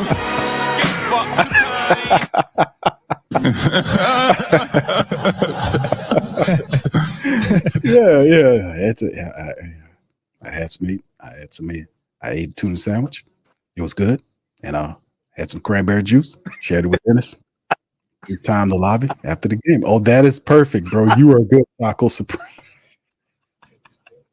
Hey, Pops Q, welcome to the stream, man. You seen the ridiculousness of what happened. Why did the Saints lose the game in your estimation? The reason was because primarily the turnovers. If you look at the way they played, they had high offense out of the end zone. They lost the game when they gave up those 2 turnovers that and both of them were pick sixes. And that basically how the game ended with, they was able to get a field goal. But all right, Pops, your phone going in and out. Yes, you going in and out. Can you hear? Your phone's going in and out like you don't have a good signal. All right. We're gonna let Pops get that together, man. Because I know I heard what you said. Yeah, your phone's going in and out. Something wrong with your. See if you can get a clearer signal. Try to get in on your desktop, Pop. Try your desktop. Try to get on your desktop. Okay. I can't hear you. It's you having tech issues over there. All right. Yeah, he just talking. He just going. He going and Pops. I can't hear you, brother. You just going. Yeah. Pops going off a mile a minute. Can't. Hold on a minute. Hey, Pop, we can't hear you, man. Try to get it on your desktop. Your signal is in and out, and then your sound is bad. So please, just kind of. All right. And so one of our mods, could y'all take the top off this spammer? Shoot at the spammer for me. All right. Big ups to you guys. Appreciate y'all being in the stream, man. Few technical issues, man. Much like our New Orleans Saints organization, we've been having some tech issues as well. Pops, are you there? Can you hear? We can't hear you. Your volume went out on it. Try to log back in. Try to log back and see if you can get on your desktop, because your phone is your cell service is your signal is weak. Your phone's going in and out. Try to get it on your desktop. I'll wait for you. All right. So Pops is out. We're bringing Big Low. Big Low, how you doing, brother? What the world about what's going on with you, man? All right, Big Birds. We got the South on fire and kicking no Saints between the washer and the dry. You know what it is. We beeping all hey weekend and handling beer, and we gonna leave the Saints tweaking. What's going on, Ken? What's going on, bro? What's up, Low? Congratulations to the Falcons, man. Y'all got a good win. You didn't score any offensive touchdowns. Didn't need to, with the Saints spotting y'all 14 points. Congratulations on the win, my brother. Hey, man. Well, look, it was definitely a tough win. The thing is that, it was just a tough physical game. Look, we got a lot of work that we need to do offensively, but hey, man, that's how it is in these rivalry games, man. It was just a good physical game. You could tell it was a rivalry game. Indeed, bro. What's your what was the biggest moment of the game you believe that helped the Falcons secure the win? I'm thinking it was more toward the turnovers. Y'all capitalized off the turnovers to miss the foolishness that happened with the return game with Rashid Shaheed. Y'all dropped on that one for an early touchdown. The another pick six off of Derek Carr trying to throw around Matthew Judon like he don't see you trying to throw around, and then he pops the ball up into the hands of Anderson, who runs for a pick six. So what do you think was the biggest, outside of that, what do you think was the biggest moment in the game for the Falcons that they were able to seize the deal? Was it Young Hoku? Who do you think it was? Yeah, I mean, man, I think it's a combination of all those things, but I definitely feel like it was the turnovers. Because both of those turnovers equal, they equal touchdowns. So that was hard for us to get today. So I mean, those were the two turning points of the game. Like I said, offensively we couldn't do anything, and I think some of the other biggest parts of the game were whenever we didn't get flags called on us. It definitely wasn't a situation where we couldn't. We played a lot of sloppy ball today, so Yeah, I mean, it's like I said, man, we got a lot of work to do, bro. We got a lot of work to do. I don't know if you had a chance to look at it. I hadn't looked at it yet, but I'm definitely eager to see how what we had as far as third down conversion percentage, because we could not stay on the field. I think y'all were killing us in time of possession in the first half. Third downs 4 of 11. Good grief. 4 of 11. And the time of possession for you guys was 24-18. Saints had 35-42. Good grief. Yeah, that's. I think defensively, I think we're just trying to keep everything in front of us because we didn't want Rashid Shaheed to take the top off of the defense. That's why y'all were killing us with those out routes and the screens that y'all were running. And there was situations where we were putting y'all in, we were putting y'all in second and third and short. But I tell you, now that I'm sitting here thinking about it, Q, I tell you what the biggest part is. The part that the biggest thing that changed the game. If I just keep it a buck, whenever Taysom Hill got hurt. That's I'm just keeping it a buck. Taysom Hill got hurt. That's right. That changed everything. Right. Yeah, that's something also we talked about on the show as well. Low with Taysom Hill, Clint Kubiak. A lot of people thinking it's Eric McCoy, and that's a part of it. But the guy he's gonna have to get more imaginative with other people, man, because when Taysom Hill is not there and he can't use him the way he needs to use him, that dude is absolutely lost. I mean, in this play calling, real suspect play calling during the game at interval parts, running to sides where it was stacked. And I just don't get what was going on. I was questioning it during the game, and adjustments have to be made. If he hasn't really introduced new wrinkles. 4 weeks in, you might have to start introducing some new wrinkles because the league is a lot of these teams figuring out what he was doing in the first couple of weeks and they're neutralizing it. And this guy, he's going to have to challenge. The challenge is for him to use other players, man. That's what it's going to come down to. You got to get other guys involved. Yes, sir. Yes, sir. Well, look, offensively, I don't feel like y'all look that bad. I feel like y'all were literally just kind of taking what we gave you.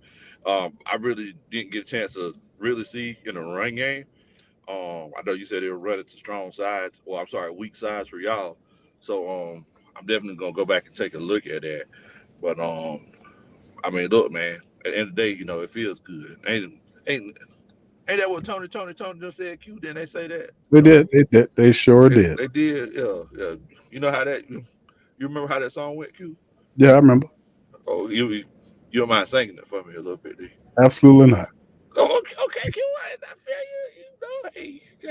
I can't see the chat because I'm driving right now, but I'm pretty sure the Saints fans in there. I'm pretty sure y'all showing Old Country Boy so much love. I'm sure that that's what's going on. There's always love and respect, Low. With Big Low's involved, man. We got my brother Big Low, man. Represent. But anyway, Low, listen, man. Congratulations on a fantastic win, bro. You guys, not only do you get the victory, right now you currently control the all-time series 56-55, and you are positioned in second place of the NFC South through a month worth of contest and a tiebreaker on the New Orleans Saints currently. So wait a minute. So the all-time series, we lead it. 56-55. Yes, you do. Oh, okay. I didn't make a show. I didn't want it to be a situation where, I wasn't understanding. So we lead the all-time series. That's what you're saying. Yeah, we helped you there. The Saints absolutely. They spotted your touchdown. So yeah, you lead it. Yeah, absolutely. Okay. I just take it. Q. Hey, man. Doggone boy. Goodness gracious. Got a good outside. All right, but Lo, listen, I appreciate you, man. Listen, much love to you and the Falcons. Congratulations on the win. And who y'all got next? Who's next up, Lo? Man, so we got a quick turnaround Thursday night football against Tampa Bay. Y'all seen how they did today? So yeah, they knocked Philly upside the head, but Philly ain't really that good, man. So, Lo, what's your early thoughts on Tampa? What you think about Tampa Bay so far? I think they playing pretty confident, man. Yeah, Tampa Bay playing some pretty good ball, boy. I ain't knocking them. I hate quick turnarounds like this whenever you have Whenever you play a division rival, Yeah. and then you turn around and play Thursday night football, I always hate it because you come out kind of flat, So, it's one of those situations where, I'm kind of worried about that Thursday night game. But as of right now, we're just gonna kind of celebrate the victory that we got today. We're just gonna, because it was an effort from the whole city, to get this win today. So, we're just gonna celebrate. Magic City's closed on Sundays, but we still gonna have a good time. They got hot wings in Magic City. Do they have wings in Magic City, Q? I can't believe you asked me that question. I'm saying, brother, it's been a long time since I've been up there, bro. Been a long time. Q, we got the best wings in the world. In Magic City? I don't know. I don't go in Magic City, so I couldn't tell you. My mom probably watching. So great answer. Say, you don't incriminate me. That was a DJ Vlad type question. Get you in trouble. Oh man. But hey, Lo, listen, man. Thank you, man, for chiming in, bro. Be safe on that road, man. And I'm gonna hit you up, talk to you later, brother.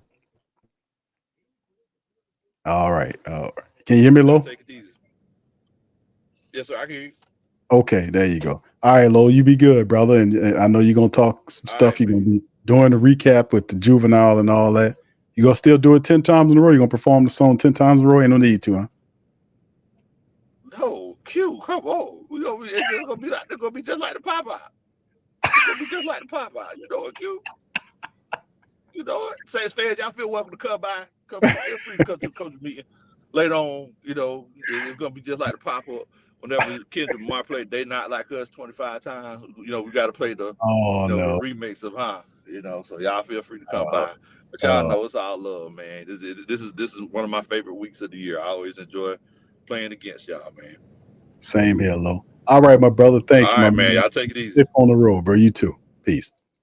All right, that's my dog, Lo, man. Appreciate him, man. Congratulations to brother Lo, man. And his club getting the victory, man. What can I tell you? They got the win. Listen, sheesh. It was what it is. Let's kind of move on to this, man. Let's hit the statistics here. I don't know if Pop's got his sound stuff together, but we'll go to him as soon as we can. All right, the final statistics here. Saints 25-14 on the first downs. Third down, Saints 7-13. Falcons 4 of 11. Saints 1 of 2 on fourth down. Saints had 70 plays versus only 51 by the Falcons. 366 total yards versus 315 in Valiant Saints. 10-9 on the first down. Saints 5.2 yards per play for the Saints versus 6.2 by the Falcons. 235 pass yards by Saints versus 227 by the Falcons. The rushing attack, Saints had 131 rushing yards on 33 carries. That was 4 yards a run for them. 88 yards rushing for the Falcons. 15 carries. They averaged 6 yards per run. So they kind of dealt that back. Red zone, Saints were 3-4 when they did get into the red zone. 0 for 1 was Atlanta. The turnovers was the play of the day for the Falcons. All field goals, offensively speaking. The turnovers is where these people really shine. They had 2 turnovers and 2 touchdowns off the Saints. 2 turnovers was obviously the deciding factor with a crap full of Young Hoku field goals. 4 field goals, 2 turnovers that turned into touchdowns. So that hurts. Saints 35-42 on time of possession versus 24-18. You look at the individual numbers here for the black and gold. Derek Carr finished 38 of 36 for 239, 6.6 average on his throws. He had the interception. That was a pick 6, sack once, 82.8 on a rating. Alvin Kamara, 19 carries for 77 yards. 4.1 yards per average and a touchdown. Taysom Hill, 6 carries for 24 yards, 4 yards per carry. Rashid Shaheed, 2 for 14 for 7. Jamal Williams, only 3 carries on the game for 11 yards, averaged almost 4 yards a run. So as you go on there, it says the game got into it in the fourth quarter. In the second half of the game, we lost Taysom, and the Saints just could not keep up offensively. Chris Olave, 8 catches for off of 10 targets for 87 yards. He averaged 11 yards. a catch, no touchdowns. Rashid, 8 catches off 11 targets for 83 yards, no touchdown. Both of them averaged over 10 yards per catch. Elvin, 7 for 42. Jawan, 2 for 13, and not much else shaken by the Saints. None of no receptions through the air, obviously, right? The fumble by Rashid Shaheed that cost him a touchdown. Paulson Adebo had 12 tackles, 10 of which were solo.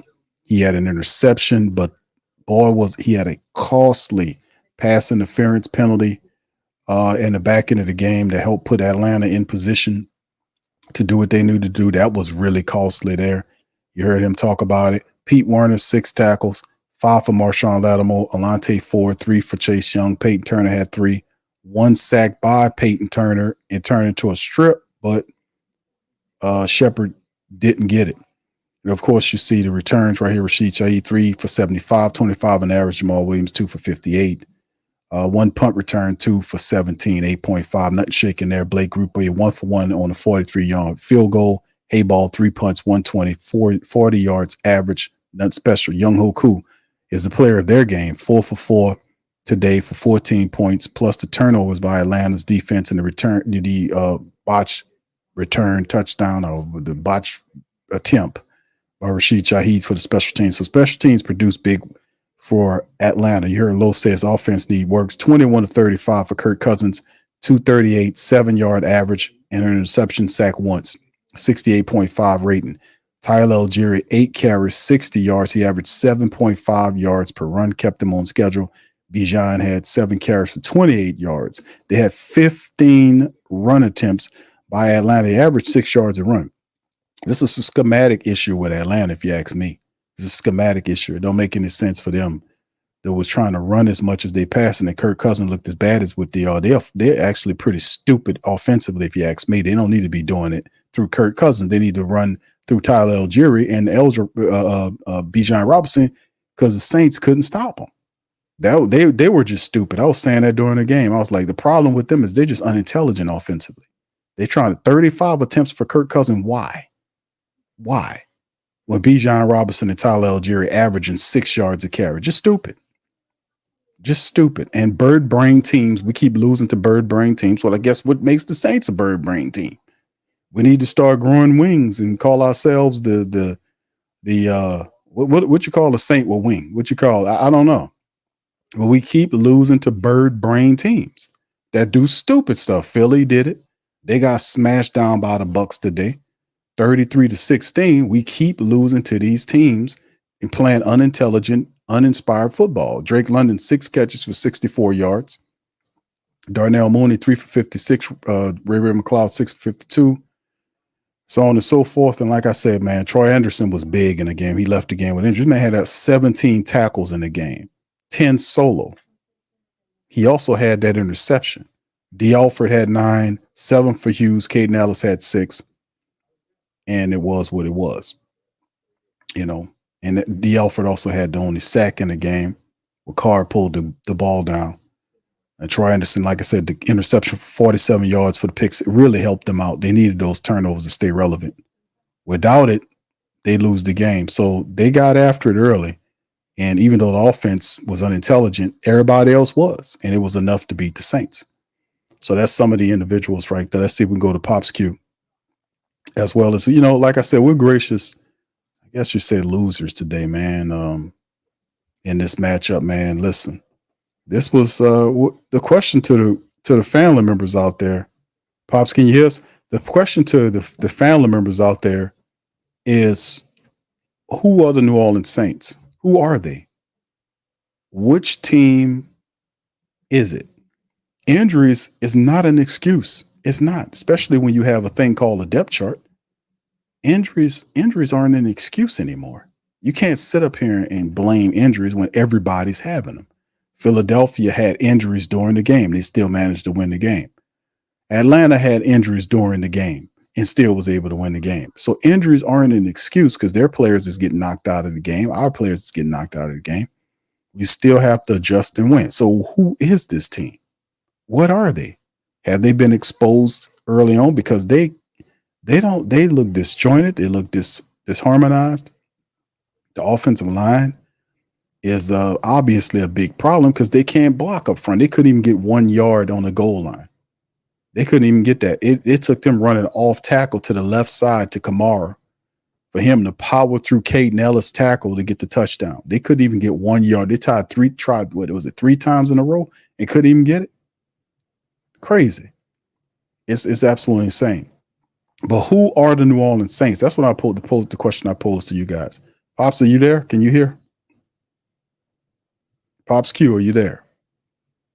All right, we don't know if he's there. I see his camera's up, but he's been having internet issues. All right, Giovanni says we're just overweight Saints Bernard's Q. All right, okay, so overweight Saint Bernard's. Madden Goon says fire Dennis Allen, get rid of Carr next year. Here come the frustration. Aiden says I'm fuming. This is disgusting. Shoal says this is the real Saints team. This is the real offense. We keep relying on a bum ass QB and we keep losing. This is the real team. All right. So let me go scroll down a little further here. Sean says we the Bird Brain team. Q, look at the mistakes we made. Bird Brain. Yeah, this is terrible. These two teams we losing to. Philadelphia got the issue today. Atlanta doesn't even have an offense that's functional. They scored no touchdowns today.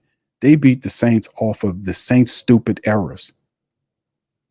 Derek Carr trying to sidearm the ball. I look at the play. I'm like, did he really try to sidearm the ball around Matthew Judon and Judon just go boom and pops it up? Well, what? Why would? And then it's ridiculous because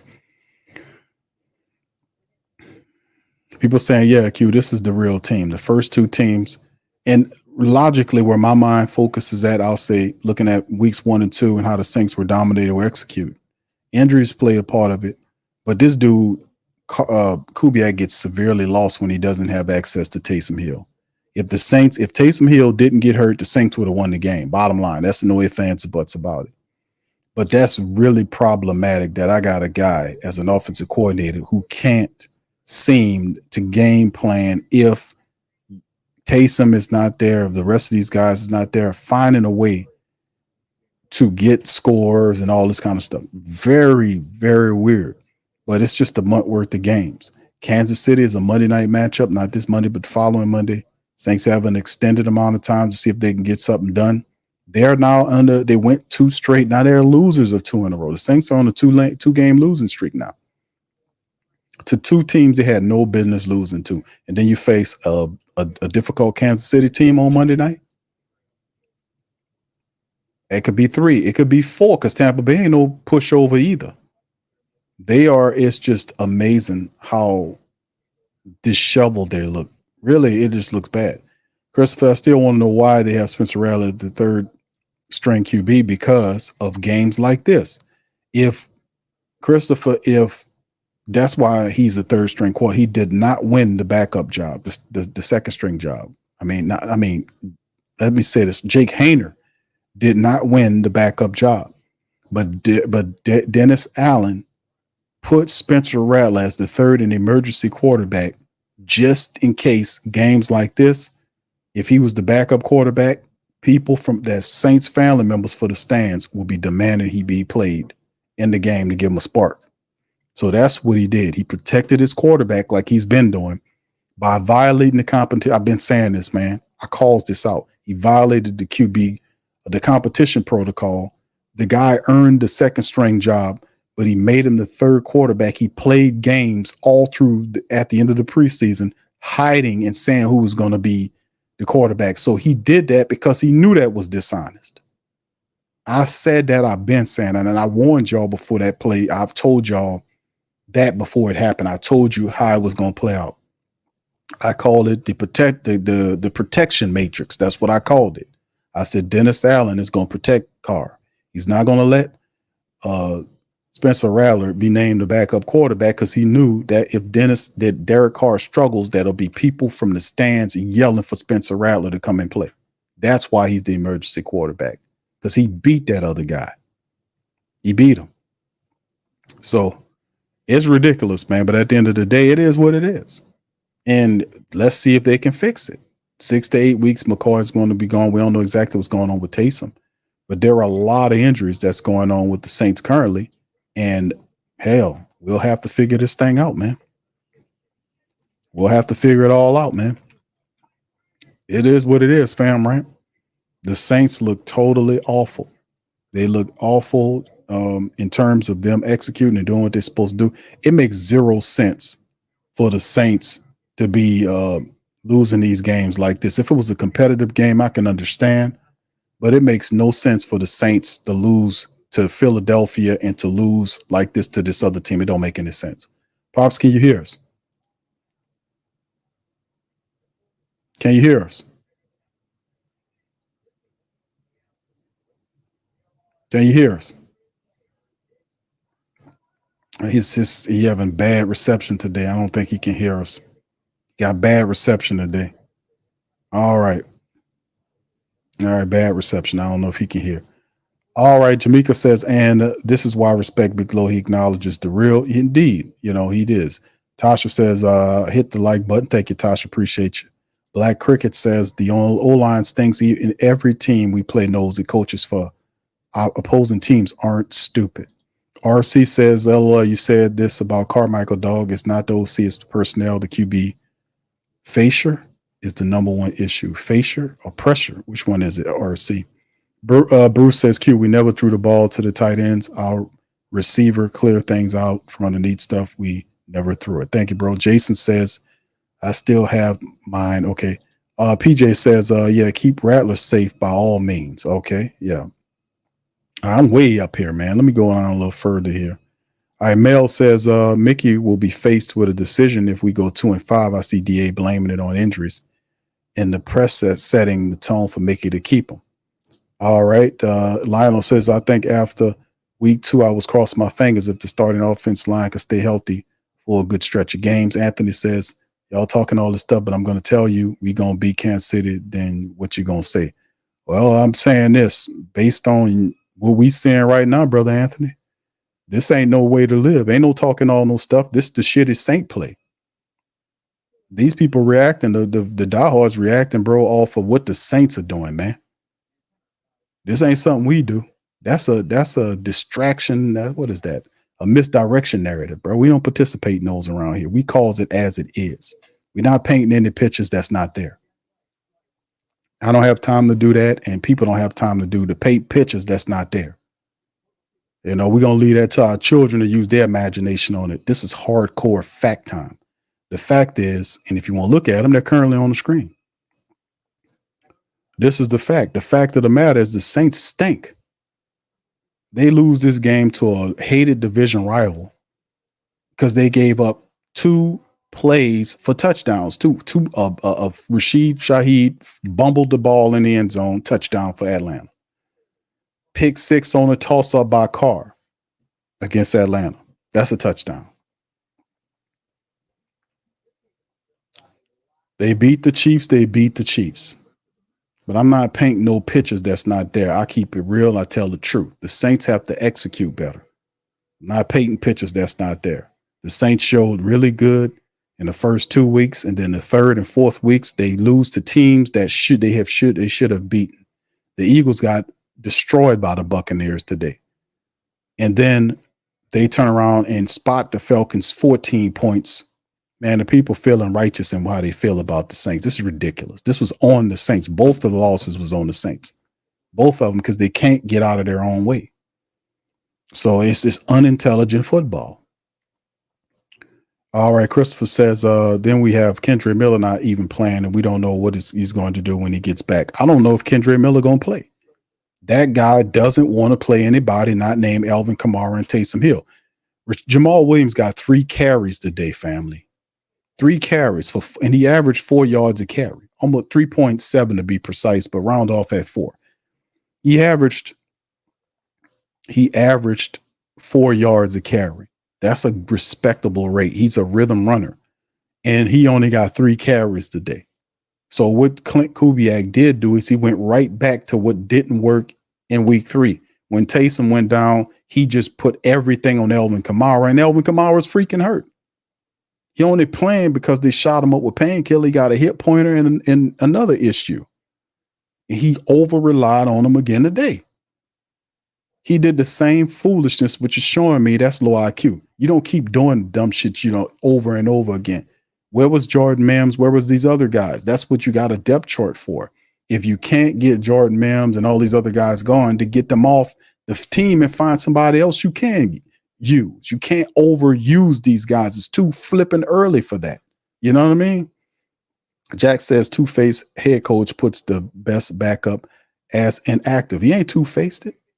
He does everything to protect Derek Carr. He drafted Derek Carr. He's blind and off code. I've been saying that, man. And they had some success early on because in many parts they were executing. It wasn't a fluke. They were executing and handling the business until people started figuring out what they was doing. Then they would have to adjust and figure out how to win games where everybody know what we're doing now. And we did talk about this. I just say eventually, how would the Saints look when the rest of the league catches up with them? And the fact that the offense and the rest of the Saints special teams turning the ball over and giving points, spotting this team points in their building. You're not going to win games that way. That's the real. Hayden said, I put this on offense. If the offense plays how they're supposed to, then we're supposed to close them out the last two games at the end. It's bad situational football. It's unintelligent. Clint Kubiak, I think you found his Achilles heel. Clint Kubiak needs to introduce more wrinkles to his offense. He's doing the same crap over and over again, and it's not working. And he's not. And when Taysom or all these other guys, Elvin's beat up, man. He got injuries. He looked good today, but he's still banged up. But he's not getting anybody else involved in this offense outside of when Taysom went out. He did the same stuff he did last game, which is over-rely on Alvin Kamara. This Jamal Williams is not getting involved. Rashid Shaheed's not getting involved on the end arounds to attack the edges. None of this is going on. He did it early on. Then when guys got hurt, that dude went right back to just over-relying. That's lazy, unintelligent game planning. That's lazy, stupid, wretched play calling when you don't invest in the rest of these guys to get them involved. And by the way, Taysom and Alvin Kamara came in these games with injuries. So you are cautioned to not rely on an injured player. Now he playing now, but he's still banged up. You're still supposed to utilize other people here. What's going on here? Why this dude can't go into his depth chart? What's wrong with this dude? What's wrong with him? I don't understand. What's wrong with Jordan Mims? Why isn't Jordan Mims, who's active, who's a speedy back that can catch the ball, why isn't he playing? Why did Jamal Williams only get 3 carries today? Why does this dude keep doing the same stuff over and over again? Why does he keep it's just he can't win without Taysom? Because that's what the hell it is. You don't over rely on injured players. Kamara's banged up. He's hurt. Taysom came into the game hurt. I mean, it's ridiculous, man. It's ridiculous. The dude need to get up off his ass and start putting these other. I've said it before. I said it last week. I said, man, his play calling is getting worse and vanilla. He needs to introduce new wrinkles. He needs to get other players involved in this scheme. It's getting cold and stale quick. And then when guys get hurt, he don't know what the hell he do. He don't know who to utilize. That dude really got to get up off his ass, man, and start getting into the depth chart as best he can. Because the chances, we don't know how bad Taysom banged up, but you got to use other people outside of injured players to win games for you. And he's not doing that. Pops, can you hear us? Can you hear us? I don't think he can hear. I don't know what's going on with his phone today. He must be on that DC Horizon service. I don't know what's going on with that. He on that horrible Horizon service today. All right, show us those Donovan Smith, David Bakhtiari, DJ Humphries, Jason Peters, Charles Leno, Billy Turner, Dwayne Brown, Riley Reif. I get what you're saying. Offensive tackles in free agency right now. Dr. Drew says if Kansas City lose against the Chargers, Saints going to have something on their hands. Yeah, that'll be interesting as well. I don't know, man. I don't know what's going on with this team. Rich Rue says this feels like the Who Dat Nation is being punked. Thank you, bro. Appreciate you. Thank you. Fuck too kind. Thank you, bro. Appreciate you. OG to the 3rd degree says, so I live in Atlanta. Come and hear how the news is stating how the Falcons destroyed the Saints. Not true, but we can't change their narrative. Shaking my head. I hate to go to work tomorrow. Thank you, brother. Appreciate you. Thank you.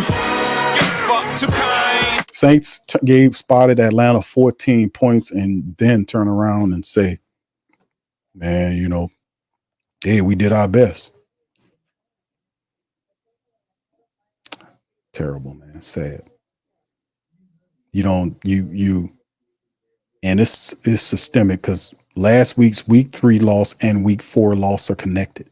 It shows that your offensive coordinator is limited in his ability to get other people not named Alvin Kamara and Taysom Hill going. He's limited. And if Taysom is hurt for an extended period of time, the dude does not dip into his depth chart. He doesn't trust the guys underneath there to do anything, especially if you're a running back. Jamal Williams is a guy you can utilize. Even if you're using Jamal Williams as a running back and then moving Kamara out as a wide receiver more to spread out open the defenses, that would be a plus. As long as you get him out on the field. This dude here, man, with these weird ass, I just don't get it, man. I don't get it. He's gonna have to. He gotta, and then expose more wrinkles. Because I'm saying, fam, he running the same plays with different personnel. Where's the new wrinkles at 4 weeks in? I don't know, man. So the question to the family is: could the real Saints stand up? People saying, "Q, this is actually the Saints, the last 2 weeks Saints, not the first 2 weeks Saints." And it's hard for people to gauge because it's basically. Is weird as hell because you blow out and decimate teams week 1, week 2, then you barely beat teams who can't even score, man. The defense pinned these guys down. Offense can't even score. They needed 1 touchdown last week to beat Philly, couldn't do it. Tampa Bay took their head off 31-16 today or whatever. Saints spotted Atlanta 2 touchdowns, man.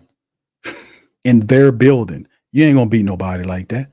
Lady C says, I'm watching Falcons podcast. They're not happy, even though they won. Yeah, because their offense stink. The real ones know. The people you hear saying, yeah, we destroyed the Saints, it's just people reaching for something. But they know if they played a real team that they would get demolished because their offense averaged 16 points a game and didn't score 1 touchdown today. And the Saints spotted them turnover touchdowns on 2 plays that rarely happens. You'll see something like that. Saints spotted them 14 points. If you were a Falcon person, you'd be happy for the win, but you're like, man, even Lowe said that. Lowe said, hey, man, we got the win, but we got problems. The people didn't score 1 offensive touchdown today. They were stupid. And I don't want to call them stupid, but they are. If I was a Falcon person, and thank God I'm not a Falcon person, but I would be upset about the intelligence of my offense because it makes no sense to have a Tyler Algieri and a Bijan Robinson that were collectively averaging 6 yards a run and only run them 15 times and then make Kirk Cousins throw the ball 35 times. That's stupid. Even as a Saint person, I was criticizing that because that's dumb as hell.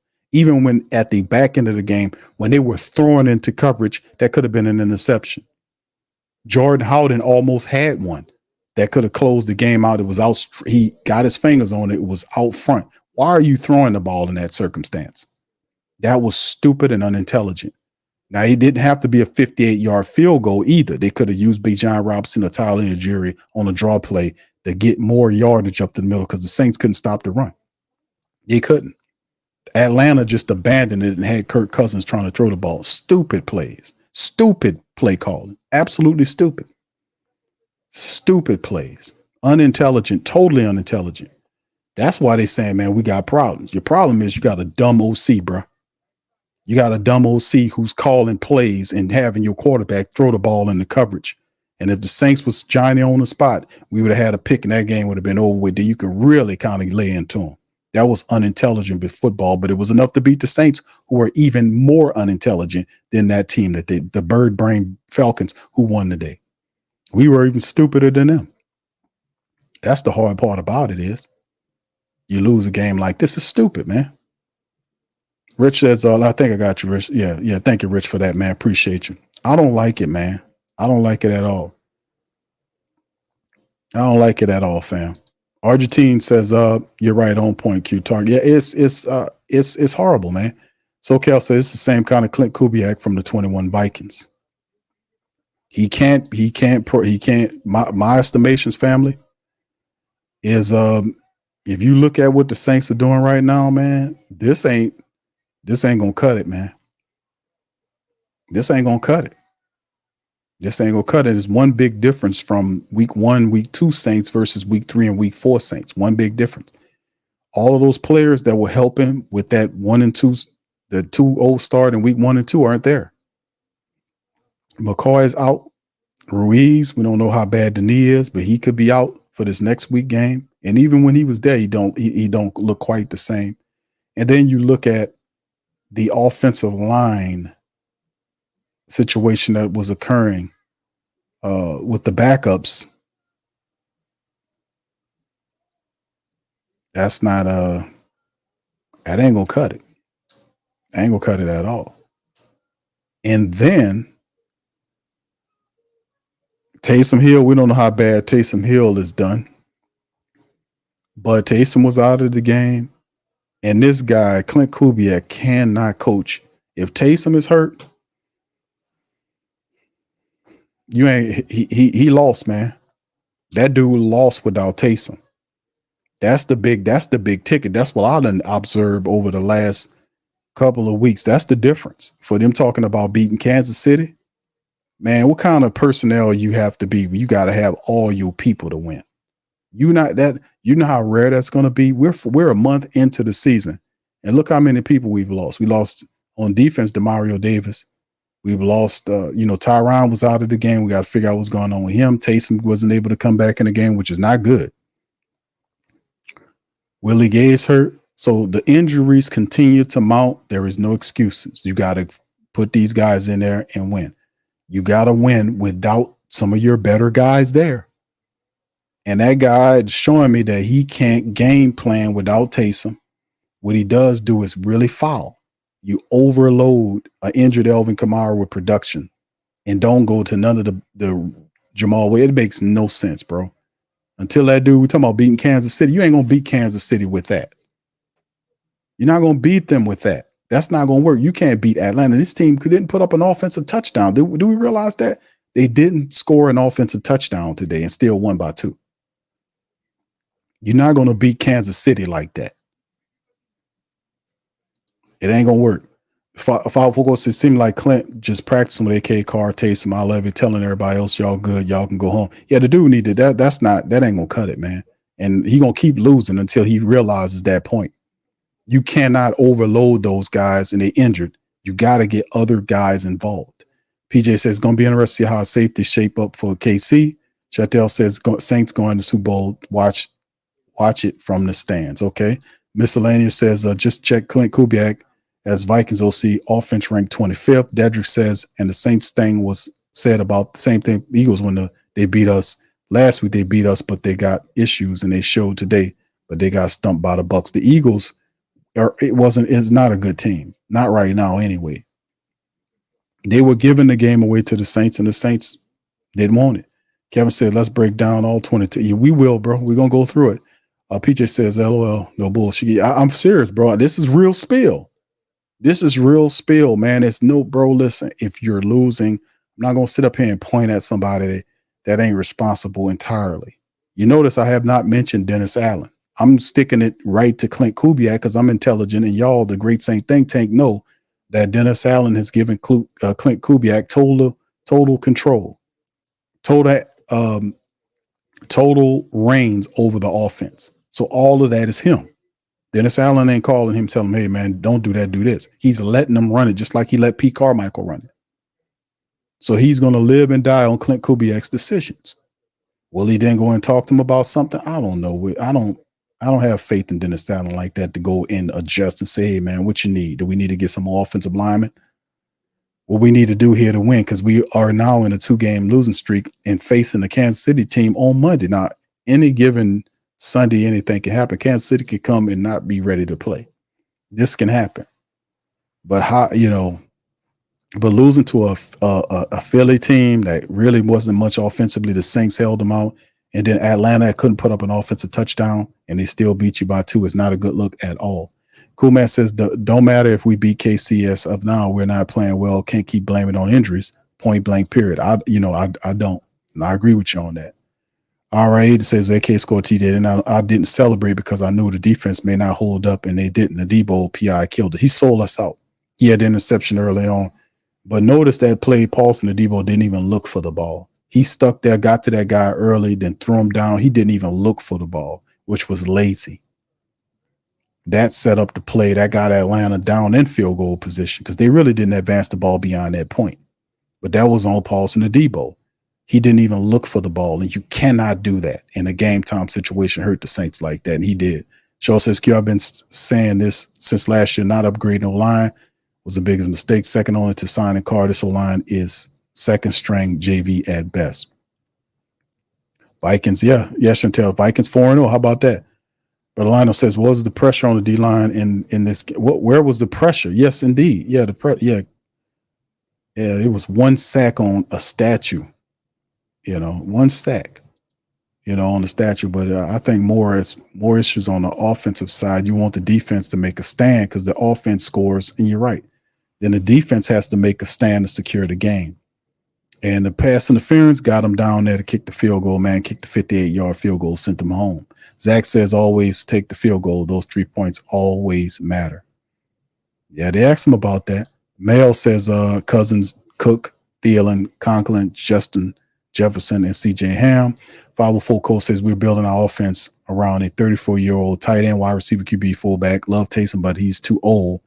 He will stay injured with these heavy snaps. He is a brutal running style to him, but I'm not mad at Taysom Hill. I want the Saints. You got to use these guys as a collection. You got Elvin, you got Taysom, you got Rashid Shaheed, you got Jamal Williams, you got Jordan Mims, you got Mason Tipton, you got all these players. You got to make sure everybody, especially when our big guys are hurt, that everybody else shares the load, man. It's too early in the year to be trying to put all this shit on these guys. I don't understand what this guy Kubiak thinking about. I mean, are we playing a long game here, or what are we trying to do here? What's the point of overloading Alvin Kamara and putting everything on his hands? And he's hurt. Share the load. I don't get it. Eric says this team is allergic to taking points. Second week of not taking points, that hurts you later. Lester says we have Halker, who could probably get some burn, and then you have Mason, who barely used if he wide open the whole playbook, then everybody else eats. PJ says efficiently 2 weeks in a row, but lose. How that go? I don't know. Infinity says he is overworking Elvin on every freaking down. The man is hurt, and he takes no consideration to that. I don't. Kubiak is. I don't know, man. That's the clear glaring issue. Glaring issue that I have with Clint Kubiak is inability to get other people involved, not named Elvin Kamara, Taysom Hill, Rashid Shaheed, or Chris Olave. Get the tight ends involved. Get them involved. Jawan Johnson did have 2 catches. 2 catches off of 2 targets, but for 13 yards. They were kind of late in there. Get everybody involved to get everything done. And you got to speed it up because the interior of the offensive line is not doing a good job of holding those guys back, but you got to speed up your offense. But 2 losses in a row is an indication that something's wrong, right? You're losing 2 games in a row, and then you got KC, the defending Super Bowl champions, on Monday Night Football. So Kevin says it's going to be prime time going against Mahomes and Andy Reid. Got to be strategic. Jack says last year we would be happy with 24 points. Everyone said our defense is good. Well, every game is different, bro. Every game is different. People wouldn't be upset if the Saints wouldn't have spotted Atlanta 14 points. They did not score an offensive touchdown again. They didn't score an offensive touchdown today. They didn't score an offensive touchdown today. That's the point. That's the biggest thing right there. The biggest takeaway, and there were a lot of things, the biggest takeaway to why the Saints lost, if you had to say, Q, put it in a nutshell, why did the Saints lose 26-24 today? They lost. The biggest thing was because the Saints spot Atlanta 14 points off of 2 turnovers. That's what hurt. Atlanta did not score an offensive touchdown today. The Saints special team spotted them. Rashid Shaheed fumbled the catch. The guy got it in the end zone. First of all, Rashid Shaheed had no business trying to field that catch at the 3-yard line. And I'm sitting up here saying, why is he? I'm calling the game in my head. I'm saying, why is he trying to field that goddamn catch inside the 5-yard line? Let it bounce through. Let it go wherever it needs to go. But get your ass away from it. He tried to field it. It bounced off his hands into the end zone. Falcons 7 up quick. 7-all early. Not 7-all, but 7 quick. Then later on, the pick 6, where Derek Carr tries to sidearm the ball to the right of a running at him Matt Judon, who just stuck his hands up and poked the ball up into the hands of the linebacker. He goes all the way for 6. Just like that. 2 plays, 2 touchdowns. Just like that. You just spotted them on 2 unintelligent ass plays. That's the biggest takeaway on what happened with this team today. You can't give these people 14 points on dumb stuff like that in their building and expect to beat them. Then the offense struggles and struggles and struggles and finally gets something done. And then the defense breaks down toward the back with Pete, in particular, Paulson the Debo. Comes in there with a stupid play in which he pass interference to dude. He didn't even look for the ball. At least look for the ball.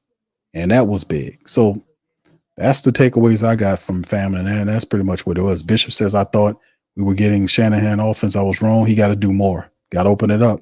Les said we need to get the defensive tackle push from the interior, flush the QB out. Kathleen says if Clint only trusts Elvin, Hill, Olavi, and Rashid. Yes. Shore says we put this on a defense. I can understand why anybody can do that. This is our special teams and on Carr. Carr threw the pick 6, popped it up. That was it. Special teams, 14 points. You take the 14 points away, the Saints beat this team. They would have 4 field goals, if that. Definitely the 2 turnovers is ridiculous. Sean says we're lucky that Dalton didn't start when we played Carolina in week 1 because they can actually compete with him under center as opposed to Bryce Young. Lester said that they find a defensive tackle we can help inside, help free up Brizzy. Miscellaneous says some strange reason we can't seem to Kurt or Hurts. Something with them hurts. I didn't get that, Mel. Shaheed is inexcusable, man. Yeah, that's ridiculous. Cross Life said they should David Carr nickname should be David Metal Carr. Okay. Metal Carr. Oh my goodness. I don't know what to say, man. George says the season overall, he says the season already over. The best we can do is split with ATL. Tampa will beat ATL. Even if we split with Tampa will get the nod. Same soup, just warmed over. I'm not going to say that because it's always adjustment. Like it's early on, it's just a month worth in the season. We still got a lot of games left.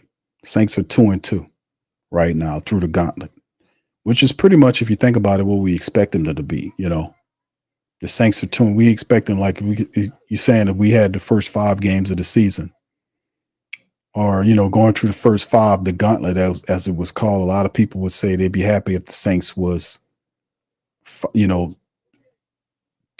or 3-2. They would be happy with that coming out of the gauntlet. Right now, the Saints are 2-2. Can I tell you, man? It's just what it is. Another bad outing. Dark Side, what's up, bro? Says the Saints should be 4-0.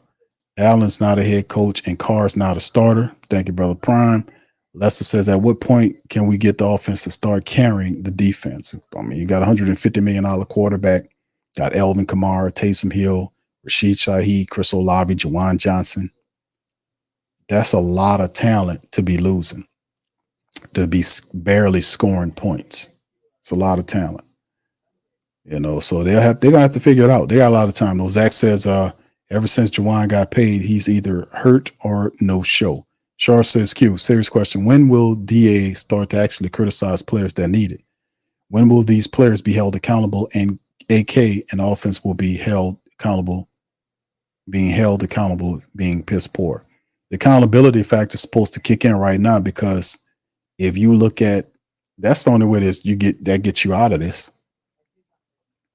Accountability serves multiple purposes, but the big purpose that accountability model serves is it makes you look at what's wrong and then change it, because that's how you need to get it done. You don't need to approach coming to it and have over belief on things that shouldn't be deserving that energy. That's why I always kind of tell people, and I kind of get into the game, and people want you to put your belief, which is an energy.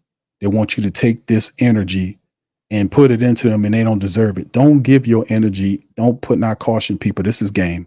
But I would caution people to do not put your energy into things that don't deserve it. Did you hear me on that? Don't put your energy into things that don't deserve it. That's when you get let down. That's when you get a heartbreak. That's when you get your issue. Because that's a violation. You're not supposed, people, only the corporations, they push belief. But you don't use belief when you buying a house. You don't use belief when you buying no car. Why you don't use it there? If you're a believer, why you don't use it when you're buying a house or a car? Huh? Answer that for me. Why you don't use it there? Like, well, that's just common sense, Q. I mean, that's the same thing you're supposed to do with everything, man. People listen to the Most High because they had an experience where they had a real life circumstance experience where they were given some truth and guided somewhere. And that experience say, damn, there it is. But it was never that the Most High never gave you anything. He always gave you stuff that wasn't looking at it. You just wasn't seeing it. It always been stuff that was blessed to you. But you go back and think about it, like, man, that wasn't nothing but the Most High operating there. You know? But I'm saying, listen, you don't put your energy into nothing that deserves it. That's a violation. That's why it ultimately ends up in heartbreaks or something like that, or you getting let down. Don't do that. That's why I be telling people they can go head on with that belief crap. You know, you believe in things, or you give your spiritual energy to things that deserve it. Don't give your spiritual energy to things that don't deserve it. That's why I be cautioning people to get away from the fanatic thing, because fanatics believe like that without any proof. They the ones buying houses and cars without doing Carfax reports on them, Carfax reports, or going to hire inspectors to check the roof out of the air conditioning and the foundation and all this stuff. Only them people doing that. And some of them, half of them don't do it.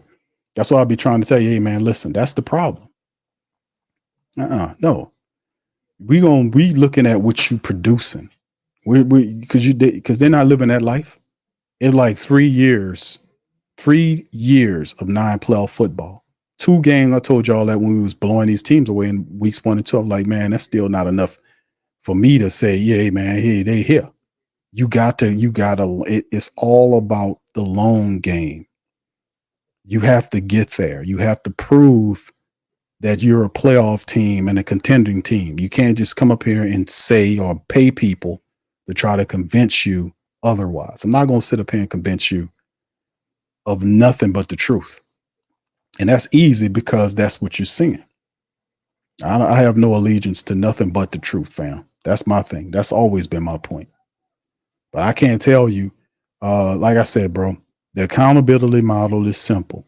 If guys are really about accountability and attention to detail, and we believe that let's not believe that, say believe, but this is rare. This is very warranted here that we understand that they are, because we've seen early on that they exhibit qualities. Let's just say it like that, right?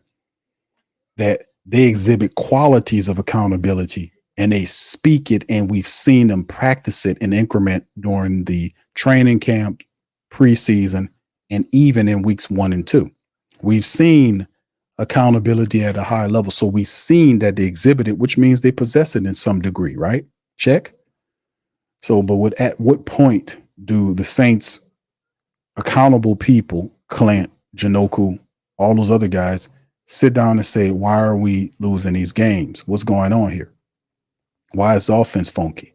Why are we such and such? What do we need to do? And then they sit down, look at it, and figure it out, fix it, so we can move forward. Don't have to be perfect, but you got to win. Losing games against Philly and then losing a divisional game against the Falcons in NFC South against the Falcons. Now the Falcons are in second place underneath the Bucks. Bucks 3-1, Falcons 2-2, Saints in the third spot with 2-2. With Atlanta with the tiebreaker, and of course, Carolina's in the cellar.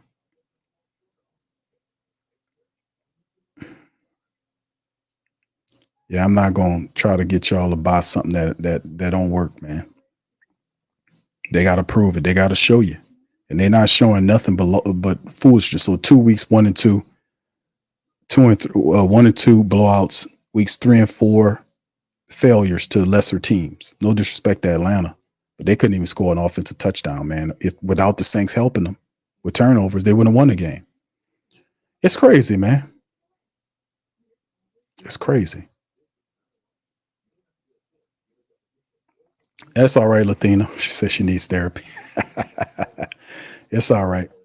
All I can say, family, is listen, it's still a lot of football to be played, man. It's still a lot of football. Yeah, that Lady T, she says, I just saw the report said, what's up, Lady T? How you doing?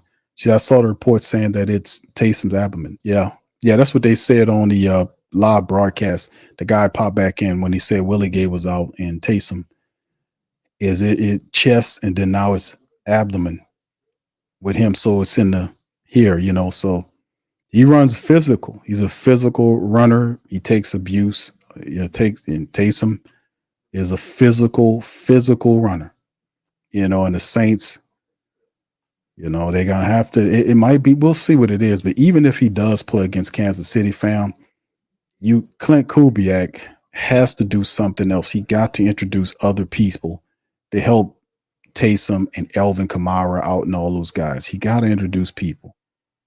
He got to introduce other weapons to the offense. He got to bring in new wrinkles because this is stale and old. A week worth NFL game. I'm like, I'm like, dude, this is the same play you run. You're just running it to the opposite side with different personnel. Where are the new wrinkles at? Yeah, it's getting stale, family. At first, it looked good until the league started figuring out a lot of what they was doing, and then they shut them down. That's when you're supposed to adjust in your bag and go to the next layer of wrinkles that you have. Introduce some more personnel into it. Change it up. I'm not seeing that right now. Maybe he does it against Kansas. He gonna need to do it against Kansas City. They ain't gonna come in there with that bull crap. Malika says to depression to keep watching, knowing we better than the Falcons. Yeah, we are better than the Falcons. No disrespect, but congratulations to the Falcons. But they wouldn't have won a game if it wasn't for the Saints helping them with 2 turnovers with 2 touchdowns. I mean, seriously. They wouldn't have won if it wasn't for the Saints helping them. They wouldn't have won this game. This is on the Saints, just like the Philly game was on the Saints. Now they beating themselves. That's not an intelligent team. It's weird. Which team is which? Which team is which? Is it week 1 or 2, or is it 3 and 4? Which team is it? Which team is which? Which is the real team here?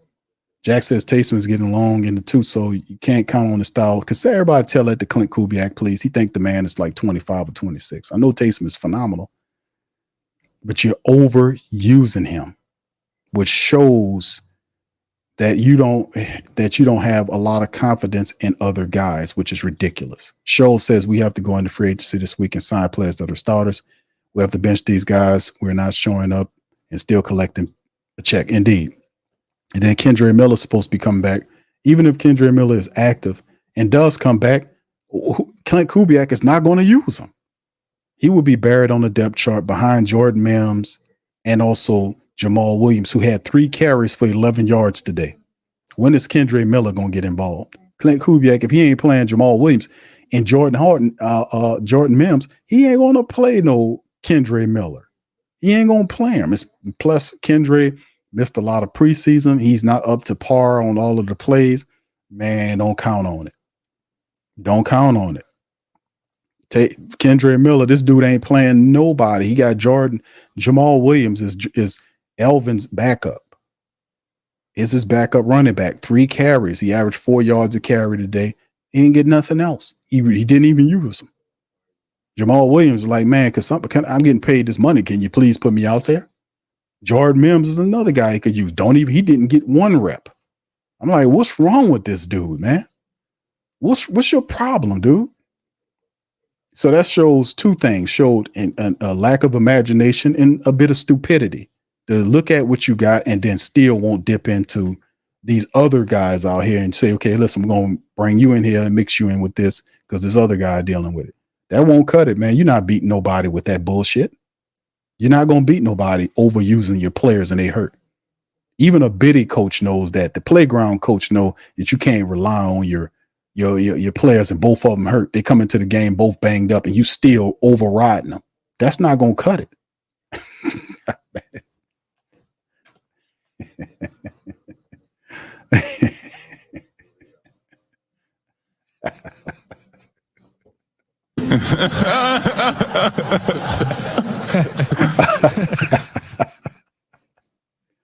Oh man, y'all get a good strong grip on y'all reality, man, because at the end of the day, it's gonna be a long season, man.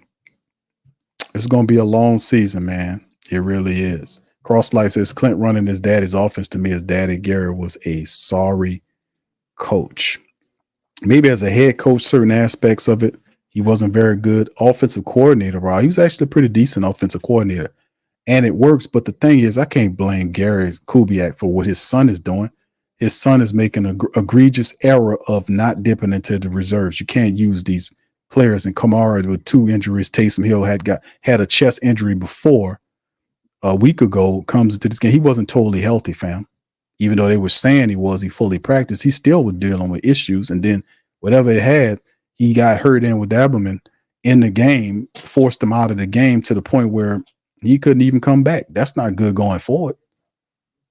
So you might be without him for the Chiefs. Or if you do have him, he's going to be hurt, which means does Clint Kubiak do the same thing? Well, since Clint Kubiak hadn't shown me that he's changing anything, I will automatically go with the fact that he will continue to over-rely on people that's hurt and not get other people involved in offense. He will continue to do that. I don't have any faith that he will change because he hadn't showed me anything yet in terms of not doing that. Does he adjust and use other players? I don't think he does. I don't think he will. He would have to prove that to me, fam. I'm just keeping it a real. Kevin says, you got to remember, his father did run Terrell did. That's different, though, bro. You know, that what we got, we don't have to even do that, though. The offense, our offense is not even set up to be a offense that just run one guy all the time. That's why you have everybody all around. You don't have to do that. Then you have guys that can be moved around where you can decoy guys to free up and have opportunities for other guys to gain yardage. It's a lack of imagination, vanilla play calling, at times unintelligent play calling, and the stubbornness and inability to dip into the depth chart to get other players involved. That's my estimation. That's my scouting report on Clint Kubiak as it stands currently. That's a pretty good one. That's all I got on that. When you lazy and you don't fill arouse players, you're just running the ones into the dirt. Yeah, we know they're going to get a bunch of it. But, you know, like I said, man, that's my scouting report on Clint Kubiak. And until he shows different, I'm anticipating him to do the same stuff he's been doing. Over-relying on Elvin Kamara and Taysom Hill if he has them. That's what he's going to continue to do. He would literally have to prove to me that he had a mind shift in saying, you know what, man, we got to get other guys involved to take the pressure off him. That would have been a good epiphany to have in weeks number 3 and definitely in weeks number 4, because we could have been 4-0 because Philly ain't shit. Atlanta only won because of 2 touchdowns that you gave them. So at the end of the day, man, these are 2 losses that are firmly within the hands of the team. Wasn't blowouts and all this kind of stuff. You lost by 3 last week. You lose by 2 this week. So the Saints losing, they just can't finish these games, man. It's just a certain level that we got to get to. All right. So anyway, let me get ready to get on out of here, man. Amoni says, I've noticed Clint is a great play caller while he has Taysom. Yeah, we said that. Without Taysom, his play calling is suspect indeed. See, even the family members realized it. Family members, we were saying that all. We said that early in the show. We talked about him. That's what I was talking about last week when I was talking about Clint. None of this is convoluted. It's all very clear. It's all very clear. If you're logical, you can look at it and see what the problem is. The guy doesn't want to dip into his depth chart. He over relies on players, which is cool at certain points if they're not hurt. But you got guys that are hurt and you're using them too much. You're not using anybody else. And that's the problem that this guy's having. When you use your depth pieces, you give them the reps. That helps you out because then you can kind of be a little bit imaginative. You move guys around here. You can get the Mims and all these other guys involved. This guy don't want to do none of that. And I don't anticipate him doing anything. So everything has to be perfect. And perfect for Clint Kubiak to operate his offense. Think about what I just said. Because That's 1,000% facts. I'm gonna leave y'all on that one. Think about what I just said. Everything has to be damn near perfect for Clint Kubiak to get the results that you've seen him get in week 1 and week 2. Because weeks 3 come around, you got injuries and personnel missing, not the same results. Everything has to be perfect for Clint Kubiak's offense to focus and blow out teams like it did. Anything else, you're losing games by 3, you're losing them by 2. That's him. He got to dip into his depth chart. It has to be perfect. Everything has to be perfect. It's not going to be like that. And that's where that, my friends, is where you're going to see how good your team is and if they can adjust, because there's still too much football left. You're just 2-2, which is not too bad to say. You're 2-2 through 4. You're 500. Now, Kansas City, Tampa Bay, Denver on the short week, all that's next. Where are you at after that? So like that, like right now, you just a 500 football team. Win 2, lose 2. You're a 500 football team. That's facts right now, right? Right? Check in the chat. Right now, you are a 500 football team. Check in the chat. PJ says, nah, for real, we can criticize them all day till proven otherwise. We demand certain product. The thing is, you give praise and criticism. That's balance. Nobody will say praise them because they win, but don't you dare criticize them if they lose. That's a person operating with an agenda, because you don't do that. That's a violation. That's not balance. You can't give them praise when they do good and then not tell them nothing when they don't do good. That's some bullshit the NFL created, or these teams created, to keep pressure off of them, because if you get mad, they got to do better on their jobs. So they try to stave off as much pressure so they can make money as easily as possible. But your dollar that you work hard for, they trying to steal from you and cut down with inflation, with all this inflation, all this crap that they messing with, that has power because you made it powerful. If everybody decided tomorrow that something else would be currency, then that would lose its value overnight. You drive this. You are the power. They are not, these people ain't crap here. These, what you call them,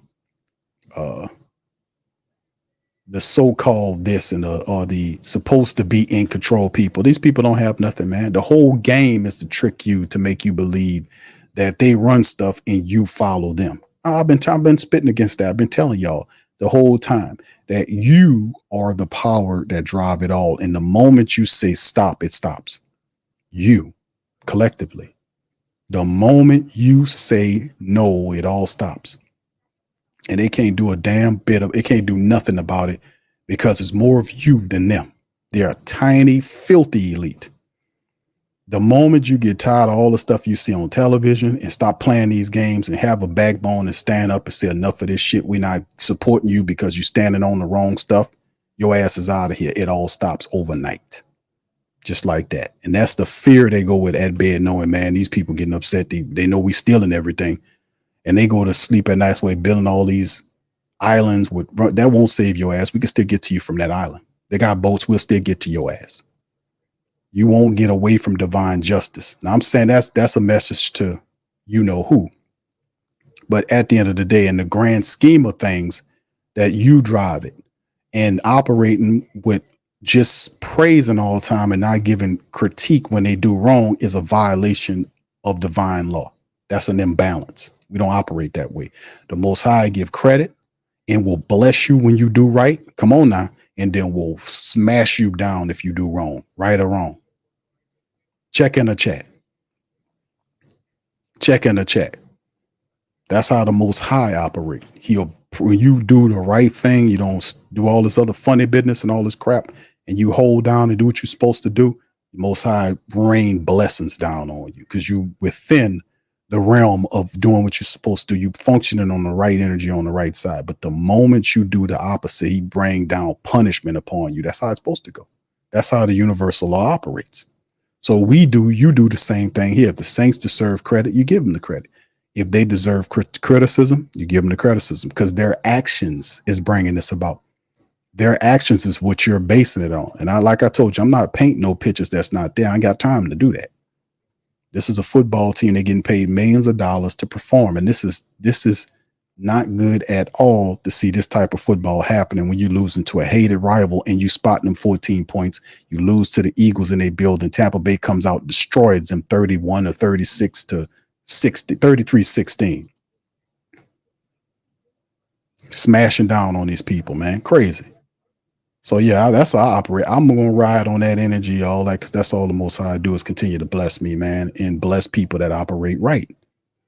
You can't win. You can't win if you operate to the opposite side. I'm being real. You can't complete. Your arms is too short to box with God, as they say, and that's the whole game, to trip you up, to make you think this disagreeable crap is good, man. Oh, man, please.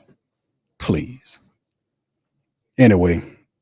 That was a lot right there, but I'm just keeping it all the way funky with you on this whole little shindig here. But this is on the Saints. All this losing is because of what they're doing. This is on the Saints. It ain't my damn fault. I'm not calling them shitty ass offensive plays. I'm not over relying on people. That ain't my. I'm sitting up here saying diversify. Pinpoint issues and fix them as soon as you can. That's what I'm saying. That's what I'm saying. I'm not calling these plays. They are. I'm not missing tackles. They are. And all this kind of stuff. That's them doing that. So don't shun and disregard anybody that preaches that imbalanced crap, that you praise them when they do good, but don't say nothing when they do wrong. Get the hell out of here with that. We don't play. That's a violation. We don't play that here, man. Jody says, anybody look up the success percentage of AK running to the left versus to the right. This is why I'm so angry. Yeah, it was several plays during the game. We was calling it out during the game, my brother. We were calling it out during the game when we literally seen Alvin Kamara run into the right side when he was gaining going left. And for whatever reason, I called it out. I said, fam, why is Clint Kubiak calling the plays to the right side? They got that side overloaded. Why isn't he running to the left side? The touchdown that came late was a run toward the left side. It was, yeah, we recognize it, bro. We see it. We seen it. All right. Brayshawn says penalties killed us. All right. Thank you, bro. Yeah, it's what it is, man. It is what it is. I always say the turnovers killed us more than anything. Doug says we've been hoodwinked, bamboozled, led astray, run amok. Yes, indeed. All right. I feel you. All right. Vanika says, like, more passionate than team just sucks the life out. Yeah, I know, but at the same time, that's why I always tell the family members to judge a tree by the fruit that it bears. It's all biblical. But at the end of the day, all I can say, man, is that the way I see how the Saints play out is one of two ways. Either they recognize they need diversity offensively speaking while we got injured personnel there, or they continue to keep doing what they've been doing. Time will tell, man. Kansas City's next. So anyway, fam, listen, I'm gonna get ready to get out on that. But it's still a lot of games, man. I would caution the family base and the support base of the Saints to pay attention, like y'all been doing, and continue to hold the mantra of show me. Because that's what I've been saying. You won't earn, my support, my full support, off for 2 weeks or 4 weeks or whatever the case is. You got to have a full season of high level play, and you won't win every game. But at the same time, you can't have games where you don't show up and play, and when you're turning the ball over and you're doing this kind of stuff, it just that's not going to work. So anyway, for the family members, we still on this, man.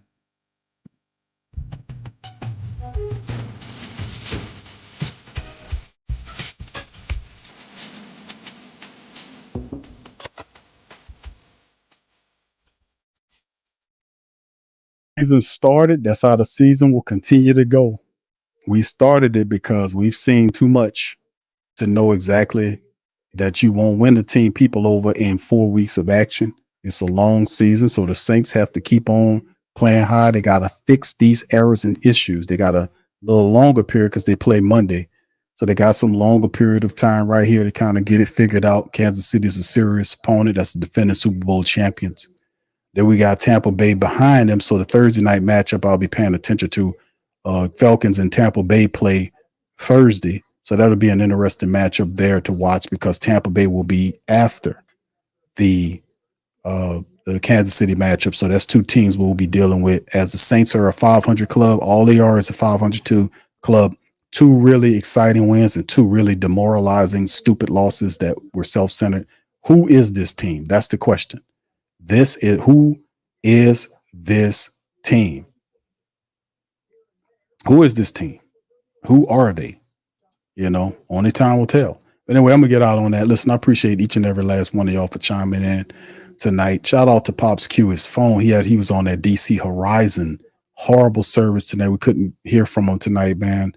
But listen, we're going to pop in on the next stream, man, and get him to come back on the next one and give his thoughts. But anyway, thank y'all for being in the stream. Please feel free to hit the like button, hit the subscribe button, fam, and feel free to share the show's links. Also, check out our show sponsors, Mint Mobile, in the links in the description section below. Check out Mint Mobile and Betonline. That's the show platform sponsors for the broadcast. Also, the Show Me gear is also available. I will be providing a link for the Show Me gear, which is, I was supposed to release it on Thursday, but you know, it's actually available. It was a kind of a silent release that we did. I just didn't get all the stuff together right away, but we'll have that in the community section for later on the day. But anyway, with that being said, I'm gonna get out on that. Appreciate you guys. I'm gonna holler at you on the next one. Much love. Do that to you. Yeah. Boogie like Benson, I'm a who that. I'm a who that. Long as I'm living, I'm a who that. Lose or winning, I'm a who that. Post Coma, yeah, this is where we do that. Where we do that, where we do that, where we do that, where we do that, where we do that, huh? Boogie like Benson, I'm a who that. I'm a who that. Sports Coma, this is where we do that. Where we do that. Welcome, welcome, welcome. Somebody please better help. Running this thing like Elf. I thank God every day I'm not a Falcon. Go to YouTube Live with Big Q and the guys. If you ain't ride or die, the bandwagon get flipped. Been marching in, that was way for the ring. I was yelling out your shame for the championship. Bucking on Tampa, duck down. Falcons, pluck, get shut down. Panthers ain't much touchdown. The vision really belong to us now. So much hate on the Saints, you could probably tell. Ever since Bounty Gate hit the NFL, when things seem fishy, then you probably smell the crooked referees or Roger Goodell. Yeah, probably like this, and I'm a who that. Every day I'm living, I'm a who that. Lose or winning, I'm a who that. It's the Sports Coma, this is where we do that. Where we do that, where we do that, where we do that, where we do that, where we do that. Boogie like this, and I'm a who that. It's the Sports Coma, this is where we do that. You're listening to the Sports Coma with Big Q and the guys on the PRO Media Network.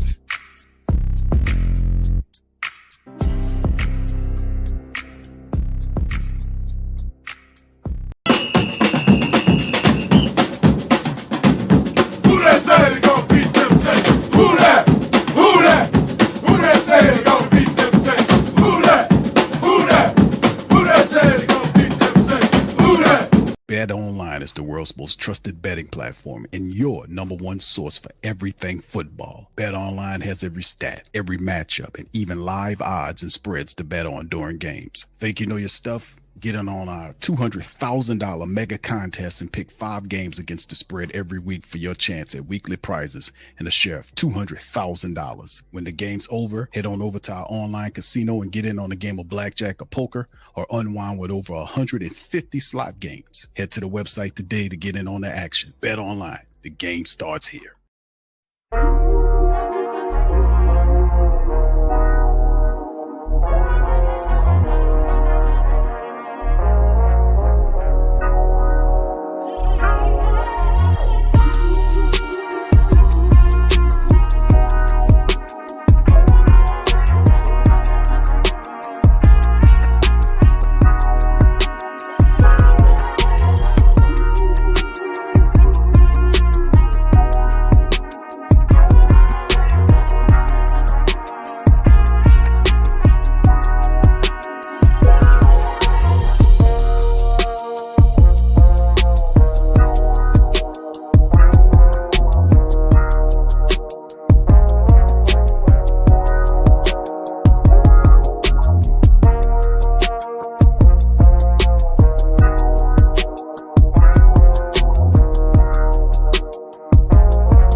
show us the edge.